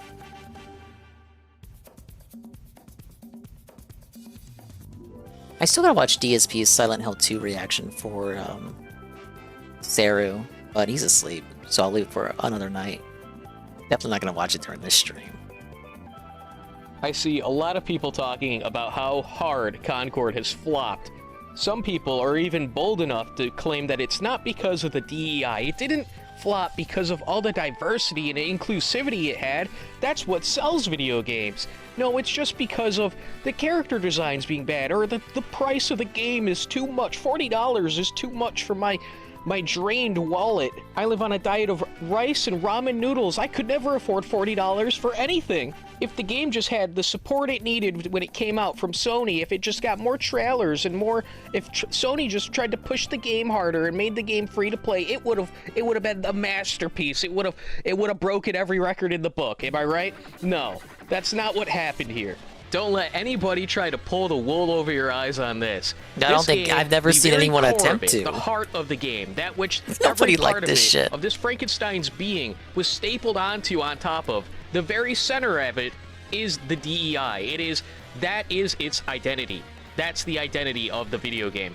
The reason why a game in a similar genre, Overwatch we'll go with, right? The reason why Overwatch was such a massive success is because the core of it is an actual video game. The game was designed to be fun. Concord was designed to pander. It doesn't innovate. It does nothing but rip off different parts of different the game isn't fun. and Why slap bother? them all together over the core of the DEI monstrosity that we are going to call the Frankenstein's creation. Yeah, I don't think anybody's Overwatch capping for went Concord. woke or added the DEI But I'll let after it the go on. game was already there, right? They had already figured out the identity of the game and built the game, and then added it to the lore and added it in these little minute ways, right? But Concord did the exact opposite. It was designed that way. It's the fundamental pillar, the bedrock, that which the house is built on. And it brings me great joy to know that every single one of these devs, the people that are responsible for creating this fucking game, are going to lose their jobs and have a problem finding a new one. This is on their resume now. They may never work in the industry again. And I say good. Fuck them. I'm so tired of these activists coming into my hobby and trying to fucking turn it gay and lame. Get up on their little soapbox and take out their megaphone. I'm sorry, and start he said it, not preaching me. to me about how I'm a bigot. This is the video or how talking, I not need me. to stop sexualizing women or something like that. You don't need to tell me that. I already know that's what I am. I know, okay? I know I'm a filthy chud. I know I'm a bigot, okay? We don't need to just talk for the sake of talking anymore. It's been years. You have been saying and doing the same shit for years. And it is finally blown up in their face. And If you don't recall, this individual is the person who called out and exposed Synthetic Man's Fuda fetish. So he's anti-Synthetic Man. Just to let you know, just in case you want to have second thoughts about him. Thank God, because these people who worm their way into these hobbies and into these positions of power to try to preach and make their changes so that, you know, they can better the world in their little comic book Marvel superhero fantasy up in their head, these people, they fucking hate you. They want to see you destroyed. They like to see you in pain and crying and bitching on Twitter or whatever the fuck platform about how the current state of your hobby is so bad and how you're being thrown out of your own hobby. How could this happen? It brings them great joy to see that, just like it brings me great joy to know that they will be living in a refrigerator box. And to anybody who's saying that, oh, well, it's the character design or the price point or whatnot, let me just prove to you that at the root of it, it is, in fact, the DEI. The characters would be good characters if they weren't designed to appeal to literally nobody, if they weren't designed to be genderless blobs of flesh for you to that just carry around a gun and an ability. That's what these characters are. Of course, everyone but the Mushroom Guy. I like Shroom Guy. Shroom Guy is cool. But these I need to characters clip that from and give it the to ground Shroom. up are designed to not offend anybody, not be attractive, not really have any curves to them or anything. Think about it like this. You want to play as a sniper, right? Do you want to play the game where the sniper character is this black girl with dreadlocks, looks like she probably works at a gas station? Or do you want to play as the purple goon queen who walks around in an actual Evangelion plug suit? And you don't even have to answer. Listen, we already know. Wait, which The one Steam is charts Concord? Don't lie, okay? The player numbers tell us that you would rather play as the Purple Goon Queen. And this is the closest that Concord has to offer to that. Is this a man? Is it a woman? I don't know. It has no face, and it has no actual proportions to it. It looks like it's wearing a diaper, to be quite frank with you. But that is what Jaworski? the woke people want, right? This is what woke people want. You can't have attractive women because that would make women feel bad about themselves. It would be objectifying women. And then you can't make any of your characters look even remotely interesting. They can't have any personality to them whatsoever because I mean, the character that designs are personality might bad. be offensive to somebody. What if one of the But, little I don't need quips to tell they you say that. during combat will just trigger somebody and they have an epileptic episode and start foaming at the mouth because it brought back PTSD memories of when their daddy took advantage of them. So that is why the character design Disavow? sucks for these. So you can't cope about it. It is rootly DEI Thank you, Malin. Thank you. caused. And the price Buenas point thing, we noches, know as they that's say. horseshit. People paid for Overwatch when it came out. It might be free to play now, but the people paid for it when it came out. And other live service games like Helldivers. Helldivers is live service. People paid for that. I'm pretty sure it was the same amount. So we know people are willing to pay at least $40 to play a live service game by Sony. So this notion that it's the price point for the game, causing it to perform badly, is just total For cope. Google That Translate cannot there. possibly be the case because it's been proven wrong Yes. recently. So don't let anybody tell you that it's not because of the DEI. It has to be this imaginary thing I made up so that I could cope with reality. That has to be the reason why it's failing. No, the reason why it is failing is because at the core of this game, it is just a DEI-infested, Frankenstein grave-robbed game. It is no coincidence that the two biggest budget woke games to come out Thank you, this Malin. year Thank you. came out right next to each other, and both Dingus fake did Mexican? absolutely horrifically. I understand talking, it, of course, about Dustborn, and I can which read apparently, it and understand it and Norwegian interpret tax it, dollars but I went can't into this speak game, it or so type it. That's fucking astounding to So me. yes, I couldn't am believe fake. it. And this thing still can't even break Yes. 100 concurrent players. It's no coincidence that these both flopped. Because they aren't designed to actually be video games. They're not designed to be fun. They're designed to push a political message onto you. They're designed to appeal to a very, very small group of people who have a very, very loud voice. Twitter bots don't play video games. They can't buy Don't video worry, I games understand. I hope either. you can sleep soon. And Thank you, Reddit thank you. Gold or Up Dudes or Good Boy I hope Points, I can whatever they sleep give over too- there on sleep Reddit, too they soon. cannot put food on your table. They cannot make games profitable. Another criticism I act like I'm see of the being in game, prison, or ball cope, and I chain. should say, about why this game failed is that the game actually just lacks identity. And that's because that's what wokeism is. You don't have an identity outside of your pronouns or what color you are. Your identity is fundamentally tied to how oppressed you are on the oppression pyramid or whatever the fuck they call it. So obviously these characters would have no identity beyond the color of their skin or whatever fucking mythical creature that they are, and who they prefer Deesby to says he fuck, doesn't mind if they're right? purple or half do polka you dots. fuck boys in the butt or do you fuck girls in the butt? Who knows? That's their identity. That's right. I know. Who would have thought Twitter bios for characters wouldn't be enough to pad a game's lore? Oh my god. I really hope that other companies will be able to look at Concord and understand what really happened here. I hope that they'll see this $150 million hole that's been burnt into Sony's pocket and realize, oh my god, we need to stop trying to pander to these people. They don't actually buy the games. It's not doing anything but making people not want to play our games. I really hope that will happen. I don't think it's going to. It's just...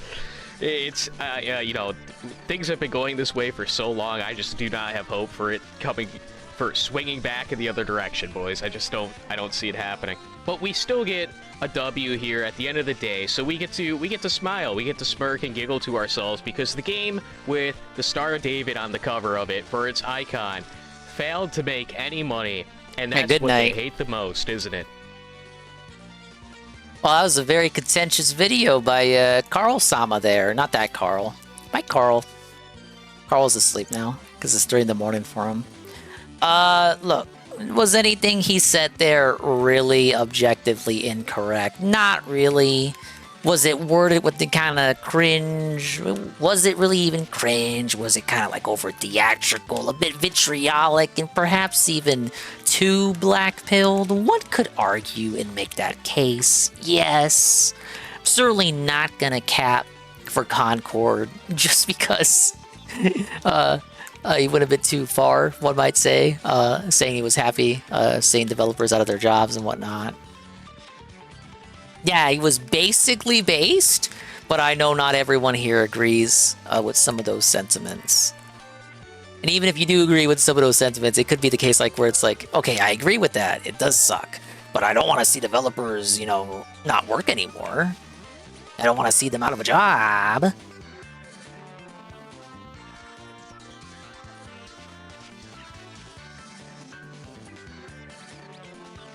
There's like two conflicting forces. I'm not gonna defend Concord. It's a bad game, man. Because people on the internet told me it was. I didn't play it.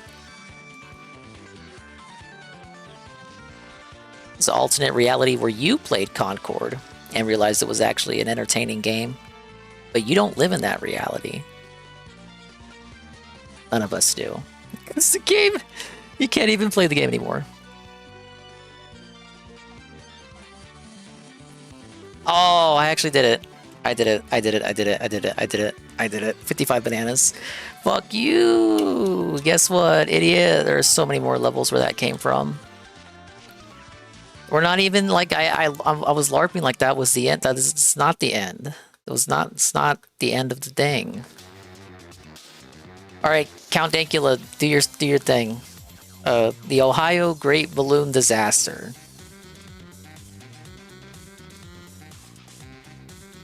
Balloons. From the hijinks of Nancy sewer clowns to some of mankind's first attempts to breach the surly bonds of gravity, it's very clear that humans as a species love filling a hollow orb with gas lighter than air and letting it go up. Perfect for children's birthday parties, smuggling drugs in your prison wallet without getting a rectal contact high, and moving your house to South America. No, that's heel versus babyface. This guy, what? This guy's Scottish. Because fucking wife dead. Pronouns! How could these jolly floating fellows be anything but a harmless novelty? Haha, you naive child. I knew that you would say that. Balloons are actually the you get pretend mad at me when I say people look alike. Stunt disasters of all time. Rogue balloons causing cars to crash, planes to fall from the sky, and for people to actually die. But did all of that really happen? Let's take a look at an event whose consequences, even to this day, have been greatly exaggerated. Balloon Fest 86. Yeah, this is the guy who interviewed Christian. That was the interview that popularized the dimensional merge shit. I mean, that was already going on. It was just like he gave it a platform. Please leave a like and a comment on this video because it really helps me in the algorithm. But before we get started, do you like gaming? Do you need boosts in currency to supplement your gaming? Well then, Eldorado is able to help. Eldorado is a trading platform where you can safely and easily get instant access to bot accounts in almost 200 of your favorite games, including sounds illegal. my most favoritist games, Roblox and both Honkai and Genshin Impact. Whoa, I should tell Sangers. Or if that's not your speed, you can also get items and boosts and currency CNCs at the cheapest rates on the market. And all you have to do is choose your product, make the payment, and you'll receive your order in just a few minutes. And if that wasn't enough, I mean, this is a new scam. I've never heard them advertise this thing before. Because every seller is verified. And Eldorado keeps those pesky scammers at bay thanks to Eldorado Trust Shield protecting every order. And should any issues arise, there is 24/7 live support available and a money-back guarantee. So you will be refunded. So I don't know why if you do Dinga not hates sponsor receive block your because I order. don't use the browser to And watch you don't just have to videos. take Zero my browser word for it. source. Eldorado has 4.3 So we can't use stars extensions, on but you already knew this. Trustpilot You're just with over fucking with me. 32,000 reviews. So I don't know you why. know that they will deliver and deliver fast. So if you want to grab some goodies for your favorite games, click my link in the description box down Click below, my or link use there, coupon bud. code CountDankula to get an exclusive discount on your order. Yeah, this is a Nazi pug guy. New sponsor. He's had Show them some love. he's had quite a lot of controversies, hasn't he? To understand the type of mind that could mastermind such a massive balloon-orientated event, you need to meet someone. And that someone is Treb Heining. Perhaps the ballooniest person on this planet, and I'm including the blue bitch from Willy Wonka.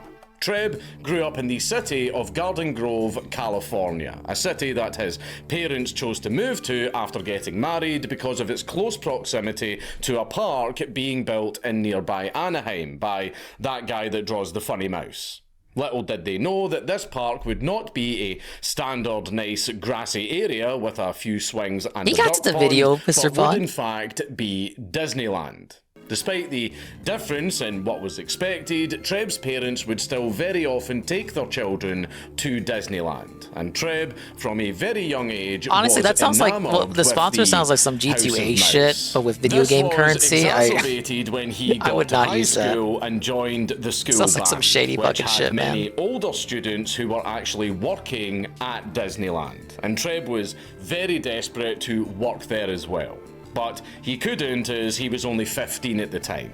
Luckily for our budding balloonist, his father's friend told him that Nat Lewis, the man who ran the balloon stand at Disneyland, hired people as young as 16 because they weren't actually part of the Disney company, but they were a third-party company running within the park. Treb went down to fill out an application, despite still being too young for this particular job, but much closer to the cutoff. While filling out his form, he heard a back and He's forth fanatical between occasionally, some of the but never managers that G2A. someone had not shown up I've for the always heard shift. horror stories When about G2A. one of the managers turned to Treb and said, "Do you want to work today?" Treb leapt at the opportunity and began his career as a balloon boy peddling whimsy for Big Daddy Walt. It was as a balloon boy that Treb got to be part of the grand opening of Disney World in 1971, with their big balloon release of 50,000 balloons. I believe that this is where it started. G2A still owes me money for need, Windows OEM not working. The hunger. The What's the desire process for there if you get more scammed? and How do you more prove it? balloons to be shot heavensward in bigger and bigger batches. What if you get a legit Balloons key, absolutely and then you consumed redeem this man it, so but then you much pretend that like in it was already 1979 used up and he you got actually scammed? ended up founding his own balloon-based company. Balloon Art by Treb. How the fuck would they Treb prove that it was then already hired used? to do a child's birthday party for a child called Elijah Blue, who you may know from his parents, Greg Allman and fucking Cher. Cher. Every single person in these videos just Forrest Gumps their way through life, don't they? Not only did Treb cater a birthday party for, let me say that again, fucking Cher, a mononym perhaps only matched by Charlemagne, it was at this birthday party that Treb also invented the balloon arch. Yeah, that thing. You get just enough time to beat this level. Is credited as the official inventor of the balloon arch. Treb went on to do even more in the balloon world, including the opening ceremony for the 1984 Olympics. Treb was really building a name for himself in the balloon industry, so much so that one day... Why is that he even a got thing? The balloon call industry? From the mouse himself. I'm the guy. It was... It was Disney. It's me. And in the I'm balloon Mr. world, Disney. this was basically Treb being called up to the big leagues. He did draw all the a few funny-looking events rats. for Disney, but the one that we care about is Skyfest, a world record balloon release event in which Treb would coordinate the simultaneous release of over 1 million balloons. Literally, one for the Guinness books. And people took notice. Specifically, an employee of the charity United Way in Cleveland, Ohio. Enter Dr. George Fraser. Dr. George Fraser worked for the Cleveland branch of the international charity United Way, which basically just organises fundraisers for various other causes. And Dr. Fraser was on a mission to rehabilitate Cleveland's image. You know how lots of cities get fun little titles like New York is the Big Apple, Las Vegas is Sin City, Constantinople is Istanbul, and Birmingham is also Istanbul? Well, Cleveland had gotten its own moniker. Though, unfortunately, the name that people landed on was The Mistake on the Lake. This was a well-earned title, to be fair, with the city going through very hard times economically in the 60s and 70s, with many major industries within the city in decline, and a few high-profile bad publicity events, such as 10-cent beer night, when the Cleveland Indians baseball team offered cups of beer for 10 cents each, or 62 cents today, thank you very much, money printer. The events that ensued were, I guess I don't have to imagine, what you would expect from a group of rowdy sports fans with basically free, unlimited beer. And to be honest, all of that carnage is probably worth a video on its own. So Cleveland has an image problem. And Dr. George Fraser was the man that was going to solve that problem. After seeing an article with pictures of Skyfest, George was struck with an idea that has genuinely led Don't even remember to a how lot I of other tried to people's prove it, but I've been lucky with success in refunds other before. I was able to get a CPU replacement for free. Let's Still have the copy old Disney. one. Hey, Specifically, congrats. what he wanted to do was to get young people to all come together and volunteer to fill all of the balloons and then release them all over the city and break the world record held by Disney. So, when you need a lot of balloons launched, there is only one man that you can ask. So Dr. Fraser called Treb Heining to pitch the idea. Treb was doubtful that it was a feat that could be replicated without a juggernaut like Disney behind it. But Fraser managed to convince Treb. Look, I'm learning. Telling him, I'm getting the hang of it. If anybody could top your record, it would be you. With Treb on board, the wheels started turning, and 6 months of planning went into getting Cleveland into the Guinness World Record books for something other than the world's biggest shithole. One of the first challenges to tackle was the way that they were going to store the balloons before the big moment. A structure had to be built to house them, and it was going to be so massive that the city authorities of Cleveland insisted that it be held to the exact same standards as a permanent structure, which, as you can imagine, are far more rigorous than something that you just need to whack up for a single day. Another challenge was calculating how strong and heavy the structure would have to be, because with most building planning, you don't need to contend with the possibility of your building fucking floating away as balloons begin pushing against the ceiling. Like that Disney movie about the old man and the haunting reminder of entropy tacked onto the front. In the end, they had created a gigantic 3-story tall structure with a 250 by 150 favorite Mad Lad is Purple Aki. foot I saw net that one when it came slung out. over the top. Dude, that On dude's a the clown. Labour front, Treb recruited But a positive Carol style Hall, a woman who had previously organised the volunteers in the Disney balloon release, and the pair went around Cleveland speaking to high schools to recruit young people to the cause and convince them that, yes, waking up at 3 a.m. to tie balloons for 8 hours is a good use of your Saturday. We will give you a t-shirt, it'll be sick. Somehow, this approach fucking worked and garnered 2,500 volunteers in just 6 weeks. And finally, Congratulations. a very big sticking point that I'm sure you've all considered. Thank you, Freddy Kitty. The killers of joy, the harbingers of bureaucracy, the feds. Specifically, the Sky Feds. What were the FAA going to say about these jolly sacks of helium gumming up their airspace? Well, surprisingly, very little. Yes, this is a very, very, very rare story where the government was actually extremely cooperative.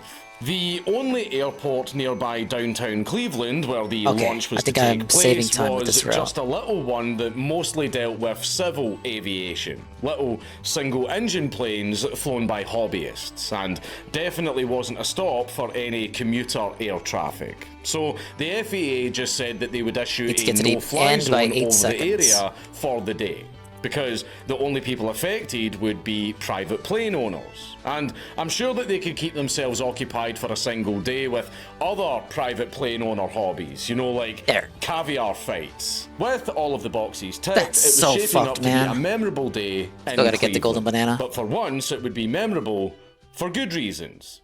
And it was turning from just a fun little charity stunt into a full-on festival. A balloon fest, if you will.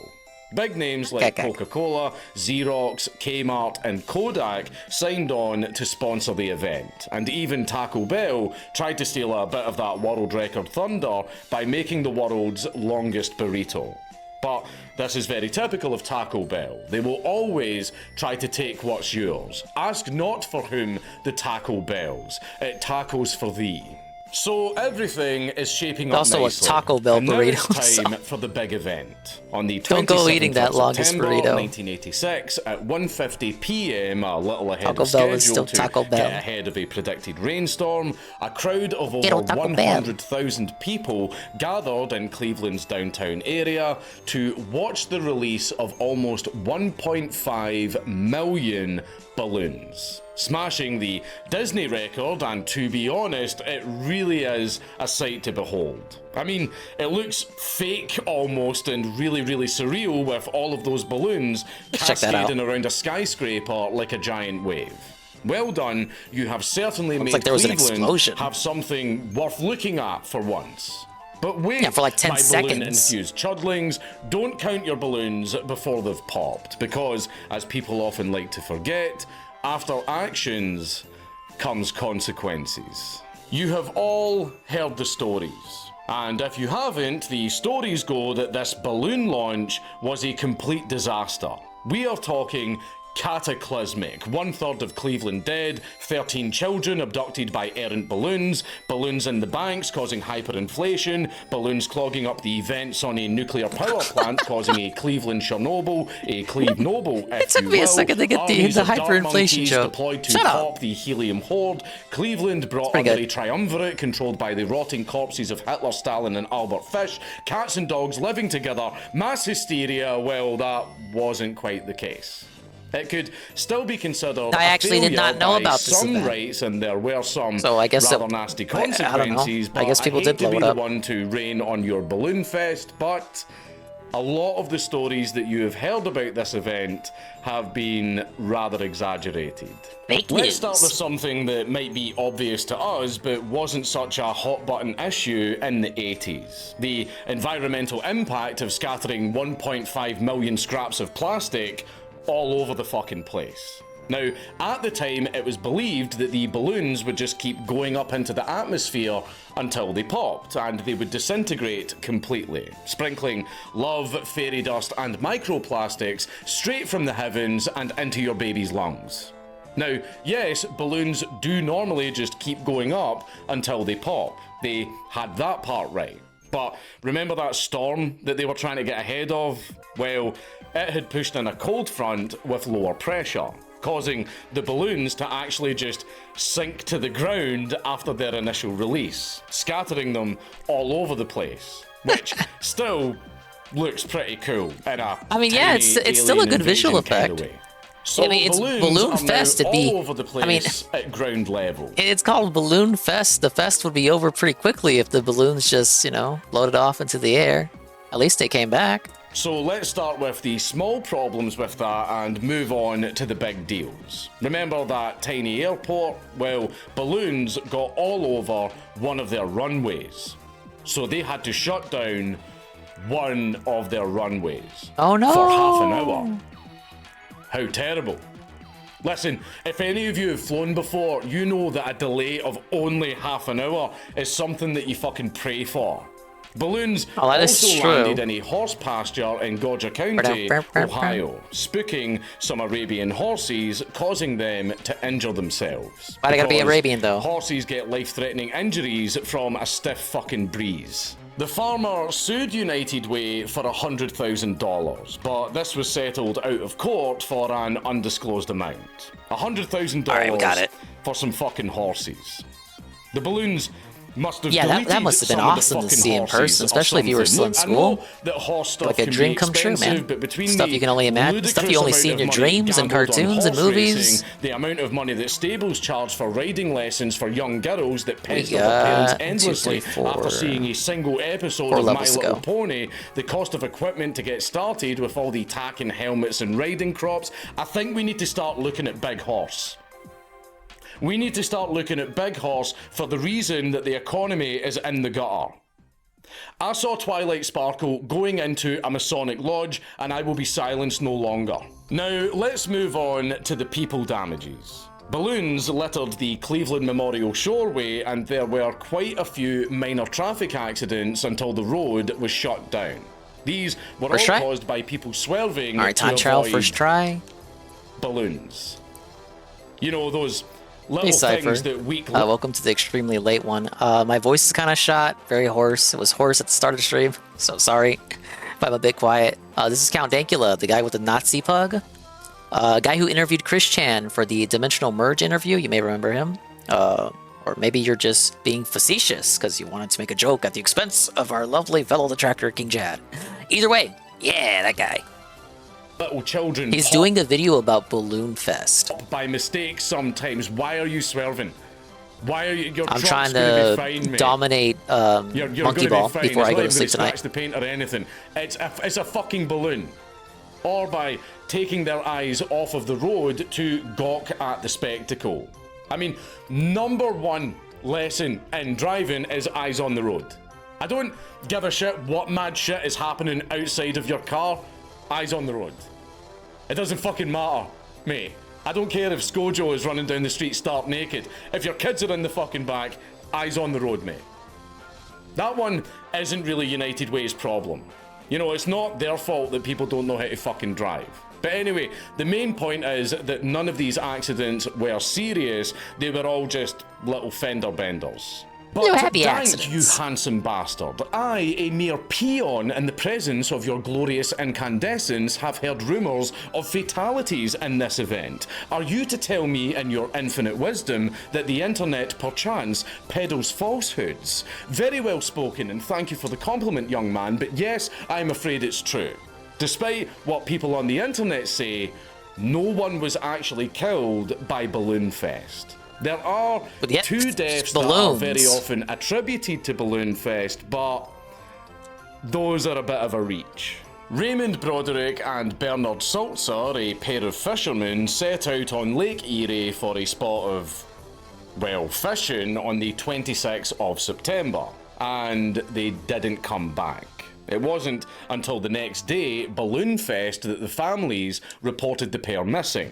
The Coast Guard began to search the lake, looking for a head treading water or, God forbid, a floating body. But they eventually had to call off the search on September the 29th because, well, fucking look at this. How the fuck are you meant to spot anything in all of this? Quickly after the another surreal visual here. Bodies washed ashore. A sea of balloons. And one of the fishermen's wives sued United Way for $3.2 million. Let me guess, settle. Obviously, the balloons made the search impossible. Here's the thing. deep open water like Lake Erie is not a hospitable place, and quite frankly, it's very likely that these men were dead long before the balloons even launched. In 2024, the search and rescue manager for District 9 of the Coast Guard, District 9 basically being the Great Lakes, stated Balloon Fest did not have anything to do with the unfortunate deaths of both these men. Regardless, they settled the wife's lawsuit out of court for an undisclosed amount. And in the end, Balloon Fest actually lost money because of cost overruns, no doubt exacerbated by the 2 lawsuits that they had to settle. Now, this event might not be as bad as you may have heard, but it was still a disaster, right? Well, it wasn't actually considered to be. A lot of press at the time was actually extremely positive towards Balloon Fest. How could you be negative about balloons? The whimsy and magic of the day and not sweating a couple of kinks in the Joy Machine. A story published on October the 1st, 1986, reported on United Way's annual meeting in which they talked about the success of the balloon launch, with balloon centerpieces at every table. Other publications referred to the event as fun-filled, which, if it were considered a failure, I don't think they would have chosen that term. So, where does the negative image that Balloon Fest has come from? Many point to the 2017 short documentary Balloon Fest, which in only 6 minutes showed archived footage of the day cut together in a way to only really highlight the negative aspects of the event after the launch. The doc itself is actually oxymoronically fair and biased, as they chose to only include footage that made it look bad but did not exaggerate or make wild claims about what happened that day, since the doc is just archived footage presented without comment and statement of fact title cards. But what the doc did was catch the eyes of some of society's true bottom feeders: journalists and YouTubers. Soon there were many articles and videos published talking about the disaster and catastrophe that was Balloon Fest, terrible. following This the world just has original all the doc's worst lead of levels in the highlighting the bad and shunning the good of the event, and even some gentle skewing of the truth to make certain mundane elements seem catastrophic. I mean, I've told all of you about all of the consequences already. But if I framed this video as an event that caused car crashes, injuries, an airport to shut down, and made the Coast Guard stop searching for men who later turned up dead, that is way more exciting and would get this video a lot more clicks, but I wouldn't be being entirely honest, would I? And journalists know that framing things that way is a lot more exciting, which is why they very often lie. But this event was nowhere near as bad as you've been led to believe. I didn't even know it existed before today. It's Count Dankula on YouTube! Everybody should subscribe! Hey, it's that guy.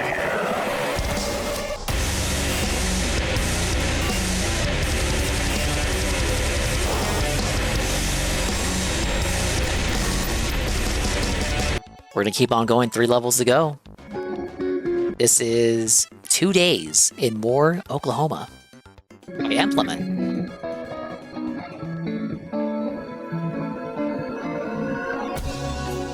I woke up one day in a strange place, somewhere most people wouldn't think to go. I found myself in a town that seemed just like any other. Decent size, plenty of jobs, and not much crime. The air outside was temperate and calm.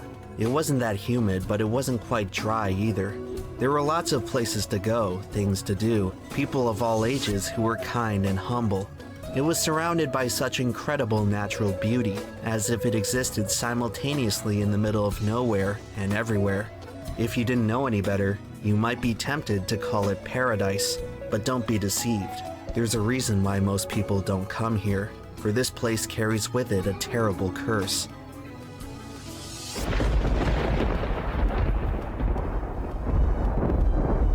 In the 1830s, the Muskogee Indians were expelled from their ancestral lands in what is now northern Alabama.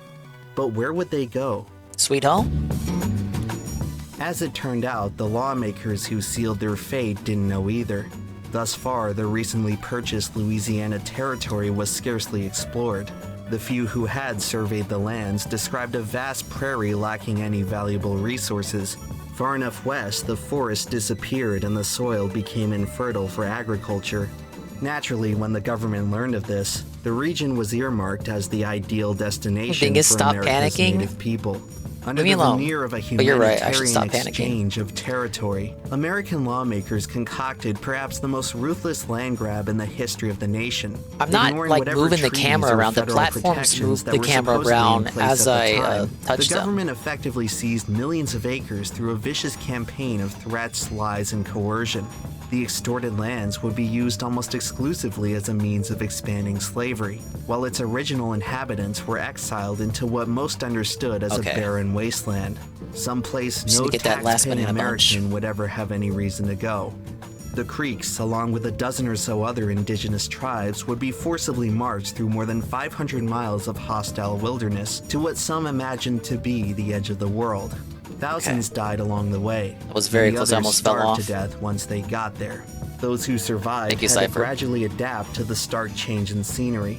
Nearly everything about this for real, place I'm really gonna make like some fucking hot tea after this. My voice deserves it.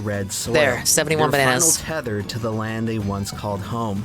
The Chickasaw people would name the new territory after the Red Earth, christening the place we now know as Oklahoma.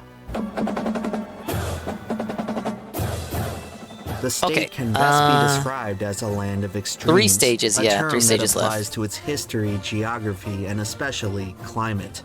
It has 21 played seconds, host 60 to some bananas, of the golden most banana. bizarre and unnerving events that America has ever witnessed. Sick as a dog. And yet Yeah, the rest of the Godspeed. country has a hard time remembering that it exists. Don't knock on death's door, In knock. today's culture, it is known unaffectionately as one of the flyover states, the part of the country Yeah, I considered fucking so hate throat boring and pain, too. uneventful that there's no point in visiting.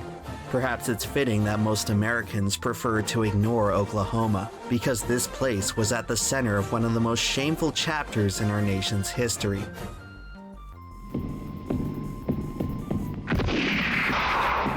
Through a childish interpretation, the state of Oklahoma sort of looks like a gun pointing westward. This I always thought it looked like a resemblance pot. is actually quite fitting when you discover its dark origins. Most Americans know about the Trail of Tears, but it would be far from the last injustice to befall the people of the Indian Territory. By the end of the 1830s, the displaced tribes had finally settled into what was supposed to be their last compromise. It took just 10 years before their sovereignty was under threat once again. In 1848, gold was discovered in California, and the complexion of America was forever altered. Soon after, railroads were running from coast to coast. With the railroads came a new wave of intruders, and with intruders came the same old story: plunder, exploitation, and stupendous greed. Before long, oil was discovered beneath the Indian Territory, and all of a sudden, the natives' land was coveted once again. The news spelled doom for not just the displaced tribes, but the Plains Indians as well. The oldest inhabitants of Oklahoma were some of the last nomadic people in the world, and relied on the vast landscape for survival. Their fate would be sealed by one of the most disturbing effects of westward expansion. At the beginning of the 19th century, as many as 60 million bison dotted the Great Plains. However, once bison hide was discovered to possess valuable industrial properties, hunters began to slaughter them with unprecedented efficiency. The landscape was left littered with millions of skinned, rotting carcasses as far as the eye could see. The stench must have been unimaginable. Despite hearing concerns from worried conservationists, the federal government allowed the biblical massacre to run its course, knowing full well that the end of the bison would bring about the end of native prosperity. By the end of the 1880s, the American bison was all but extinct, and the starving Plains Indians surrendered the last of their freedoms. Corralled into pitiful reservations, they had met the fate that would soon befall the rest of America's original people. The final nail in the coffin would come from the Dawes Act of 1887, which dissolved tribal leadership and effectively ended Indian sovereignty within U.S. borders. Children were forcibly sent away to re-education facilities where they were to be stripped of their cultural identity. Communal ownership of land was replaced with a privatized system intended to further seize what little territory they had left. And with that, one of America's greatest injustices had come to a close. But the story of Oklahoma was only just beginning. It's April 22nd, 1889. Can't even and believe it, the whole approximately video doesn't have to do with 50,000 people Indians. have crowded in behind a thin line in the dirt. At the heart of the Oklahoma Territory, 2 million acres of land have conveniently opened up for settlement, and the federal government is giving it away for free. First come, first serve. At the stroke of noon, the horde was unleashed into the unassigned lands, desperately chasing their generational dreams. By the end of the day, all 2 million acres had been gobbled up, leaving many hopeful homesteaders empty-handed. Much to their dismay, many of the tracts had been claimed impossibly fast. It turned out that plenty of the new landowners had started the race a little early, sneaking into the territory hours or even days before they were supposed to. Those who They're jumped the shut gun down. were called Sooners, a moniker that would go on to define all Oklahomans. It's somewhat fitting that the state's most iconic term of endearment is literally named after people who cheated their way to glory. If this tale has taught us anything thus far, it's that so-called laws and rules and treaties are quite malleable. In fact, we might as well think of them as a bunch of made-up imaginary crap based on nothing that can be disregarded on a whim with no consequences whatsoever. Man-made laws are, quite simply, designed to be broken. The same can't be said, however, for the laws of nature, and the Sooners were about to learn a harsh lesson about their new place of residence. If you're waiting for something interesting to happen in Oklahoma, all you have to do is watch the skies. While any given day is likely to be calm and temperate, it doesn't take long for things to turn ugly. The state is home to some of the most threatening weather events on the planet. Towering thunderclouds with blistering lightning, flooding rain, That's and 1 golf second ball-sized off. hail are common fixtures in the region. In the early 20th century, the state's growing population only exacerbated the extreme conditions. Decades of poor farming practices contributed to the infamous Dust Bowl, during which billowing clouds of sediment blocked out the sun and buried entire communities alive. The storms raged for almost 10 years, contributing to perhaps the most severe poverty and destitution to ever exist in America. The abysmal conditions in Oklahoma forced many residents to abandon their homesteads entirely, never to return. Those who remained would eventually get to know another force of nature that was even more frightening.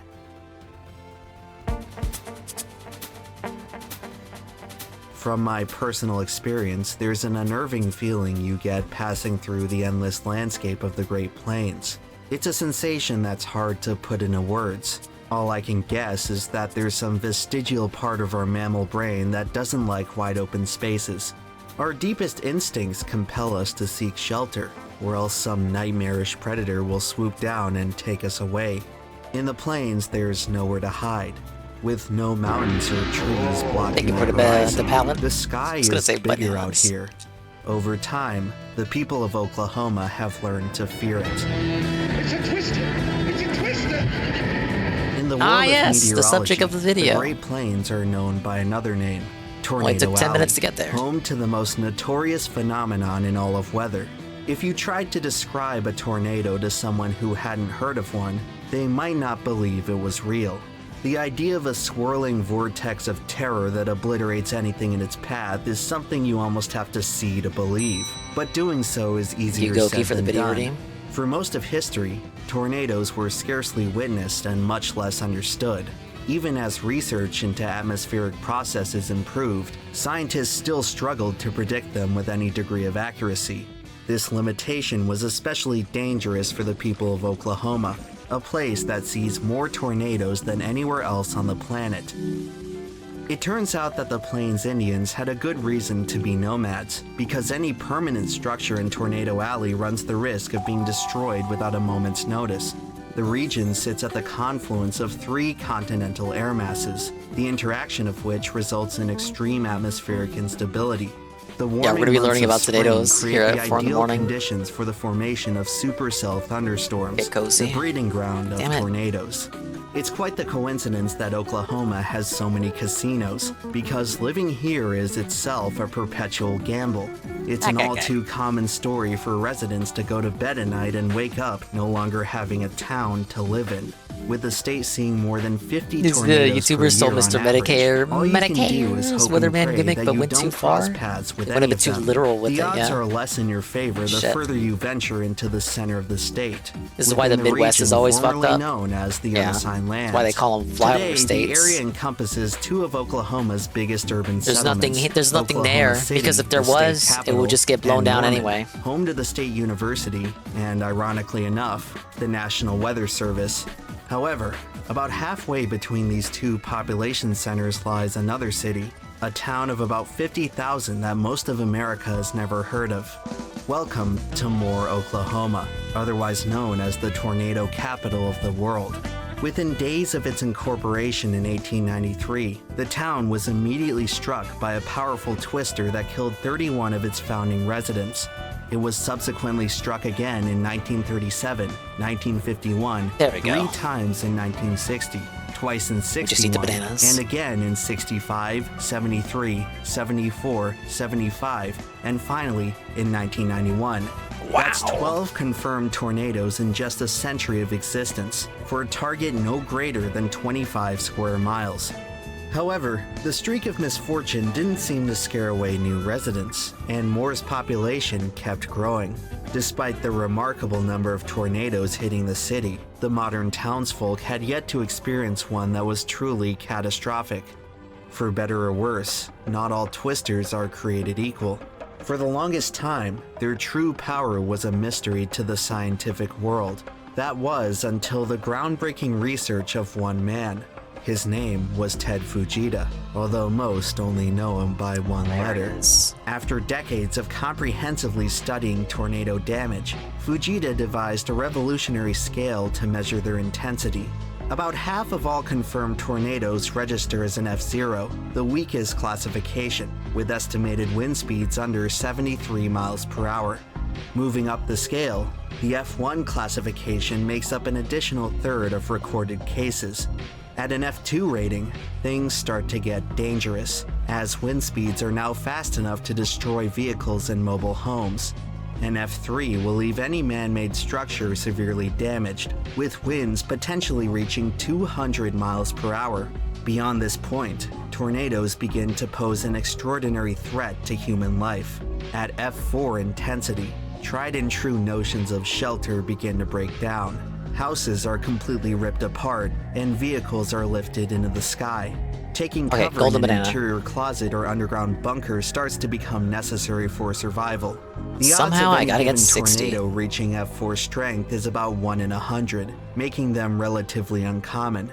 However, in tornado-prone regions, an F4 may be expected to come around once in a generation. What's truly rare is the highest and most dangerous rating on the Fujita scale, the elusive F5. Across the worldwide history of Why would you recorded ever weather, wanna find fewer it? than 70 have ever been officially documented, and aside from a few exceptions, the F5 phenomenon is almost exclusively limited to the southeastern and midwestern United States. For whatever reason, the forces of nature have reserved their full fury for the heart of America. It is here where you can capture a glimpse of the most powerful winds on Earth. If a town is misfortunate enough to fall within the path of one of these things, the results can be difficult to Carl. fathom. Destruction Oh, doesn't we got even like 2 begin levels to to go, describe Carl. it. In some cases, And it we're can learning be about hard to tell tornadoes. that This is anything the was state of ever the there. stream. By the 1990s, the city of Moore had yet to be struck by anything worse than an F3. In this regard, you could have actually called it lucky. But in this part of the country, luck can change like the weather. We were watching a video by a different Carl earlier. He was talking about DEI. An F5 tornado is approximately a 1 in 1,000 fluke, but that's still not as rare as a white bison. The albinism mutation, observed across the animal kingdom, is exceedingly peculiar among the American bison. Historically, the You're in chance pretty of a late, it's almost work spontaneous time for albino me. bison birth I ended is the last stream estimated at to be 6 in the 1 morning, 10 just so you million. know. Due to their extreme rarity, many indigenous tribes in the Great Plains Tried to believe the splice the white stream. bison to hold tremendous spiritual But, significance. you know, part 1 was an The hour Lakota long and part people 2 was consider 9 its hours arrival long. to signal a powerful omen of change. GameSide One of did the not first have enough documented space to sightings store of the both and creature then was in store the spliced version of the 1933, video. right around the beginning of the Dust Bowl. The next true albino wouldn't resurface until May 9th, 1996, when a white calf named Medicine Wheel was born on the Lakota reservation. It had arrived the very same day as the blockbuster film Twister, whose story depicts an F5 tornado tearing through Oklahoma. The movie premiered at the Penn Square Mall, just 13 miles north of Moore. Maybe this is all just a bunch of meaningless superstition, but it makes what happens next just a bit less tough to swallow. At the end of 1998, the city of Moore would be visited by another F2, its 13th tornado of the past century. When something keeps happening far more than it probably should, we may intuitively expect it to cool off in the future. However, this way of thinking is a fallacy. For independent events like the weather, the odds don't care about what's already transpired. If something can happen, there's nothing stopping it from happening again. This harsh truth of the cosmos runs contrary to our limited human purview of fairness. What's about to happen to Moore, Oklahoma is going to seem preposterously unfair, but just remember, there's nothing rigged about the forces of nature. The sun may not always shine, but the weather's always fair. May 3rd, 1999. The early hours of May 3rd, 1999 started like any other, with only a slight chance of thunderstorms expected later in the day. However, when forecasters retrieved that morning's weather balloon data, what they found was alarming. When predicting severe weather, meteorologists rely on measurements of atmospheric instability, which they quantify using what's known as a CAPE value. Typically, a value above 800 is sufficient for thunderstorm development. That morning, central Oklahoma produced a value over 4,000. By the afternoon, it had risen to nearly 6,000. I've seen higher, I've seen over 9,000, Before long, buddy. it was clear to Damn it. forecasters that all hell was about to break loose. Over the next 12 hours, 73 I deserve confirmed that. tornadoes will strike the plains, but this fateful day would be remembered for just one. At 6:23 p.m., a funnel cloud touches down just outside the small town of Amber, Oklahoma. Over the next few minutes, it expands at an incredible rate before reaching the nearby town Looked out of and seen a Bridge yellow Creek. sky. By this point, the funnel has Oh, swelled to no. a mile in diameter. At the height of its power, a mobile radar unit measures the wind speeds at the center of the vortex. The results Vortex? are almost beyond comprehension. That's the radar that's where we're clocked a at. We're in velocity the vortex of right now. 301 miles per hour, the highest wind speed ever recorded on Earth. A tornado so powerful that it was almost off the charts. Officially, the Fujita scale only goes up to 318 miles per hour. Since the radar measurement had a 20 mile per hour margin of error, there's a small chance, but a chance nonetheless, that this tornado broke the limit and crossed over into the forbidden category of F6. Fujita himself had theorized such a storm, one he described as inconceivable. Ultimately, he would never get to witness the greatest challenge to his system, passing away just 6 months earlier. It seems that as soon as Fujita left our world, his greatest nightmare was dragged into it. So, the strongest tornado in history has just appeared. Where could it be headed?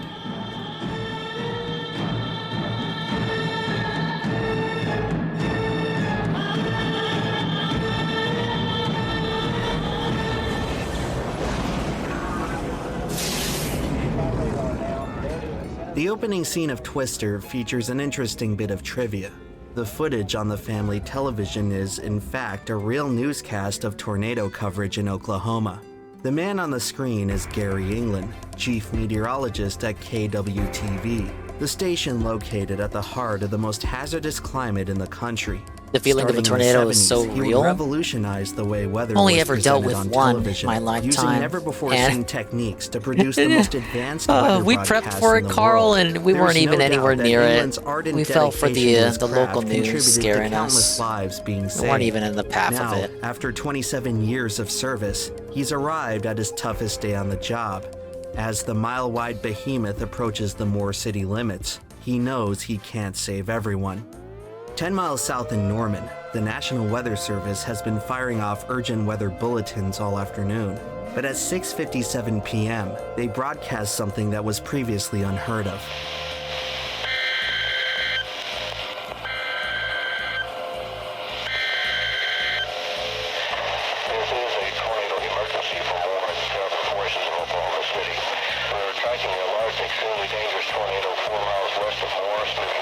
Dude, I'd be so scared if I heard this. The typical procedure in just the alarm situations alone like is like, these was to issue a what's tornado going on? warning, but this was I'm not no supposed to be hearing that typical alarm. situation. The F5 bearing down on Moore had instigated the world's first tornado I emergency. associate alarms like The this with Silent circumstances Hill. were so dire that existing terminology I'm a could no fucking nerd, longer man. convey it, so they had to invent one. This storm is moving into West Moore as we speak. You should have already taken your tornado precautions in the Moore area. I tell you, folks, this If is you haven't taken your deadly, precautions, deadly what? serious. Take your tornado precautions. Do it now. The live coverage of this moment is truly some of the most harrowing footage in existence. Few other broadcasts have ever conveyed such profound feelings of doom and hopelessness. And what you're looking at is a gigantic damage path from Ranger 9 from this tornado that's moving into the metro area. The Channel 9 newscopter provides a bird's eye view of the calamity. The tornado is obscured by rain and shadow. You don't really get to see it. Sister was but born in you Tennessee, do get told me to she used see to hide in what the it is. bathtub. It never got to Exploding that electrical point with the one that we transformers were mark the at, confines of the that was hitting destruction. us, that didn't hit what us, you're watching rather. is ordinary people like Kinda you and gathered I near the- we losing didn't have a everything. basement, so Homes, kinda gathered near the vehicles, floor. precious keepsakes, all converted to rubble in seconds. With each like away passing from the moment, TV. lives are being lost, families are being torn Ever watch apart, TV, had the alarm and go up all the community time is as a being kid. stripped of its very soul. Now it just fucks my phone the up. picture may not explicitly show it, but it's all in there, somewhere. Mike, there you can see it on the ground. That's a Very horrific dangerous sight. situation. Our worst fears really are realized. Yes. A major tornado on the ground in a major metropolitan area. On the opposite side of the storm, This is the dreadful. Channel 4 chopper provides an even closer it's view. nightmarish. The scenes are apocalyptic, something straight out of a kaiju film. The scale of it completely dwarfs our puny frame of reference. On the ground, storm chasers capture a far more visceral angle. While staring at the footage, meteorologist Mike Morgan is momentarily left speechless. He has never seen anything like this. Radio, forget the live pictures, go get safe.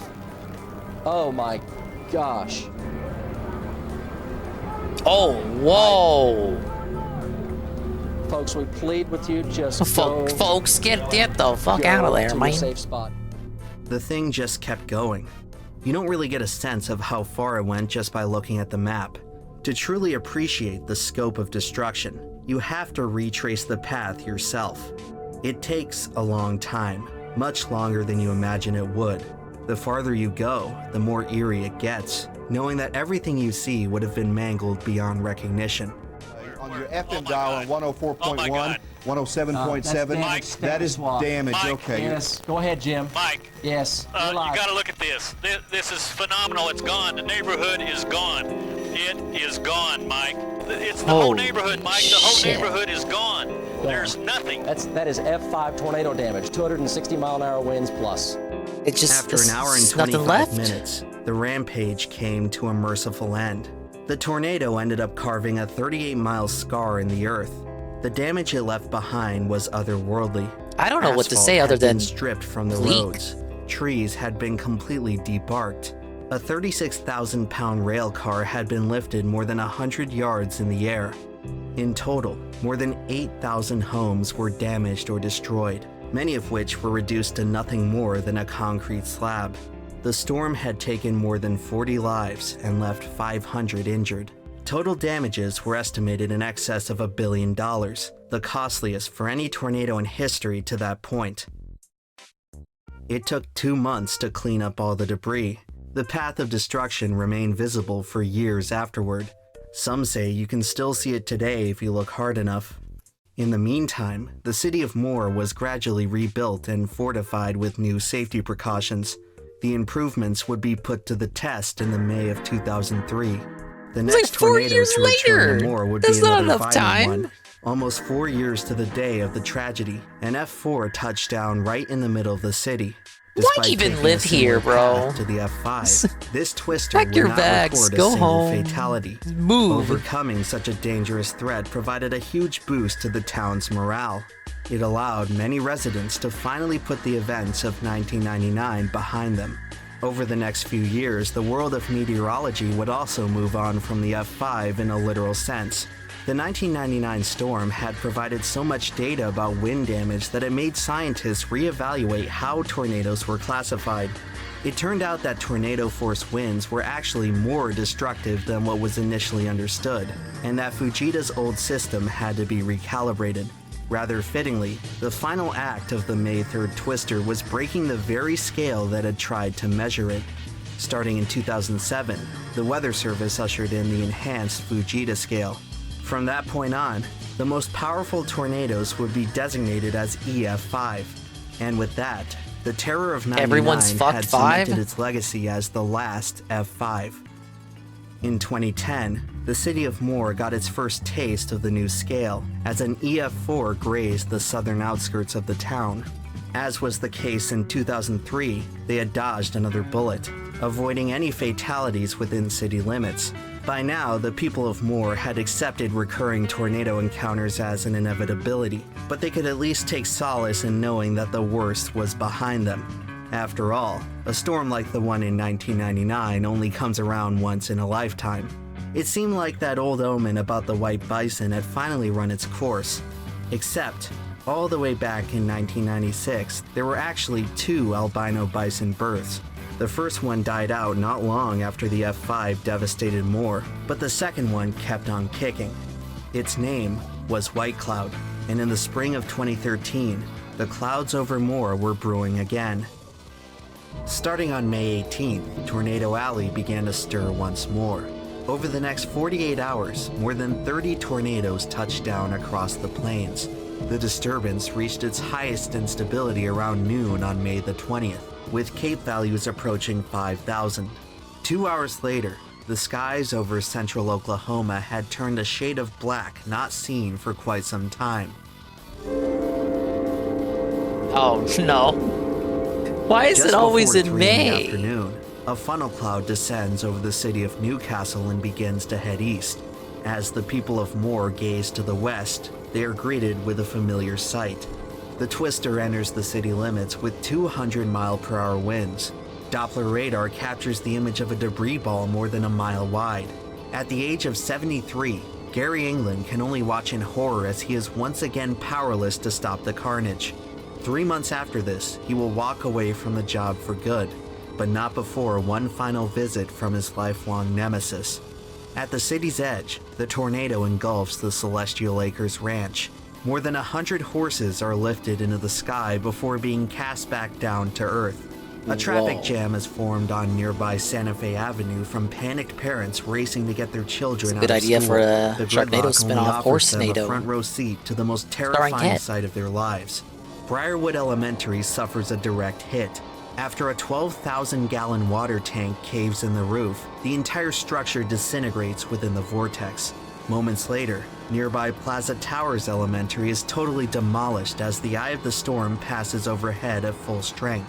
By now, the thing no longer resembles a tornado as most would imagine it.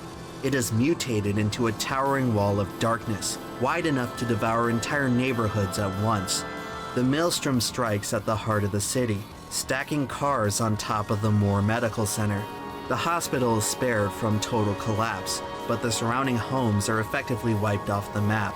The Twister would not let up until it sliced all the way through the rest of the city, only relenting after there was nothing left in its path.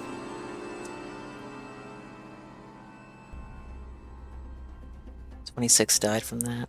200 injured. When the dust settled and the debris stopped falling, the sickening reality began to set in. After the damage was surveyed, the results were indisputable. The May 20th tornado entered the record books as an EF5. It happened again. I mean, what else can you really say at this point? This town had already suffered the ultimate indignity. The people had been brought to their very knees guy with two by names, the the, worst that Scam nature Q gamer had name. to offer. They had paid think their Carl dues, Target Practice and it Simulator happened 2025. again. I'll keep it in There mind. was really nothing else like this. The only thing that comes close is the unincorporated community of Tanner, Alabama, which got hit by 3 F5s, including 2 on the same day. However, Tanner's tornado events were separated by almost 40 years. The city of Moore had just 14 years between their 2 F5s. In fact, since 2013, no other tornado has recorded an EF5 Mother rating, Nature meaning is that such as a cruel things stand, mistress. the last F5 and EF5 both happened to hit the same town. Out of everywhere they could have gone, it just had to be Moore. To this day, it's hard to say which one was worse. The 1999 storm had all the eye-popping numbers. It lasted longer, traveled farther, and had the fastest winds by a wide margin. But if you ask me, the 2013 storm was the more brutal of the bunch. It didn't pack the same destructive power, but what it did destroy cut far more deeply into the soul of the town. 2 elementary schools, the hospital, the movie theater, the local amusement park, not even the cemetery was safe. For the people who lived there, this force of nature might as well have been a force of evil. I got 2 levels to go. I am not ending the stream with 2 levels to The trauma go. instilled by the events of May 20th would not be fully realized until 11 days later. On the 31st, the rattled and grief-stricken population of Moore see the western skies once again turn black. When tornado sirens start to go off, people begin to lose their minds. In the nearby city of Alena, a funnel has grown to an unimaginable magnitude, spanning more than 2.5 miles in diameter. It's the biggest tornado ever recorded, and it's headed right for the Oklahoma City area. Foreseeing an unprecedented disaster, meteorologist Mike Morgan controversially urges his viewers to flee the area by driving south. This is South Oklahoma City. You folks need to be, if you can go south right now, if you don't feel safe, go south. Yeah, it is Dingus sunk cost fallacy. Into a state of pandemonium. Over the next few minutes, thousands of residents abandon their homes and flood the streets. It's a scene of total chaos. Good idea, as moron. drivers try to evacuate the storm by any means necessary. The sudden surge of vehicles brings traffic to a standstill. The highway has become a parking lot, trapping thousands as sitting ducks in the direct path of the vortex. What you're looking at is the purest expression of fear, not the type of fear tied up with our modern sensibilities of pride or vanity. No, this fear is far more guttural, a sensation that predates man, something that can only be experienced after witnessing a level of wrath beyond our comprehension. This is fear rooted in desperation. The same desperation a fly endures once it's caught in a spider's was web. locked up with his It was boyfriend. desperation which first brought the Sooners to the unassigned lands. Now, more than a century later, they're just as desperate to escape. The people of Moore lived as their forefathers did, racing toward the horizon while trying to outrun fate. Moments before Yeah, striking the interstate, for an entirely the different tornado reason. dissipates and retreats back into the clouds. Had it continued ahead, as many as 500 lives could have been lost. The catastrophe may have been averted, but the tornado's true power had already been shown. While the city could be rebuilt time and time again, there was no repairing the people. This is what it looks like when human beings have learned to fear the sky itself. Today, when you visit Moore, it's hard to tell that anything happened at all. It's almost uncanny how ordinary it looks. A stranger passing through would have a hard time telling it apart from any other town in America. The difference, however, can be found in the people who call this place home. The locals here have this unmistakable humility. You get the sense that they're living off borrowed time. Only after experiencing such tremendous hardship can you truly appreciate what everyone else takes for granted. It requires a great deal of how else wisdom can you to savor behave the if you still uneventful. live there? The Still most choose impactful part of a tornado is the moment it's exist taken us there. the furthest from normality, when survivors have to be first humble. emerge from the rubble to gaze upon the alien wasteland around them. Because you know it can For a all be brief gone moment, within a Man second. is transported to the world as And it existed like, it for wouldn't have been your eons, fault and we or get a anyone's rare fault. opportunity to witness It's just how ourselves nature at our works. most fundamental state. The worst damage Ted Fujita ever studied was not in Oklahoma or Texas or Alabama. It was in Nagasaki, after the detonation of the atomic bomb. When it happened, Fujita was living as a student 80 miles away in Kokura, the original target for Fat Man. On the day of the bombing, the city was obscured by clouds, forcing the mission to divert its focus to the secondary target. Fujita was quite literally spared by the weather. He would dedicate the rest of his life to studying it. However, his very first research assignment was no act of God. It had been the only time in history that tornado force winds were harnessed as an act of war. For centuries, philosophers have attempted to answer the question of whether human beings are inherently cruel. It's a Not term putting often ice cubes in ascribed cereal, to is that powerful true? deities, forces of nature, or I don't the do whims that. of fate I won't itself. knock him for it. However, the He's not. capacity to act with cruelty is a uniquely human attribute. Nothing else in the natural world is capable of governing their decisions through hatred. This behavior is endemic to man. The question is whether we're destined to be like this. The past 10,000 years of non-stop warfare, conquest, and torture certainly do us no favors in this regard. In fact, the number of people who have perished from man-made conflict far outweighs those killed by tornadoes or any other natural disaster. The vices of modern Getting man into are this right difficult now. to overcome. However, it is through crisis which we are offered a rare opportunity at redemption.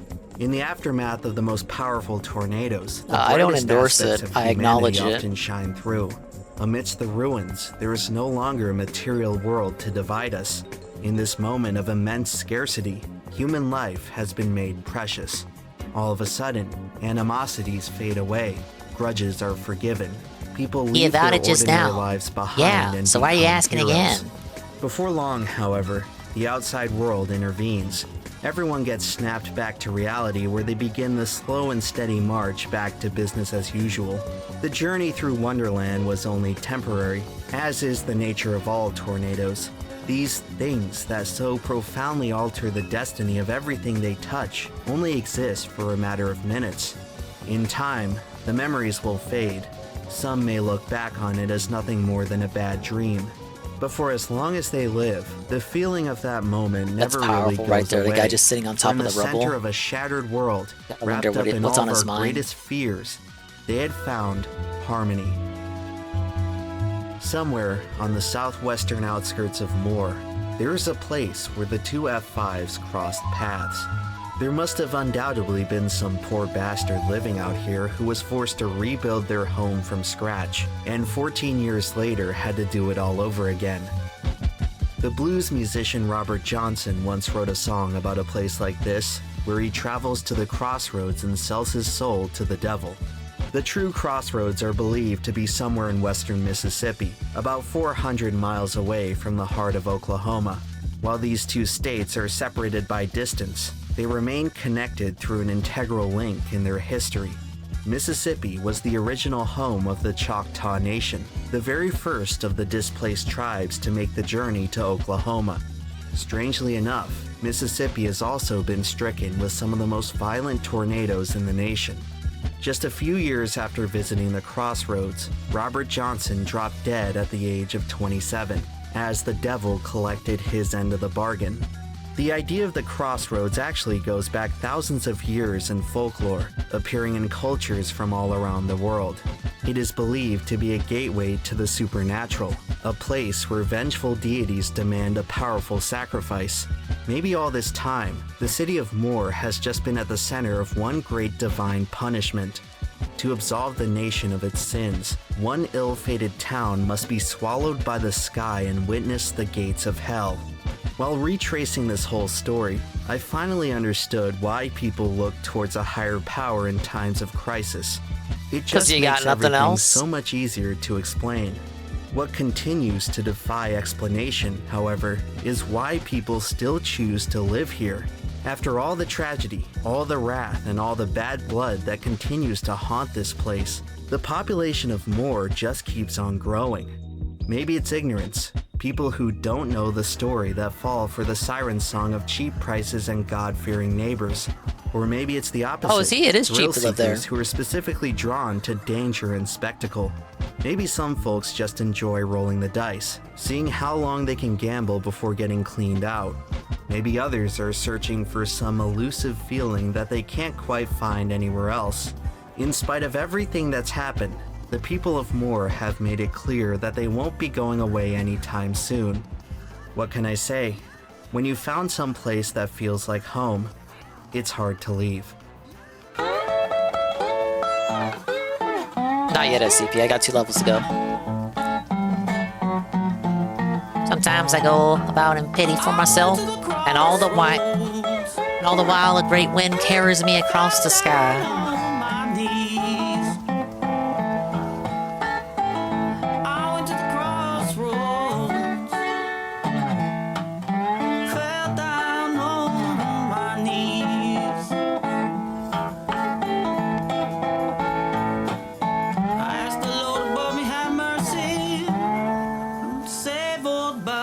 It was very informative and spiritual. It kind of touches the cows of my heart here, listening to it at this ass dead hour.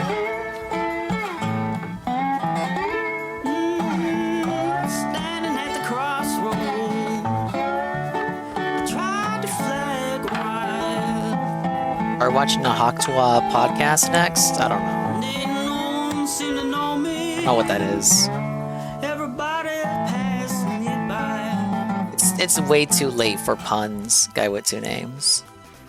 If you're doing a bit. Very good video. You have to imagine what it's like to really be in the heart of something like that in the moment.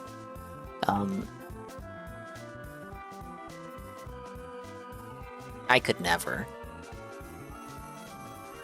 I'd be crying for Mama Dingus. But it's kind of, you know, a lot of that is very, you know, existential, right?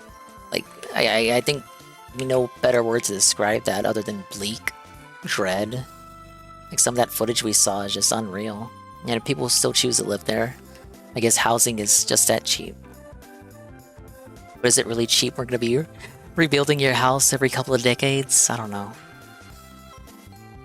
But imagine being caught. Said there was a moment where 2 of the tornadoes were crossing over, interacting with each other. Could you imagine, like, being in the heart of that? 2 tornadoes intersecting? You know what they say about crossing the streams? That's gotta be, like, peak humble. You're in the literal... You're in both eyes of the storm. You're in, like, you got your legs crossed. Just taking a nirvana position.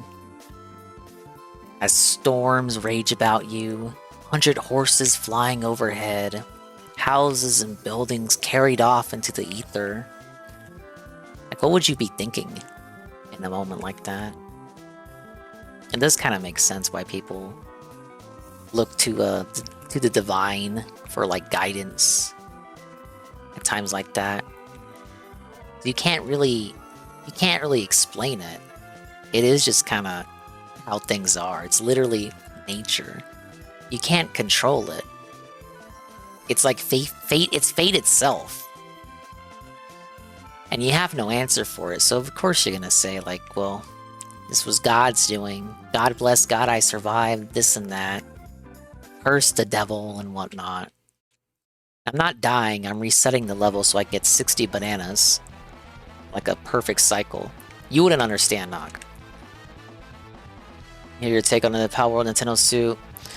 The idea, what potential patent the Miyamoto and Bowser think Power World stole? Probably the Pokeball thing. It's got nothing to do with the designs. I did bring it up earlier. It's more to do with the gameplay patents, but I took a look at the patents that Pokemon Company owns, and seemingly, you know, unless they know something I don't, according to this website, the only thing it seems to infringe upon is the Owl Ball stuff, which is hack into the Pokeballs. I was saying it too. They said they were aware of Power World when it released in January. So one would think these past 8 months they haven't just been sitting on their asses, twiddling their thumbs. They probably were doing research to see if they actually had a a case that could be justified in the Japanese court of law.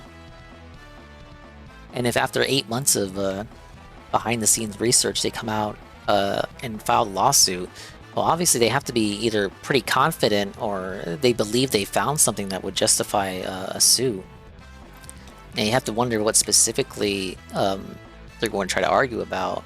Again, from what I saw, the Pokeball thing seems to be the closest thing. I haven't played Palworld, but I've seen at least 2 hours of Dave's gameplay footage. Now, he didn't get to the part with guns, but I figure I've seen enough to know the general gameplay loop.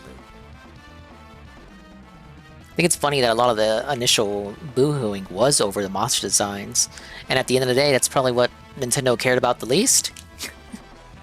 It was more so concerned with the concepts of the game. They were waiting for the money to roll in. Okay, we got one more Goki video. I'm gonna power through and persevere, you guys, I promise.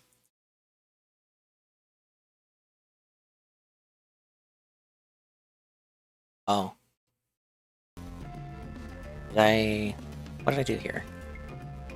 What's going on? This is, you are all free now.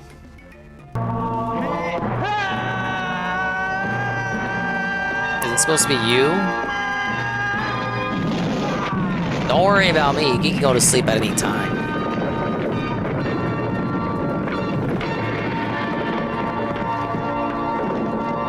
Oh, that's me once I beat the game. You're all free now! The Family Guy version of this is funnier.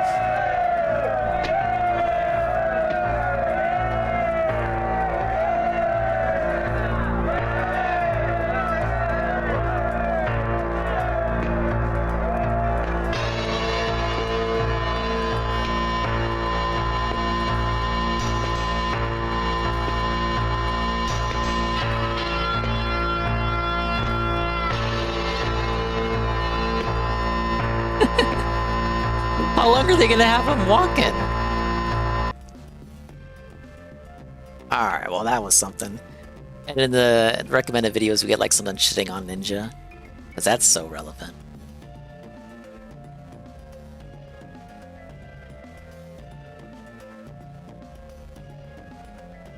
Okay, now this is a follow-up to a previous video we watched from this guy. About Jar Jar Binks. Welcome back. I guess people didn't like his take on the Phantom Menace. Everyone to another Downward Day.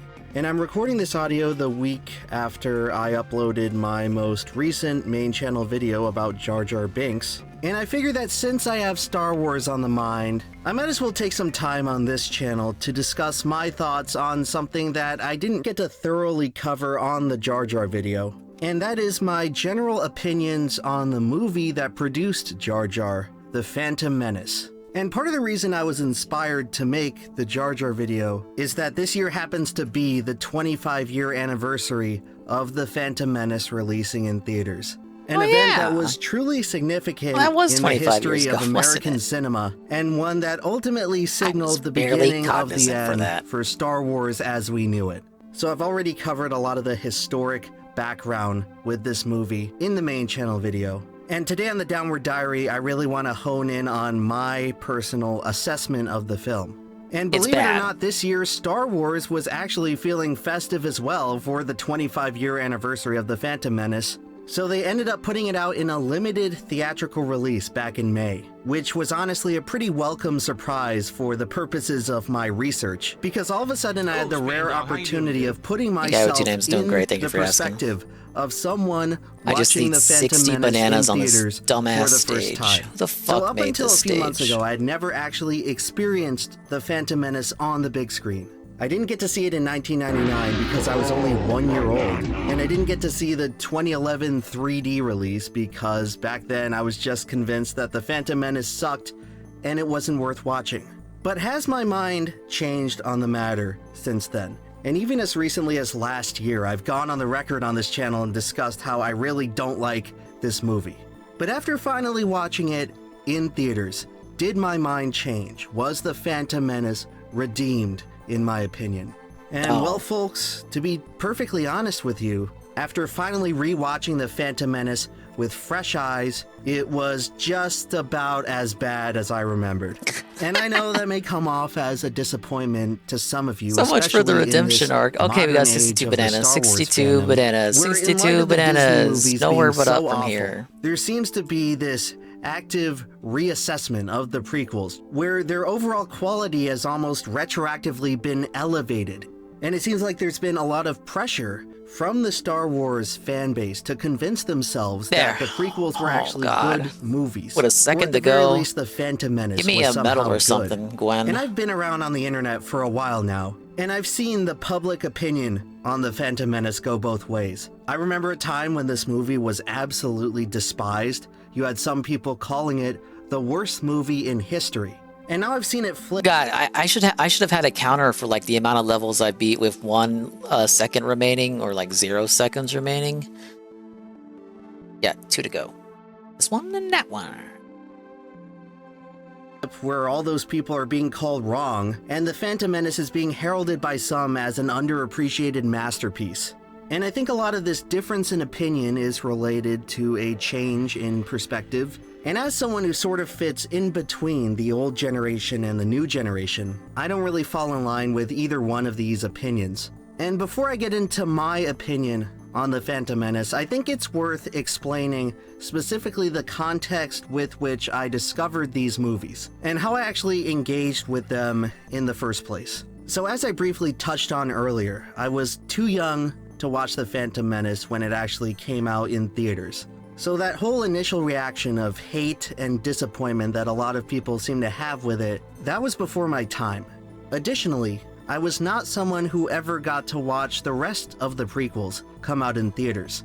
In fact, my introduction to being a fan of Star Wars actually ended up happening after Revenge of the Sith, and it actually came out of engaging with 2000 Star Wars spin-off media. If I remember correctly, my first actual taste of Star Wars came from playing Lego Star Wars 2 at a friend's house, and I really didn't know anything Unironically, about the the same. franchise before then. So eventually I played through the Lego Star Wars games myself and got sort of the Cliff Notes version of the story for both the original trilogy and the prequels. And then eventually I got to talking with my dad, and he decided to show me all 6 of the Star Wars I can't films pretend my water is in in order. here. And not in order of episode number, but in order of release, which is how he saw them. And so over the course of the next 6 weeks, we would order one of the films each week on Netflix, back when they used to mail out DVDs, which is something that has to sound completely absurd and alien to anyone under the age of 20 who's watching this right now. But each week we would get a new Star Wars film in the mail from Netflix, and we would watch it on the family TV. And this was really my first introduction to all of the Star Wars films. And with this situation, it's important to note that I'm watching all of them in the same space on the TV, not in theaters, not on the big screen. And I ended up watching the prequels after the original trilogy, which I think for a lot of people in my age group is not how they first started watching the franchise. And I'd be interested to hear in the comments below if your experience differs, but I'm pretty sure that most kids my age that were born in the late 90s and early 2000s, many of them watched the prequels I like come this guy, out or I in make fun theaters of him. and I like him. became Star Wars fans. He makes from good the videos. prequels, and You didn't then like that they tornado went on video? to watch the original trilogy on home media or television or whatever. So circumstantially, I feel like I'm a bit unusual in terms of people my age in that I actually watched the original trilogy first. And I watched all 6 of these movies in the same environment with no real hype or expectations going in. So I feel like I personally ended up getting a pretty objective and neutral perspective on all these movies. And I have to say, I must have been 8 or 9 years old when this happened, and I didn't understand any of the technicalities about filmmaking or what exactly behind the That's scenes fair. makes a movie Go good. towards the end. But I must That is admit true. that even when I watched The Phantom Menace and the rest of the prequels back then, I got the impression that something was off about the prequels. My perspective back then was that they came off as much more flat and boring and just lacking energy compared to the original trilogy.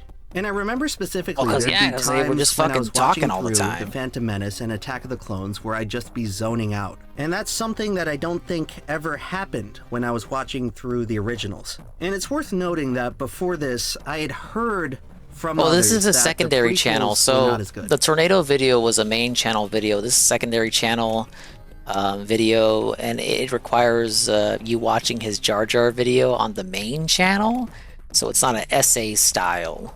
I knew a little bit about the infamous stuff like Hey, Easy Jar Money, do I usually stream this late? 6 in the morning? Fuck no. Well, that's for Eastern time. It's 5 a.m. for me.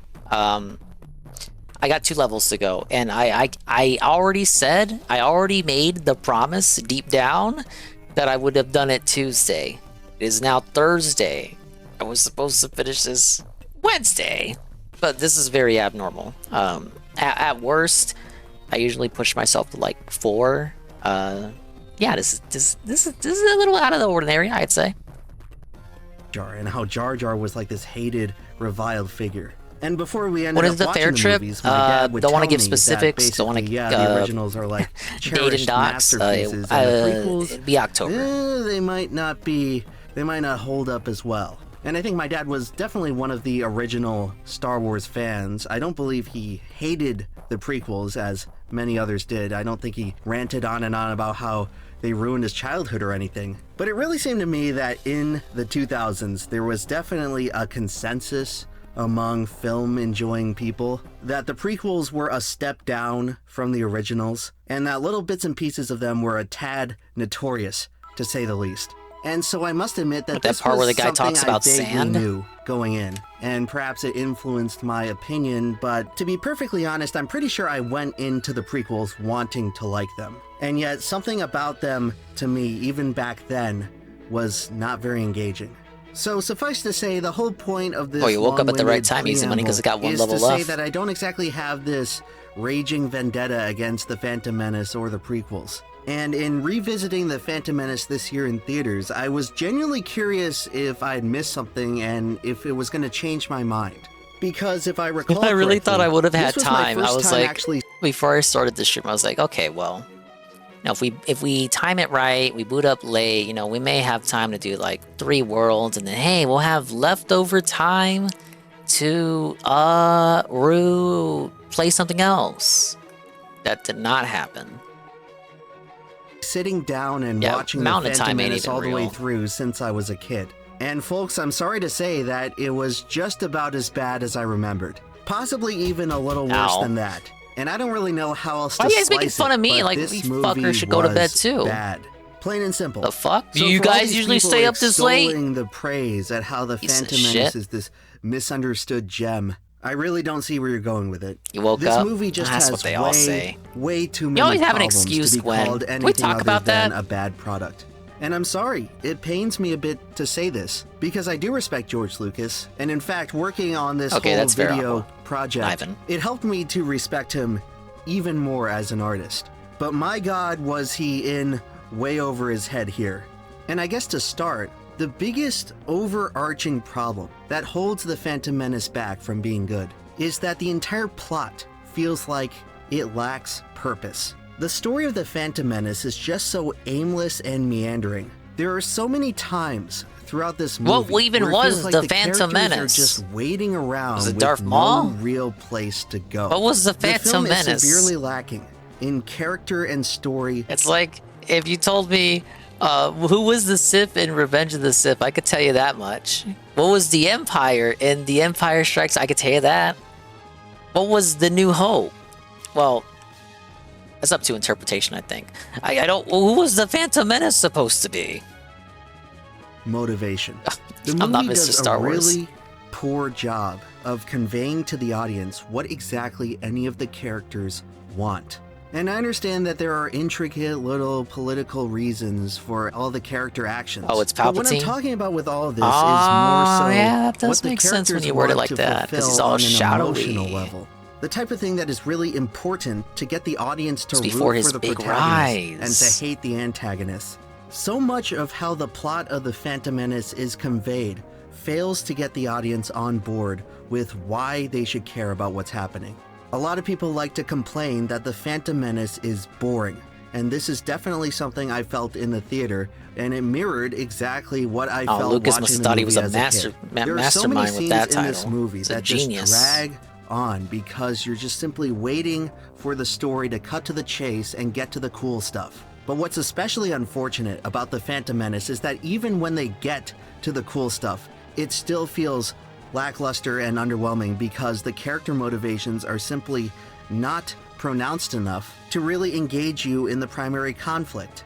Like the one centerpiece that everyone was looking forward to in this movie, the thing that the trailers promised, the thing that everyone hyped themselves up over. Ah, yes, the Trade Federation. I thought you were just referring to it generally, Golem. It's actually called just the Trade Federation?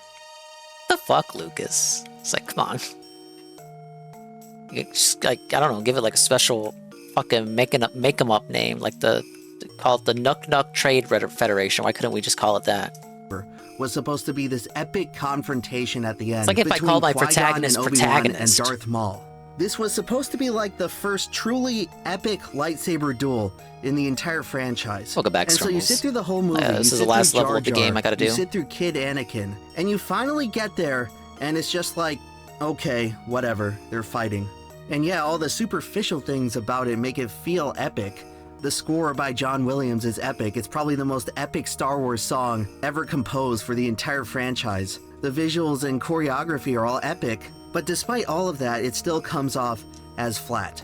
And I know this is unpopular to say because Star Wars fans hold this fight up on a pedestal as like one of the best examples of lightsaber fights in the entire history of the franchise or whatever, but to me, it just falls flat. For the simple reason that the emotional drama of this scene is basically non-existent. Star Wars was for what kids. Reason This is one, there for I mean, if me we're talking about to Phantom want Menace, Darth Maul people to said be this one was a defeated kiddie one, other than right? the fact that he's a red guy and he's trying to stop the heroes. Like, oh my god, Darth Maul.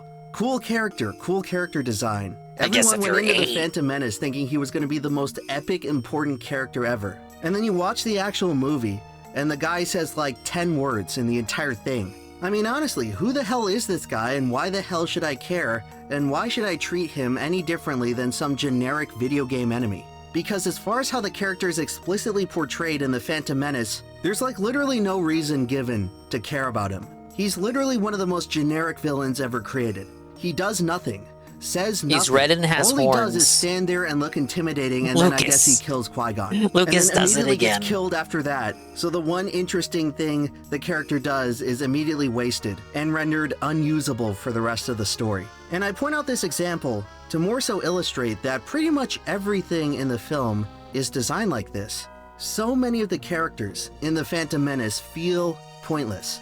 They feel like they're just sort of going through the motions. Going in, and I haven't seen Phantom Menace. I've seen very few Star Wars movies, but paying attention to the marketing, you know, as a normie in this context, a specific context, I'm a Star Wars normie. But looking at the marketing and all the branding for this franchise, you would probably assume that Darth Maul is like the poster child for the movie. He's like one of the main characters. He's like in almost every scene. He's in your face so much with the marketing. So to hear that he has maybe like 10 lines and isn't that interesting is kind of like, what the fuck? Where did it all go wrong, Lucas? Because the plot requires it, and not because they're exercising any sort of agency or wants or desires over their own personal internal conflict. So correct me if I'm wrong here, but to me, the whole purpose of the Phantom Menace plot is to show Palpatine becoming Chancellor and Anakin getting discovered by the Jedi Council and beginning his training.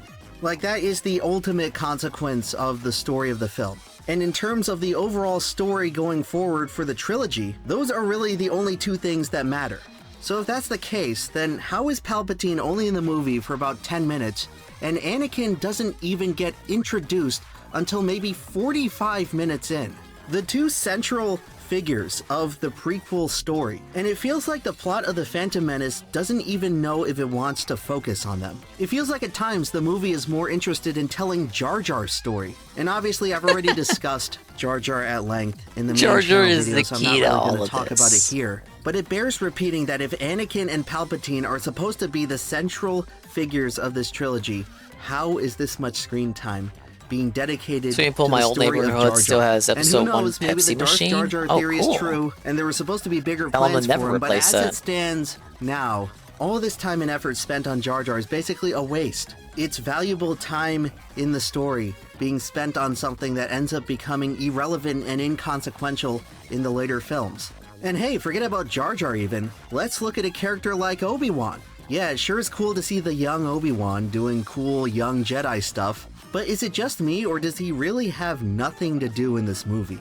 Like, honestly, ask yourself, what is the point of Obi-Wan being involved in the story at all? Obviously, I get that the whole point of his character arc in the prequels is to train Anakin and be Anakin's master. But sheesh, you couldn't tell me that from 80% of this movie, where he barely speaks a word to Anakin the whole time and only begrudgingly agrees to take him on as his Padawan simply because it's what Qui-Gon would have wanted. For someone who's supposed to be such an integral part of Anakin's story and his eventual turn in the later films, the character relationship between Obi-Wan and Anakin is basically non-existent in this movie. And I really think you could have written Obi-Wan out of the Phantom Menace script entirely, and hardly anything. Well, they end up fixing this in episode 3, right?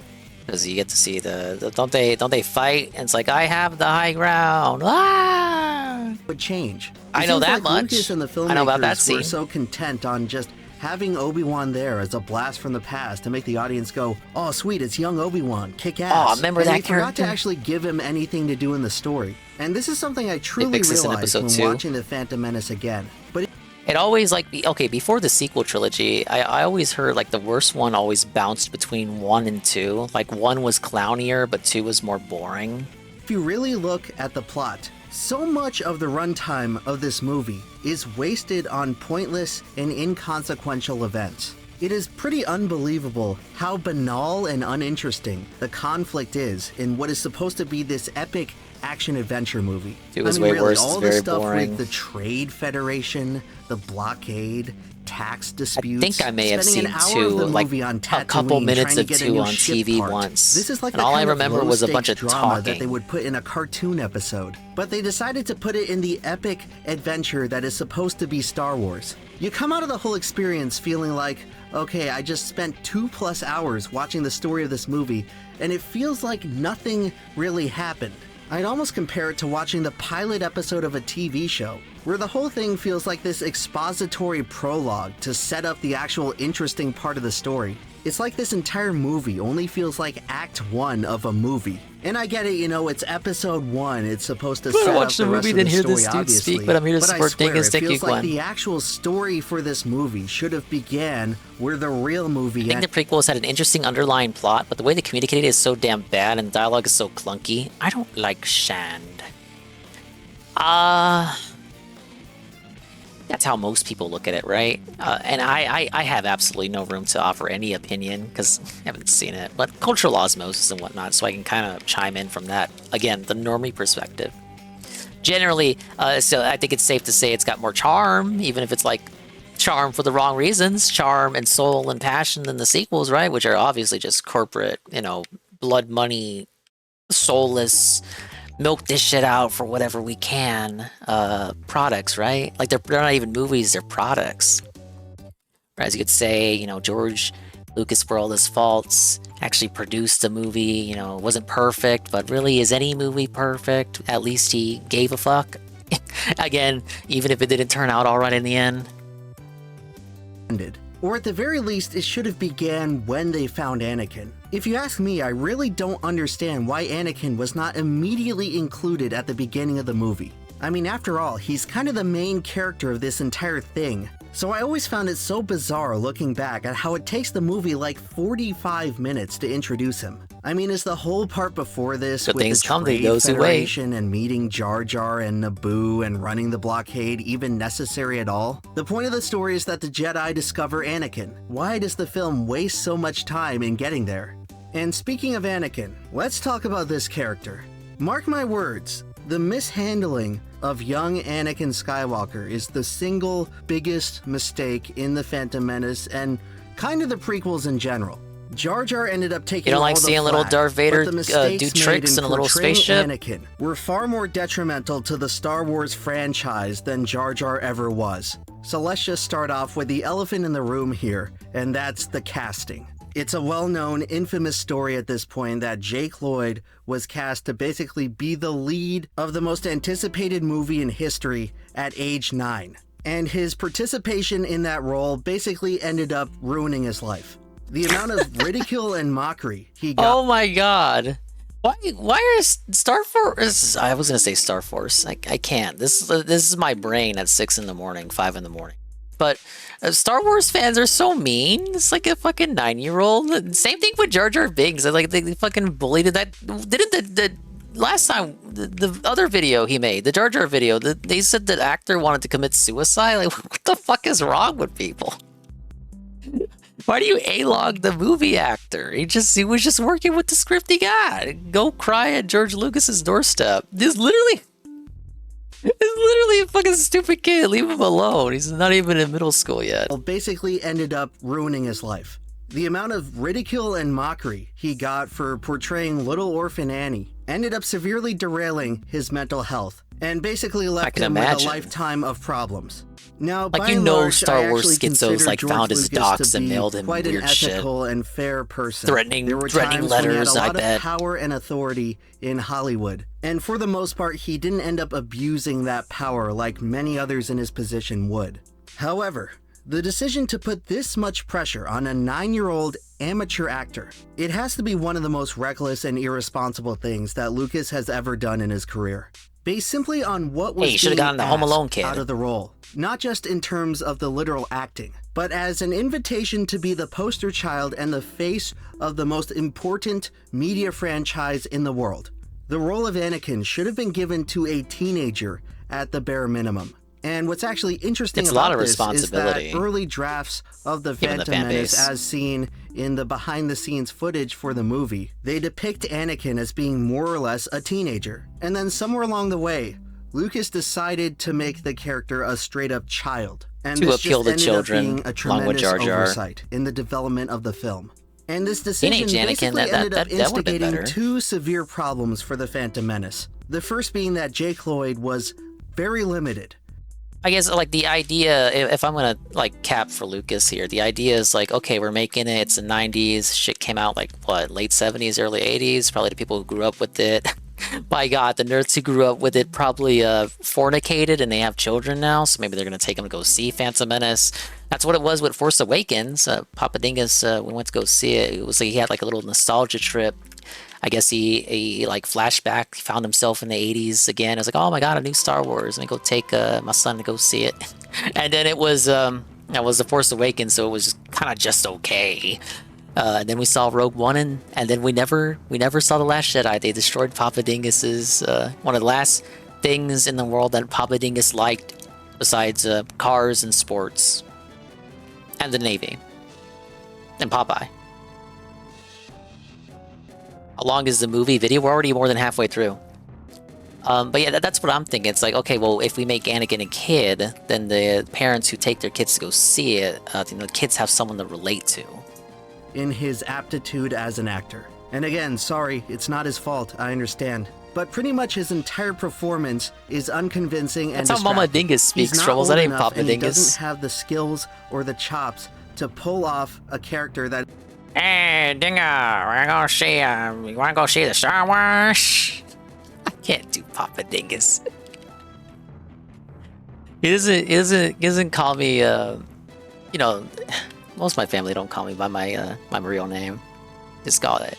It's like, it's literally depends on who you're talking to. I swear I got like a different nickname for whatever family member you're speaking to. Even goes beyond to like extended family. It depends. Hashtag depends on the. I'm not even gonna say my nicknames. that is supposed to be Little this very Dinguito? conflicted soul. And based on how dark of a character Yeah, that Papa Anakin Dingus would with the eventually fucking turn pipe. into, his portrayal in The Phantom Menace as essentially a goofy... He doesn't drink anymore. I mentioned it before. He used to be like an alcoholic, right? But unlike Dave, he actually did go to AA, and he recovered. And he's been sober since the 90s. I don't know how long it's been, or specifically how many years it's been, but he's been sober since then. Congratulations. I wasn't really cognizant to witness the effects of his alcoholism. I'm sure it wasn't that bad. I'll bring it up from time to time. He used to get pulled over a lot. I don't think I think it was just purely driving under the influence. It wasn't anything like domestic Papa Dingus is beating up Mama Dingus. It wasn't nothing like that. From what I to understand. And he doesn't smoke either. His vices would be.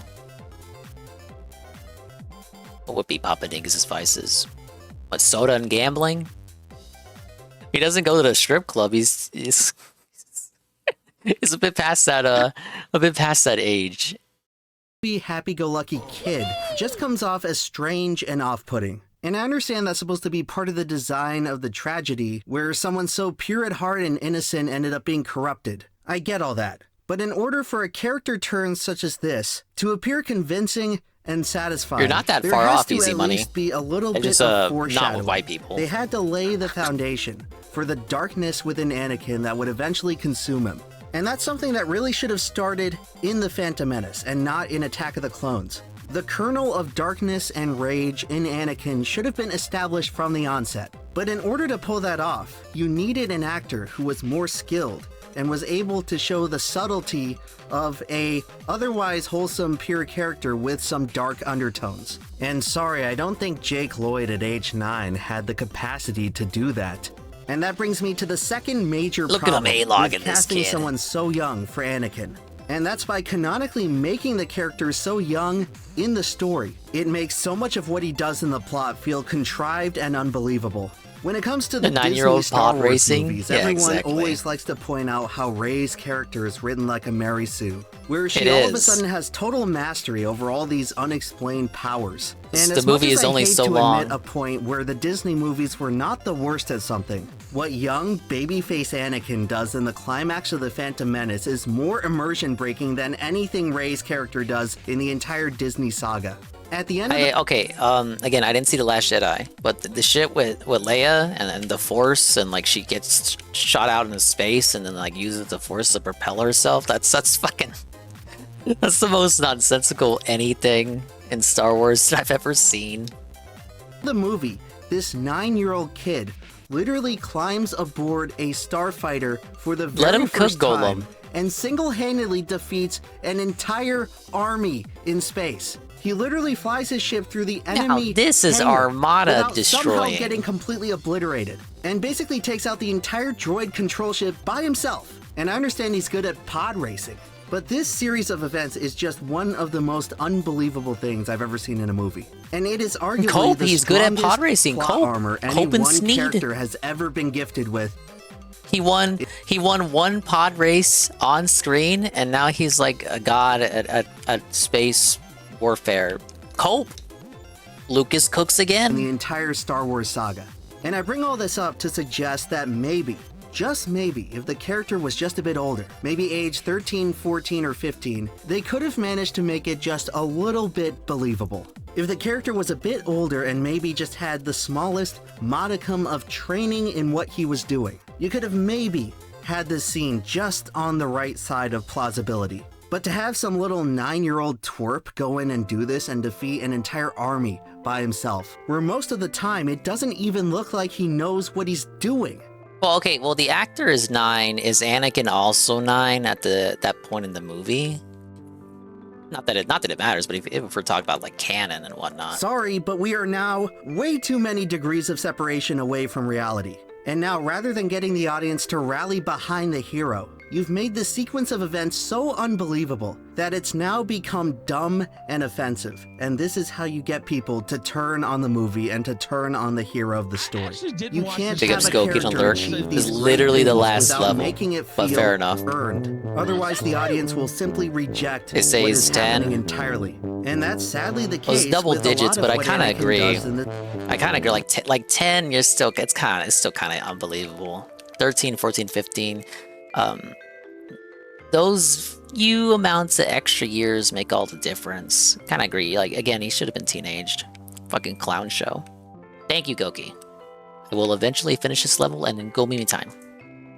This movie, it is not convincing enough to sell the story that the creators are trying to sell. And Jake Lloyd, bless his heart, was Oh, you're simply staying up? not Okay. charismatic enough to deliver the version of the character that probably should have been. I just This eat character bananas. was drawn up to be a misfortunate slave who lives a tragic existence, and you never really get that impression from any parts of the performance. If anything, he does the opposite. He makes being a slave to Watto look like this fun, idyllic experience. He's Because he doesn't constantly know any better, laughing he's a and stupid smiling kid. and playing with his friends. He seemingly has a bunch of free time to play around and work on whatever hobby he wants. It really feels like he's just a slave in name only. That and the fact that there's some silly bomb inside of him that's going to explode if he tries to run away. Which, by the way, can we admit that this is one of the stupidest and most sloppy pieces of screenwriting to ever be released in cinema? Oh no, we can't just take the boy and his mom away from this place because there's a bomb inside of it. It's going to explode if we take them away. Like, dude, are you kidding me? You couldn't have thought of any plot device a little more clever than that there's a bomb inside of them. Okay, whatever, I guess they are slaves after all, living a hard life. Which again Maybe it's is proximity a scenario based. that probably would have been portrayed a lot better if Anakin was some angsty teen instead of some joyful, smiling kid. Probably would have made his eventual turn to the dark side a lot more convincing. But yeah, Kid Anakin pretty much flat out sucks, and there's no other way to put it. And then when you combine an annoying kid with a wacky, slapstick comedy sidekick, you're pretty much setting yourself up with a recipe for disaster. And boy, there are several scenes in the middle of this movie that are really hard to get through, where it seems like half of the time is spent with either Jar Jar or Anakin talking. Wait, they had Talk the about kid a flirting in nauseating the movie? assault What to the senses. fuck? And while watching this stuff, I can Lucas, only what's your imagine problem? all those people back in 1999 who worked themselves up into the biggest wave of hype that any group of people have had for any movie ever. People waiting in line for months, taking off work just so they could see the premiere of this movie, and then an All hour those into guys the lost show, out big most time. of the screen time is being taken up by a little kid who can't act, and a screeching cartoon rabbit who speaks gibberish. I could only imagine what must have been going through their heads in Misa that don't moment. like Phantom So I Menace. definitely understand why this movie was so hated. And it pretty much comes down to how almost all the characters are boring and unlikable.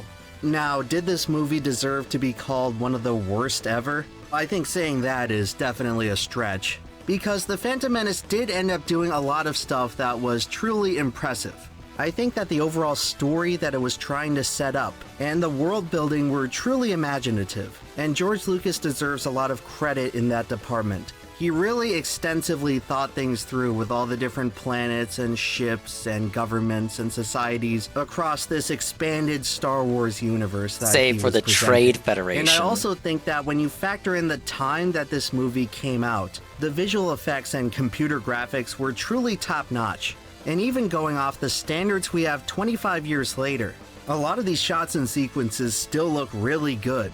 So the artists and engineers at ILM certainly deserve a ton of praise for what they were able to pull off with this project. But at the same time, it's still a shame to see all this hard work go to waste on a project whose story and execution did not live up to the hype, and did not match the standard of excellence set by the special effects department. But to this day, I'll continue to insist that the effects in this film are amazing.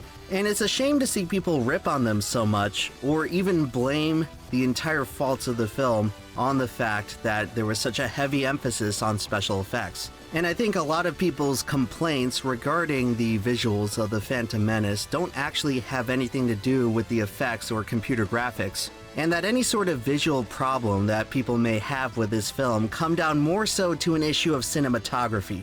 So to this day, no other movie really looks like The Phantom Menace. And this even applies to the other two prequel films. The whole movie has a pretty odd visual style, and that's because in many ways it's kind of an oxymoron, where the visual effects are so ambitious and How so many bananas do I need? meticulously 45. planned out, So it's but the almost gonna be overall like a perfect run. cinematography of how 45 exactly bananas, the then scenes hit the are goal. shot for most of the movie is very bland and conservative. So it's clear that Lucas wanted to make this movie a showcase of computer effects.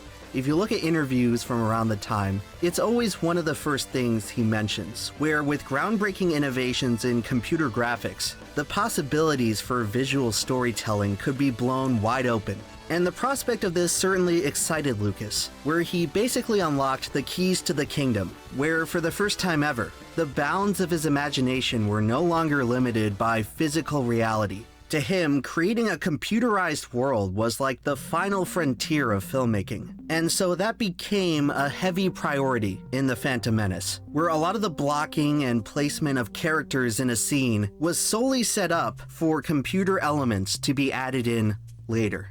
And again, it's worth noting that a lot of these effects that the artists at ILM were trying to pull off had literally never been attempted before. They were learning to engineer these things for the very first time. And so, with that being said, a lot of potentially interesting cinematography had to be sacrificed just to make sure that the visual effects process went as smoothly as possible. And so, to actually get these great-looking effects, there had to be a lot of stationary cameras with flat lighting in a room where people are basically just sitting and standing around. When The Phantom Menace was in production, they didn't yet have the capacity to do all these complex camera movements and super involved effect shots that combine interesting cinematography with computer graphics. That was still very much a limitation at the time. So unless they wanted the budget to swell to like $1 billion, the actual static, raw camera shots of the scenes people had always to be talk about the simplified Plinkett and Reviews streamlined. series. And unfortunately, this ends up leading to the sort one of of those artificial golden videos feeling that that people many always people return like to. to complain The Phantom Menace has, where a lot of the scenes are almost blocked out like a stage play, and there's not much interesting stuff going on with camera angles and lighting. I also have to admit that cinematography was not one of Lucas's stronger aspects as a director. Even going back to the original trilogy, aside from special effects, Lucas was never really that much of a visual director. And it seems like for the overall visual style of The Phantom Menace to have come out more appealing, he probably would have needed to bring someone in to delegate that responsibility to. And one such example for Lucas's limited abilities in this regard has to come down to the scene where Darth Maul confronts the heroes for the first time. And this was something that I forgot was even in the movie, and I think most people forget this scene exists, where Darth Maul appears and confronts Qui-Gon on Tatooine. This is supposed to be an epic reveal of the main villain of the movie, and he just sort of awkwardly trots in a frame on a wide shot like that sketch from Monty Python with the perpetually running knight. They shot this like in the middle of the day in broad daylight, so it's not even like he gets to emerge from the shadows or appear from out of nowhere in a surprising way. It's just a really strange and awkward way to portray a scene which realistically should be a lot more exciting and impactful and memorable as a key point in the story. And it's stuff like this that really makes The Phantom Menace so frustrating to me, because there is a nugget of a great film buried in there somewhere. It's not something like The Rise of Skywalker, which is totally irredeemable in every way. The Phantom Menace was at least close to being something special. But in order for that to have happened, George Lucas would have had to relinquish control of several aspects of production that he wasn't frankly the best at. He certainly could have used some help on the writing, the dialogue, the character motivations, and the lighting and cinematography. But since he insisted that he had to do everything, the product we ended up getting was not just disappointing, but bad in a lot of aspects. And while I don't believe it deserves to be viciously hated as it once was, I definitely don't agree either with people trying to desperately reclassify it as a good product. Because when you actually sit down and watch it, there are simply way too many problems for this to be considered anything close to above average. We're trying to say it's good in And hindsight. look, it's okay to still like coping, this bro. movie if you do and I'm call sorry, it a but that is, guilty like, pleasure. massive But cope. it's misleading to try to pass this off to others as some kind of hidden masterpiece. Because this is the type of stuff you tell people and then they turn around and question the sanity of the Star Wars fandom.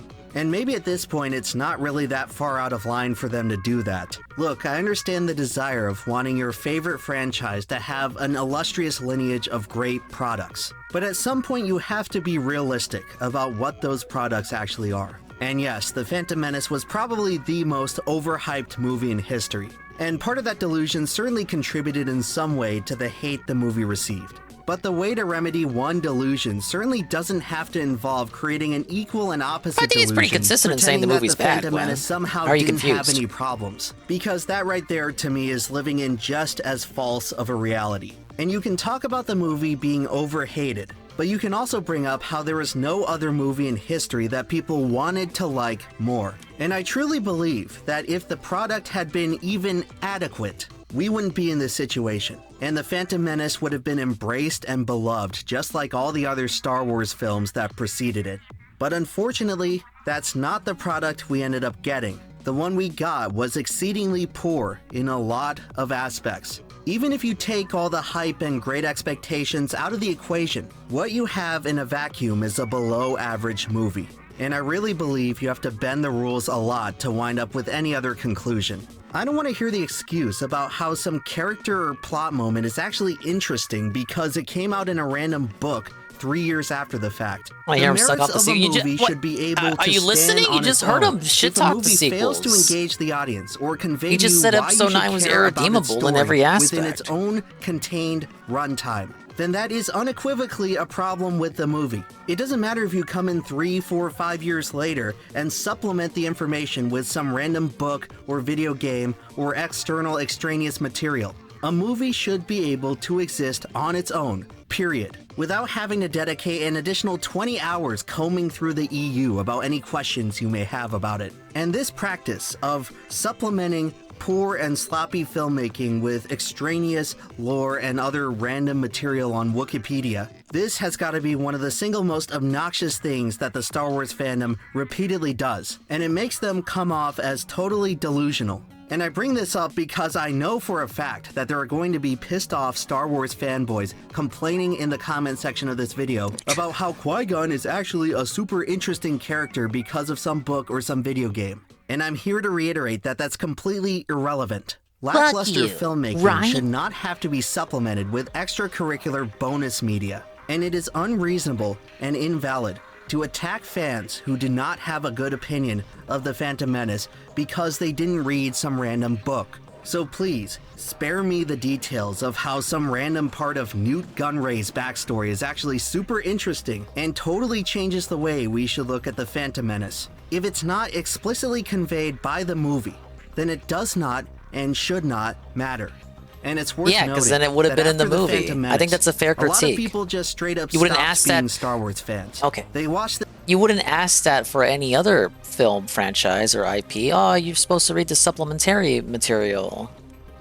this movie and decided Star Wars, that Star Wars gets a pass, was I not for them. guess. And while this wasn't as catastrophic of an effect that the Disney sequels produced, it was still very much real. A lot of people simply fell out of Star Wars because The Phantom Menace did not meet their expectations. And I don't think any random lore from a book was ever going to bring them back.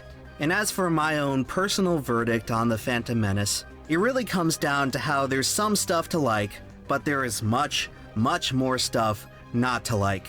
Despite all my criticism, I still think it's okay for people to like this movie, but I also think it's perfectly fine for people to hate it. And while I personally don't hold any strong feelings about it in either direction, I certainly acknowledge it as this huge watershed moment that altered the course of the Star Wars franchise. No, he forever. doesn't like it. And He's pretty just much being all the nice. problems and struggle that Star Wars He wouldn't faces be saying today this as if a he liked brand it. can be traced He back doesn't to like this it. one movie. And so, while I If can he had to probably choose a never Star be Wars movie, it persuaded wouldn't be into fucking believing this that The one. Phantom Menace is an actual good movie, it is at the very least an important and memorable movie. And hey, after 25 years, it is still very fun to discuss. There you go. Written and edited by Emp Lemon. It's like this. Oh, come on, stop coping. It's not like the synth doc. You're coping, bro. You're coping so hard. He like all of his channels on his all of his channels, all of his videos on his second channel are like that. Oh, I didn't watch this one. Let's hear him talk about another movie. Hopefully it will be the last video. Welcome back, everyone, to another Downward Day. All of And my today on guys the suck. channel, Guy we're with two actually names. going to be trying something a little bit different. So Except over for the you. years, I've done a lot of complaining on the Downward Diary. It's kind of something Look, there he is. I've That's his been face known docs. for doing. Look But at you him. know what? What This a is still Chutley Chad. a new channel, and I've been around this block before, and this time, we're going to do things a little different. Because over my many years of experience in making videos about random topics on the internet, one thing I've learned is that it's easy to point out what's wrong with something, but it takes a little bit more skill to point out where something went right. Today we're introducing a new series that I'm calling EMP Recommends, where I talk about things, well, you certainly didn't recommend The Phantom Menace and TV, but it could be other things that I find to be exceptional. And so hopefully throughout this series, however long it lasts, I'm going to be able to share with you guys several pieces of art and media that have profoundly altered the way that I think about creative works. We're going to be exploring things that have left a significant impact on me and how I approach working on what I create. And I understand that much of the audience for this channel is here to sort of listen to the backstory, listen to what's going on behind the scenes of how I work and what really influences my style and my direction. So with this series, if you're curious about that kind of stuff, I can point some of you guys in the right direction of just what kinds of media really resonate with me and influence and inspire my style. So with all that out of the way, let's get into the first episode. And today we're going to be talking about one of the greatest action films of the 21st century so far, Mad Max Fury Road. So to start off, the background Your mileage may of this vary, film of course. is actually quite interesting because based on what it took to actually make it, there's really no reason why this film came out as good as it actually did. In fact, the general idea of this film was actually conceived all the way back in 1987, only for the project to go through roughly 25 years of development hell, just never really being able to get off the ground. And over the course of decades, the Mad Max franchise basically gets pushed further and further into the rearview mirror, where by the time this actually came out in 2015, most people and most regular moviegoers didn't really know that much about the Mad Max franchise, so it was almost as if these characters and the world was starting from scratch. The production of this film was delayed so long that the original protagonist of Mad Max, the actor Mel Gibson, ended up becoming too old and a little too insane and a little bit too much on a downward spiral to actually be cast as the star of this film. So in many ways, this film really comes off more as a franchise reboot than an actual sequel to the original series. I promise I'll get this one done eventually. It's probably I just need better these that this fucking film bananas. took so long, because in the nearly 30 years that it took to actually get this project off the ground, the technology of filmmaking improved to the point where I feel like this project actually got to be executed in a way that truly fulfilled its potential. Because it's hard to imagine this movie without the incredible editing and cinematography and camera work, which I imagine only really technically became possible right around the time the film actually went into production. And I feel like had the film been made when the idea was actually conceived, the final product would not have turned out nearly as impressive. So I watched this film in theaters when it first came out in 2015, about 9 years ago to the day, exactly almost. And I remember feeling at the time, walking onto the theater, that this was truly one of the first great pieces of cinema that I actually got to see in person on the big screen. And I honestly attribute this film as one of the instrumental pieces in years of life sending at this me point. off They don't on count the if I search reset. for Kino, You already as knew many that. on the Kino. internet would say. Before I saw this movie, I didn't really have an eye for cinema. I didn't really think too critically about what actually makes a good movie and the design aspects and the eye for detail that have to go into making a truly immersive experience. But when I saw Mad Max Fury Road in theaters for the first time, that was the first film to me that really stuck out as a cut above the rest. Where even though I didn't really have the knowledge and I couldn't go in and technically explain why it left such a powerful impression and why it was such a memorable experience, something about it definitely intuitively rubbed off on me. And it really left this impression on me of, wow, I've seen a lot of movies in theaters, but this one was something that was truly special. This was a movie for me that you don't just forget about immediately an hour after leaving the theater. This is a movie that sticks with you for days and days, and you just keep thinking about it. It's one of those movies you don't even have to be reminded about it. Just the striking visuals and the unique action sequences and set pieces and character designs in this movie, just, it keeps popping in your head.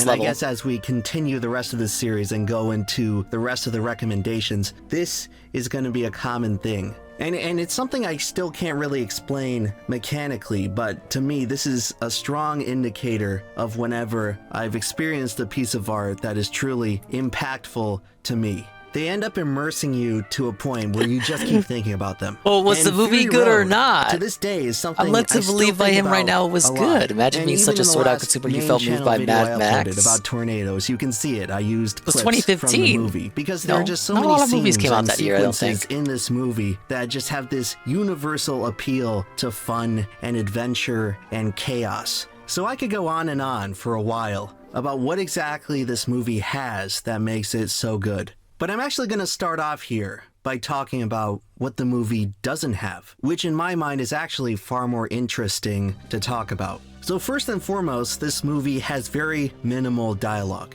I think that the whole transcript of what characters actually say in this movie can be fit on maybe 10 pages. This is a movie that does not rely on clunky and heavy and overabundant dialogue to deliver the story. And this is something that was very distinct for the time. I mean, at the time this movie came out in 2015, you look at all the other action movies and action franchises that came out around it, Avengers, Star Wars, Batman vs. Superman, the Christopher Nolan Batman movies. Pretty much all of these movies are very heavy with dialogue, and particularly expositional dialogue. And look, I'm not particularly opposed to well-written and clever dialogue, but I think there came a point in the 2010s that a lot of action directors and action franchises started to rely a little too heavily on dialogue, to the point where it's almost cluttered. It's clogging up the entire soundscape of the film. And this is particularly prevalent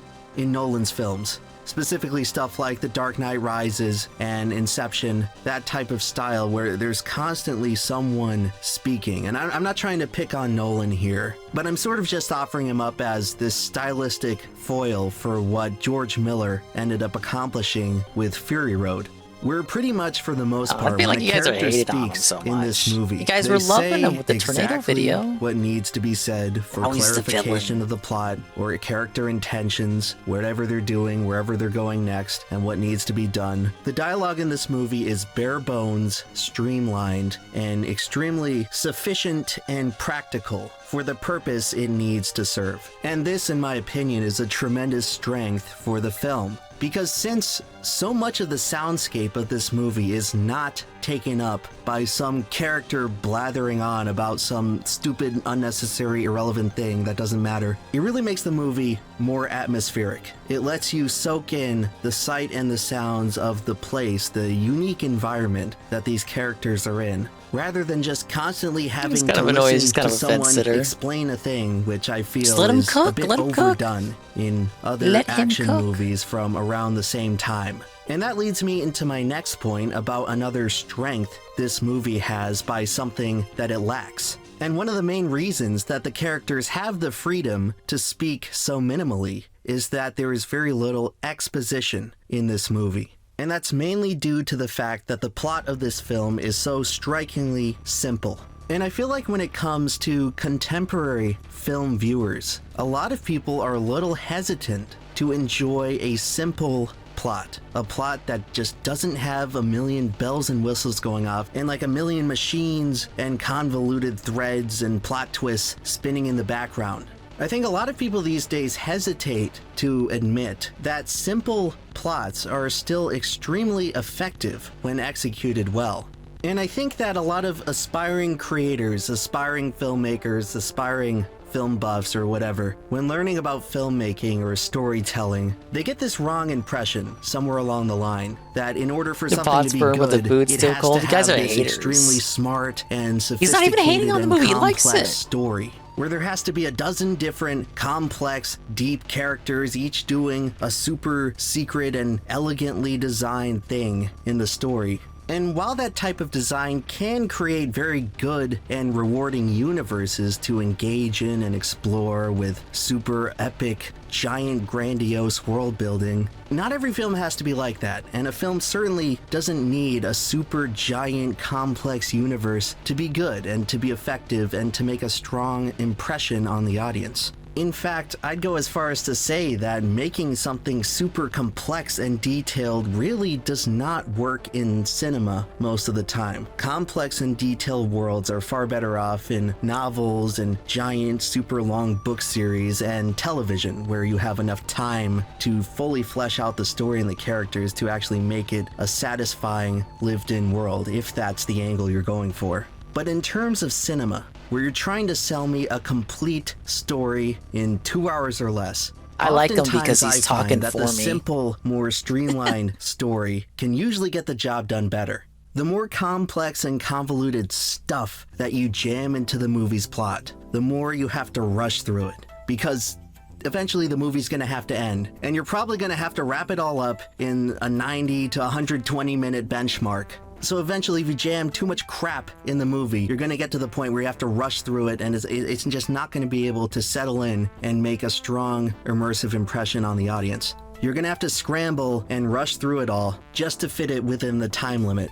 And again, to pick on Christopher Nolan, I'm sorry. The Dark Knight Rises is an example of a movie where he just jams in too much junk. And the movie's already like over 2.5 hours long, I think. And even then, it feels like you don't really get to soak anything in. Everything just happens one after the other immediately. Oh my god, chaos, Bane, oh my god, a bunch of different things are happening, like weeks at a time are passing within minutes in the film. And it's just hard to get into it because the plot is so complex and so many things are going on. The sense of immersion is compromised because everything is unfolding and unraveling so quickly. You don't really get this sense of place, this sense of atmosphere. And it's somewhat ironic that I make this complaint about movies and action movies in particular rushing through the plot, because almost the entire plot of Mad Max Fury Road is literally about characters rushing and trying to escape and run away in basically what is a giant extended chase sequence that makes up the entire movie.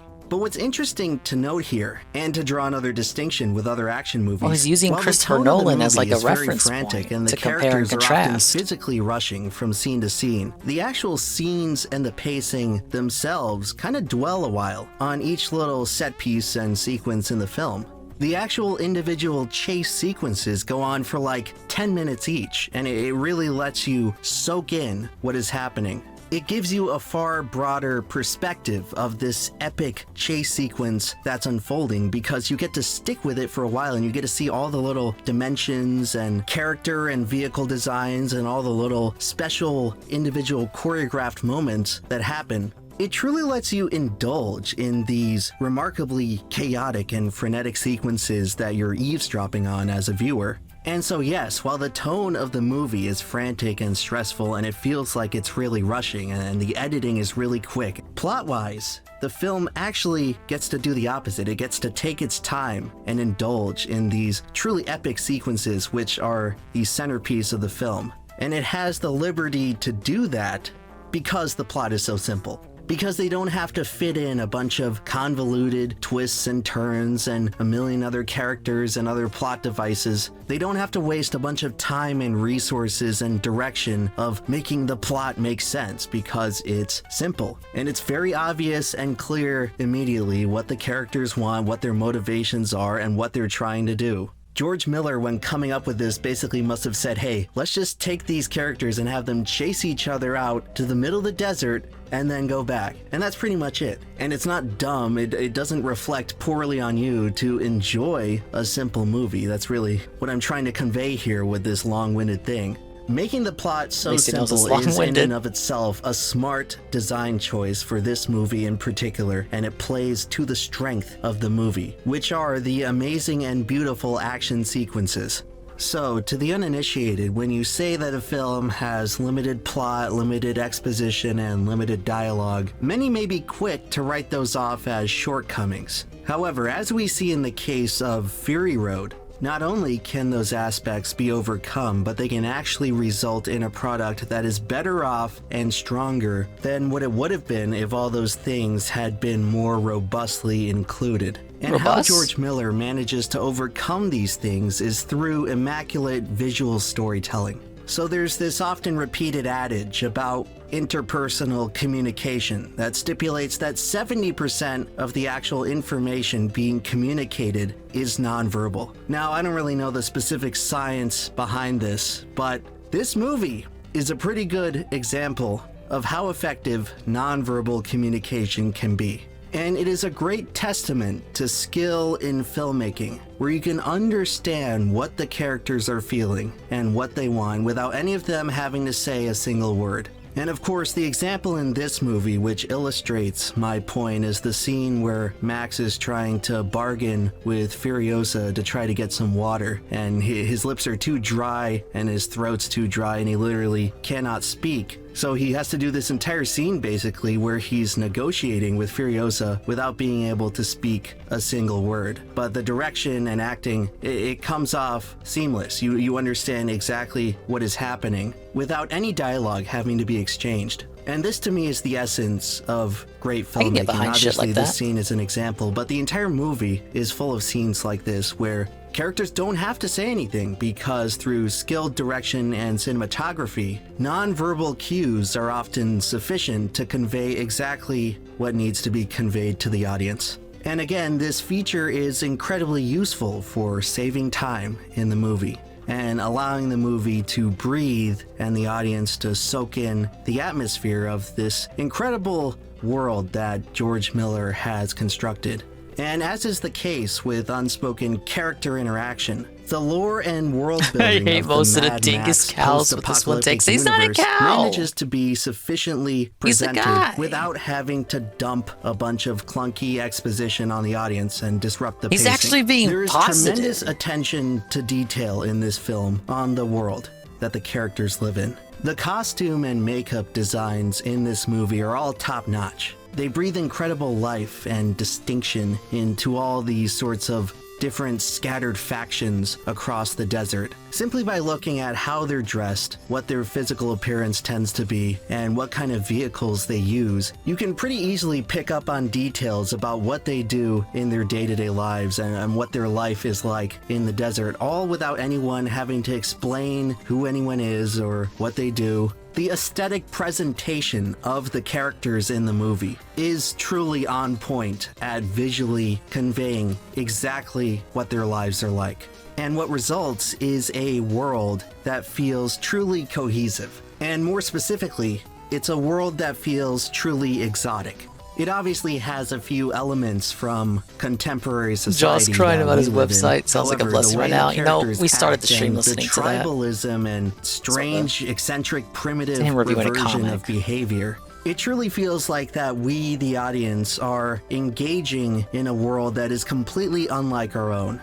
And the whole thing just comes off as a very plausible presentation of the path society could go on long term if it did break down into this post-apocalyptic anarchy. So in this movie, what you're not gonna see is a bunch of stupid millennial one-liners designed to get a cheap laugh out of the audience that completely breaks the immersion and world building. This It's not gonna movie be like manages to Minecraft. convey its own consistent set of social cues and standards that is completely removed from our own. And it helps make all the world building so much more believable. It's just such a unique and refreshing experience compared to most of the other action films that came out at around the same time. Even the physical desert setting feels unique. And I know what you're thinking, well, how different could a desert look from any other desert? Well, it turns out in this movie they went out to Namibia, which I'm not sure if any other major blockbuster has been filmed there, but you can subtly tell that it looks different and distinct from just the typical California desert where most blockbusters are filmed. And I'm sure that this decision was made at incredible expense to the budget, because it's not exactly easy to ship a bunch of film equipment out to some place in South Africa, compared to just doing it in California next to where all the studios are located. Yeah, However, I need like background with many noise. other design I don't mind it. decisions in this I'm movie, learning the about the extra film. I effort didn't pays watch off this. into making something that feels special, that doesn't look like anything else, that doesn't sound like anything else. And I guess that's possibly my biggest takeaway with why I enjoy this movie so much and why it's considered one of the greats in all of action. There's pretty much nothing else that compares to the experience of this movie. And even now, rewatching it almost a decade later, it's still one of the best. These movies were hell on the looking actors, movies I can in imagine. existence. And this point has already been talked about to death on YouTube, but the film's The insistence plot on about the using movie is practical finding effects water, for most and of so the visual too is the plot of the composition is production. truly worthy of its praise. So the extensive use of practical effects is something you don't really see in big budget movies anymore. It sort of harkens back to an older, more elegant time in cinema, where the only means of pulling off truly epic, grandiose shots of scale was to actually put a scene together for real. Like if you wanted a scene with a massive battleground, you would have to physically construct the entire landscape and fill it with hundreds and hundreds of real extras. Obviously, in modern times, computers have made most of that work redundant, and they can do it far faster and for cheaper than what used to have to be done to make those kinds of scenes. So yes, it is a real treat to turn on Mad Max Fury Road and see these giant, wide-angle landscape views featuring a convoy of dozens of custom-built vehicles, and knowing that these things were actually constructed and driven in real time. When you see the soldiers of the cult do these incredible acrobatic movements in combat, it is very satisfying to learn that the film employed real Cirque du Soleil actors to perform these stunts pretty cool. much for real. And while again, computers have gotten good at doing large-scale action That's sequences, just what I didn't know about. feel I like didn't know they that. lack the grit and the precise physics of these giant battles unfolding actually for real with real actors in a real physical space. And I feel like Thank it's you, really Glenn. important Not this guy to again. appreciate this detail, Keep it because in again, mind. it's something you don't see anymore because of the simple ease and convenience of using computers in high-budget films.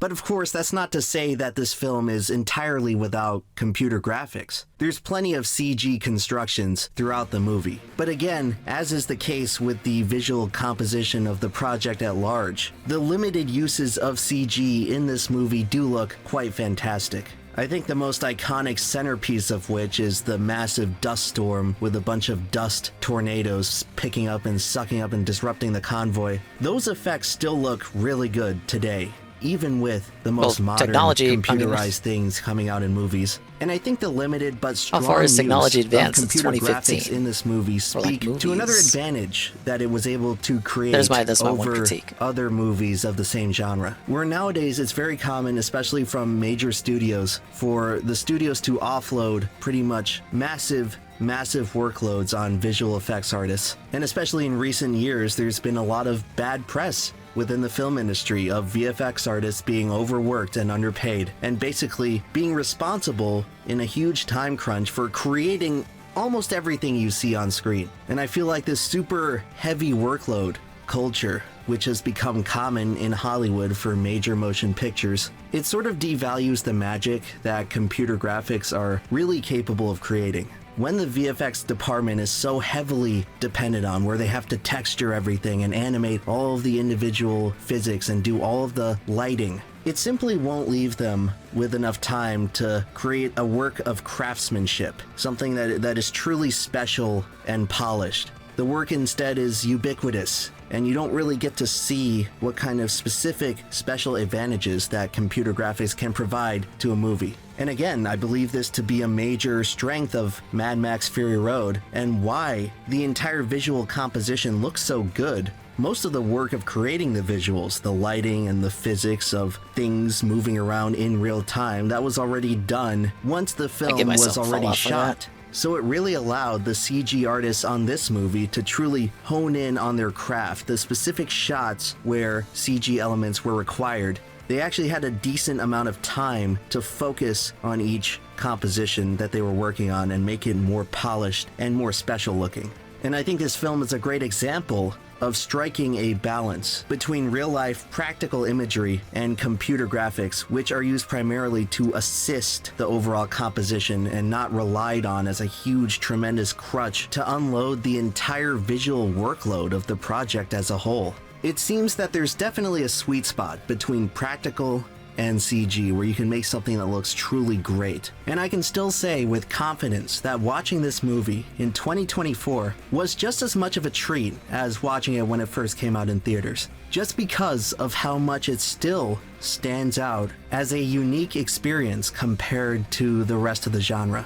Nowadays, this film still carries a pretty big cult following, and it's not uncommon to see clips from this movie still pretty frequently shared on social media and memes and other things like that. What's strange is that it feels like this movie had a pretty big cultural impact, but when you look at the box office numbers, they're really not that impressive. In fact, the industry consensus seems to indicate that this movie actually lost money. The budget was pretty high in and of itself, and not enough people went to see it. And part of that can be explained from the fierce competition it faced from other action-adventure movies in 2015. I mean, near the end of the video, too. You had Star Wars, Jurassic World, Fast and Furious 7, Avengers Age of Ultron, Spectre, Mission Impossible, Hunger Games.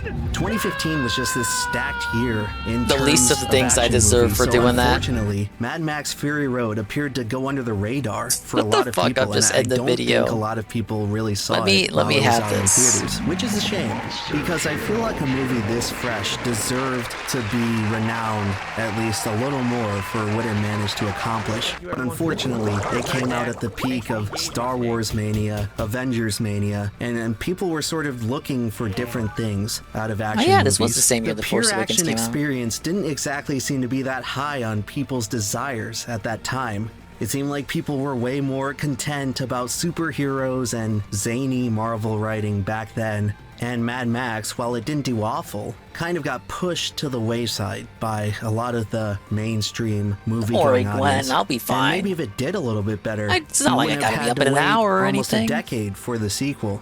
It seems like today, at least, that the movie-going audience has gotten pretty fatigued of the classic Marvel superhero formula, the Star Wars hero formula, and they may be a bit more perceptive today to the Mad Max style. So hopefully, the Furiosa movie ends up being as good, but I don't know. George Miller is getting up there in age, and it's going to be a tall order for him to capture lightning in a bottle for the second time in a row.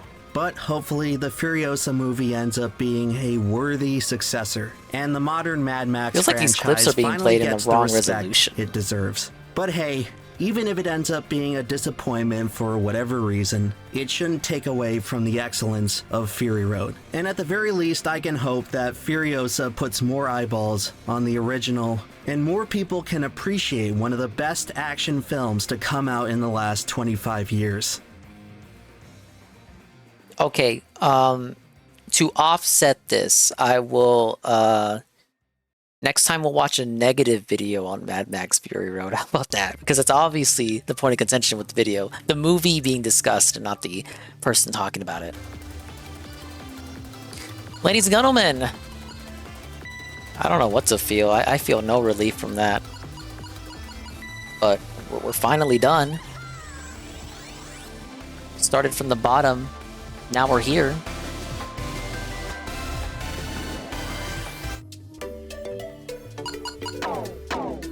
Can we get the chill music? Please, give me the chill music. Where's the chill music at? Where's that code?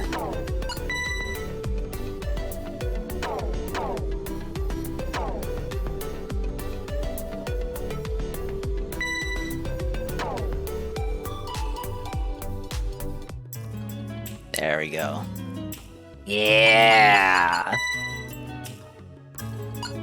So we got the clear plus the crown officially now for every single goddamn stupid world in this game.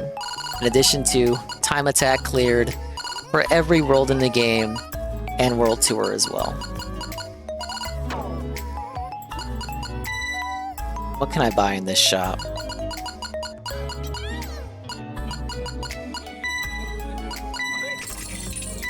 Retire the game? That's the idea, Gwen. It was supposed to be finished yesterday. By yesterday, I mean Tuesday.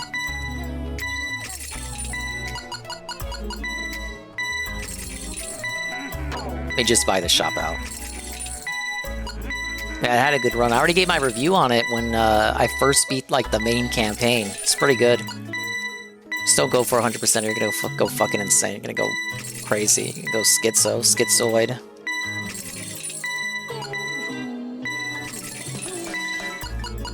Buy everything, that's the plan. Because I think there's an achievement with that, too. Achievement! These are all to do with the online.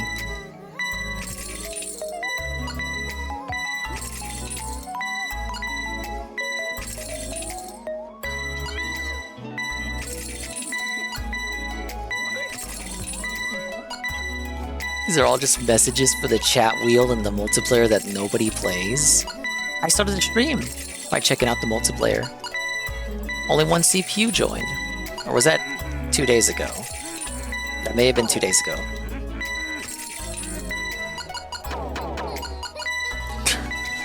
And I over-explain every tiny detail like my mans. The game is good. It's fun. And if it's not fun, why bother? You're looking for a Monkey Ball Mania. This would be your game. Say in between Banana Blitz and Banana Mania. But don't go for 100%. The levels are of moderate difficulty, not too hard, not too easy. Banana Mania's levels were way more bullshit, especially towards the end of that game. And Banana Blitz is like super easy by comparison.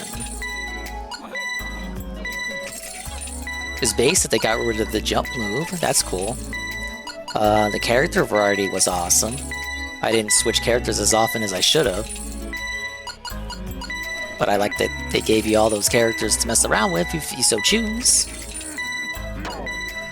Only other thing I would say is the rapid focus on the multiplayer. Should not have had that much of a focus on the multiplayer, given that nobody plays it. Don't worry. That's why they're gonna port it to the PC 1 year from now. PC people will be able to do it all over again.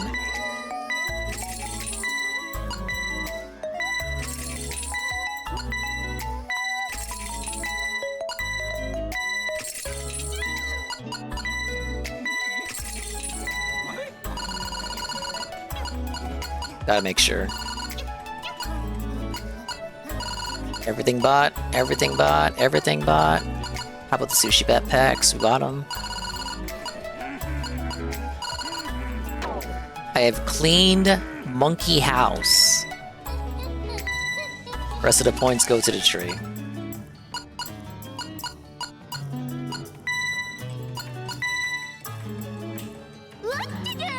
Hey, look, the tree actually grew.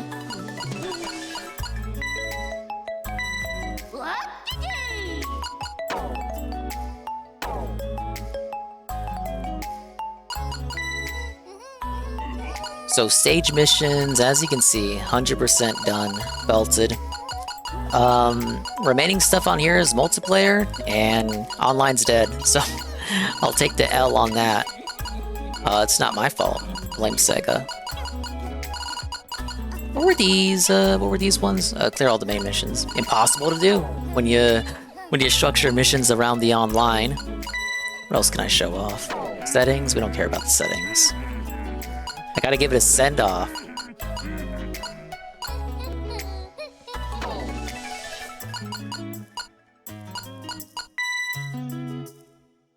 Dress our monkeys up one last time. See, I could have done this the whole time. I bought all this shit, I didn't even use it for customization purposes. Fake 100%, I guess, if you want to be a hater. You want to play this game, Knock? You want me to want me to do your playthroughs for you?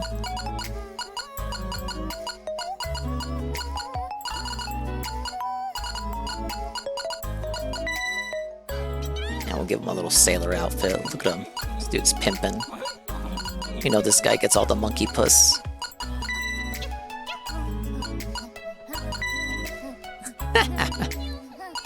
Yeah, that's me. That's me right there.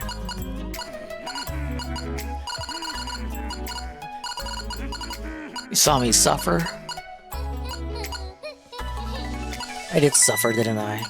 And give me the sushi backpack. The cow gloves, because I love cows. And the blue cowboy boots. Yeah, I'm ready to chill, brother. Wish they gave me, like, something for doing all that, besides the completed missions. Like, give me another souvenir, something, I don't know. Alright, the game's done. I'm sorry I prolonged it for like 3 of the streams this week, but it's done. It's felted, it's off the conveyor belt. Our final Fallout tally, guys, is gonna be 2,000. 2009 Fallouts. Is the amount of times I Fallouted in this game. Over 2,000, such a nice number. I know you're gonna say fake news, dingus, you're lying, because you reset every time it looked like you were gonna die. I just didn't want to wait for the death, man. When you die, it looks like you're gonna die. It's like, it takes extra couple seconds to die and respawn. It's instant just to reload.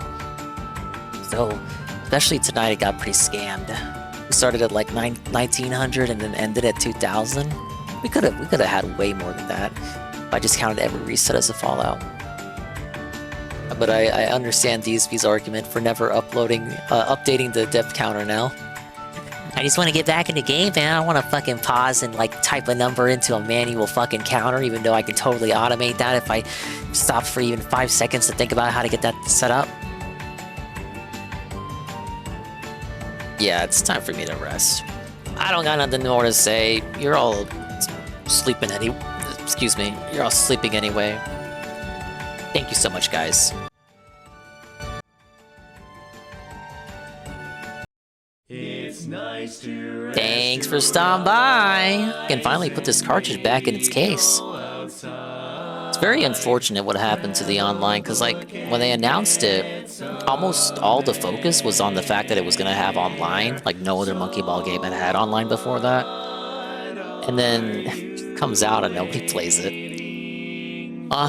It's like, who fucking asked for it, right? Who asked to have Monkey Ball as an online game? Monkey Ball is only for schizophrenic people like me who have way too much time to waste. Speaking of time, I'm about to be out of time because, you know, I gotta be up in an hour.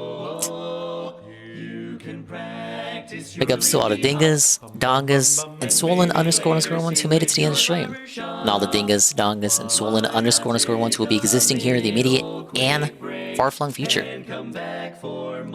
Like kudos, big props if you made it to the end of this stream. What the hell? Knock, Golem, Perez, Mr. Pun, guy with 2 names, Goki, Aqua. You can get in bed now. I hope you have a good snooze. Cerulean 86, Easy Money, all of you guys telling me to go to sleep. I know. This is unhealthy. I've been doing this all week too, like, and just for this game. This will be the last night of it. Tomorrow, look, I'll be real. If I don't boot up tomorrow, like, please understand. Please understand, okay? If I do, it'll be conveyor belting some of the other games I'm still playing. Probably Yoshi or something, I don't know. This is the lead up to Zelda. Echoes of Wisdom. Lurkers, Sweet Beans, Grumbles, SCP, Parker Saint, Necro13, Kiangoon, Fedora Glow, Fabrizio, Buster, Pim Pam, Marked One, Iggle Wiggle, Loggernaut, Peaches and Keem, Natal Cog, Alpha Elite TV, and UNFW1. Yeah, bye-bye. Adios, Mimi time. Thank you to... what do we got? Almighty Goki, rate with a party of 3. GPM, rate with a party of 9. Okay, yeah, that's what we got today. Yeah, bye-bye. Adios, Mimi time. We'll see you when we see you. And if we didn't see you, then we didn't see you. But if we did see you, then we saw you. And if we didn't see you, hopefully we will see you next time. I can see myself in the mirror each and every single day. Hopefully I can inspire viewers like you, Rue, to see themselves in their mirrors each and every single day. The real question is, who do we raid? So we got Tevin on BRB. He's also on the DJ channel. So he'll be live till 8 in the morning. Got Conky's been live for a minute. We got Parma. Oh my god, could we raid Toshi?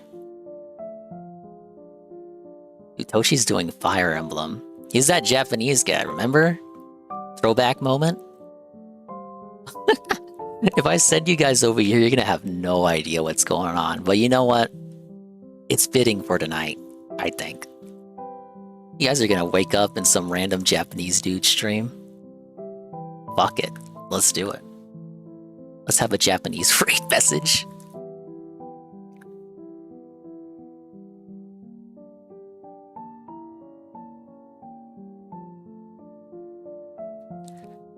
Give me 1 second to type in Japanese.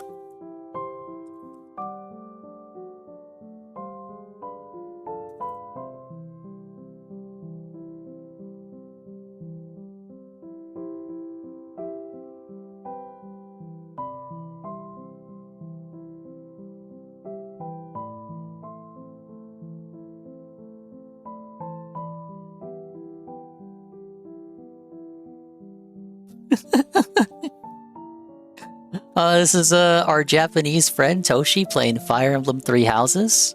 Be very nice over there. He will not understand what you are saying at all. So please use Google Translate if you're going to communicate. And I'm going to bed.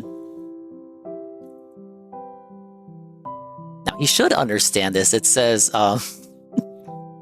it says, "Hi, Toshi-san. It's a raid. Raido desu." He's my morning content, you know, when I wake up, normally, like a normal person, with coffee. That's what I watch. I watch foreign streamers. He's doing Verdant Win, Golden Deer, in Three Houses. But yeah, I got nothing else. Yeah, we'll be live tonight, maybe. And if not, oh well. I gave you like 3 streams, 8 hours plus. And I gotta relax my voice too. I've been talking way too much this week. Surely you must understand, correct?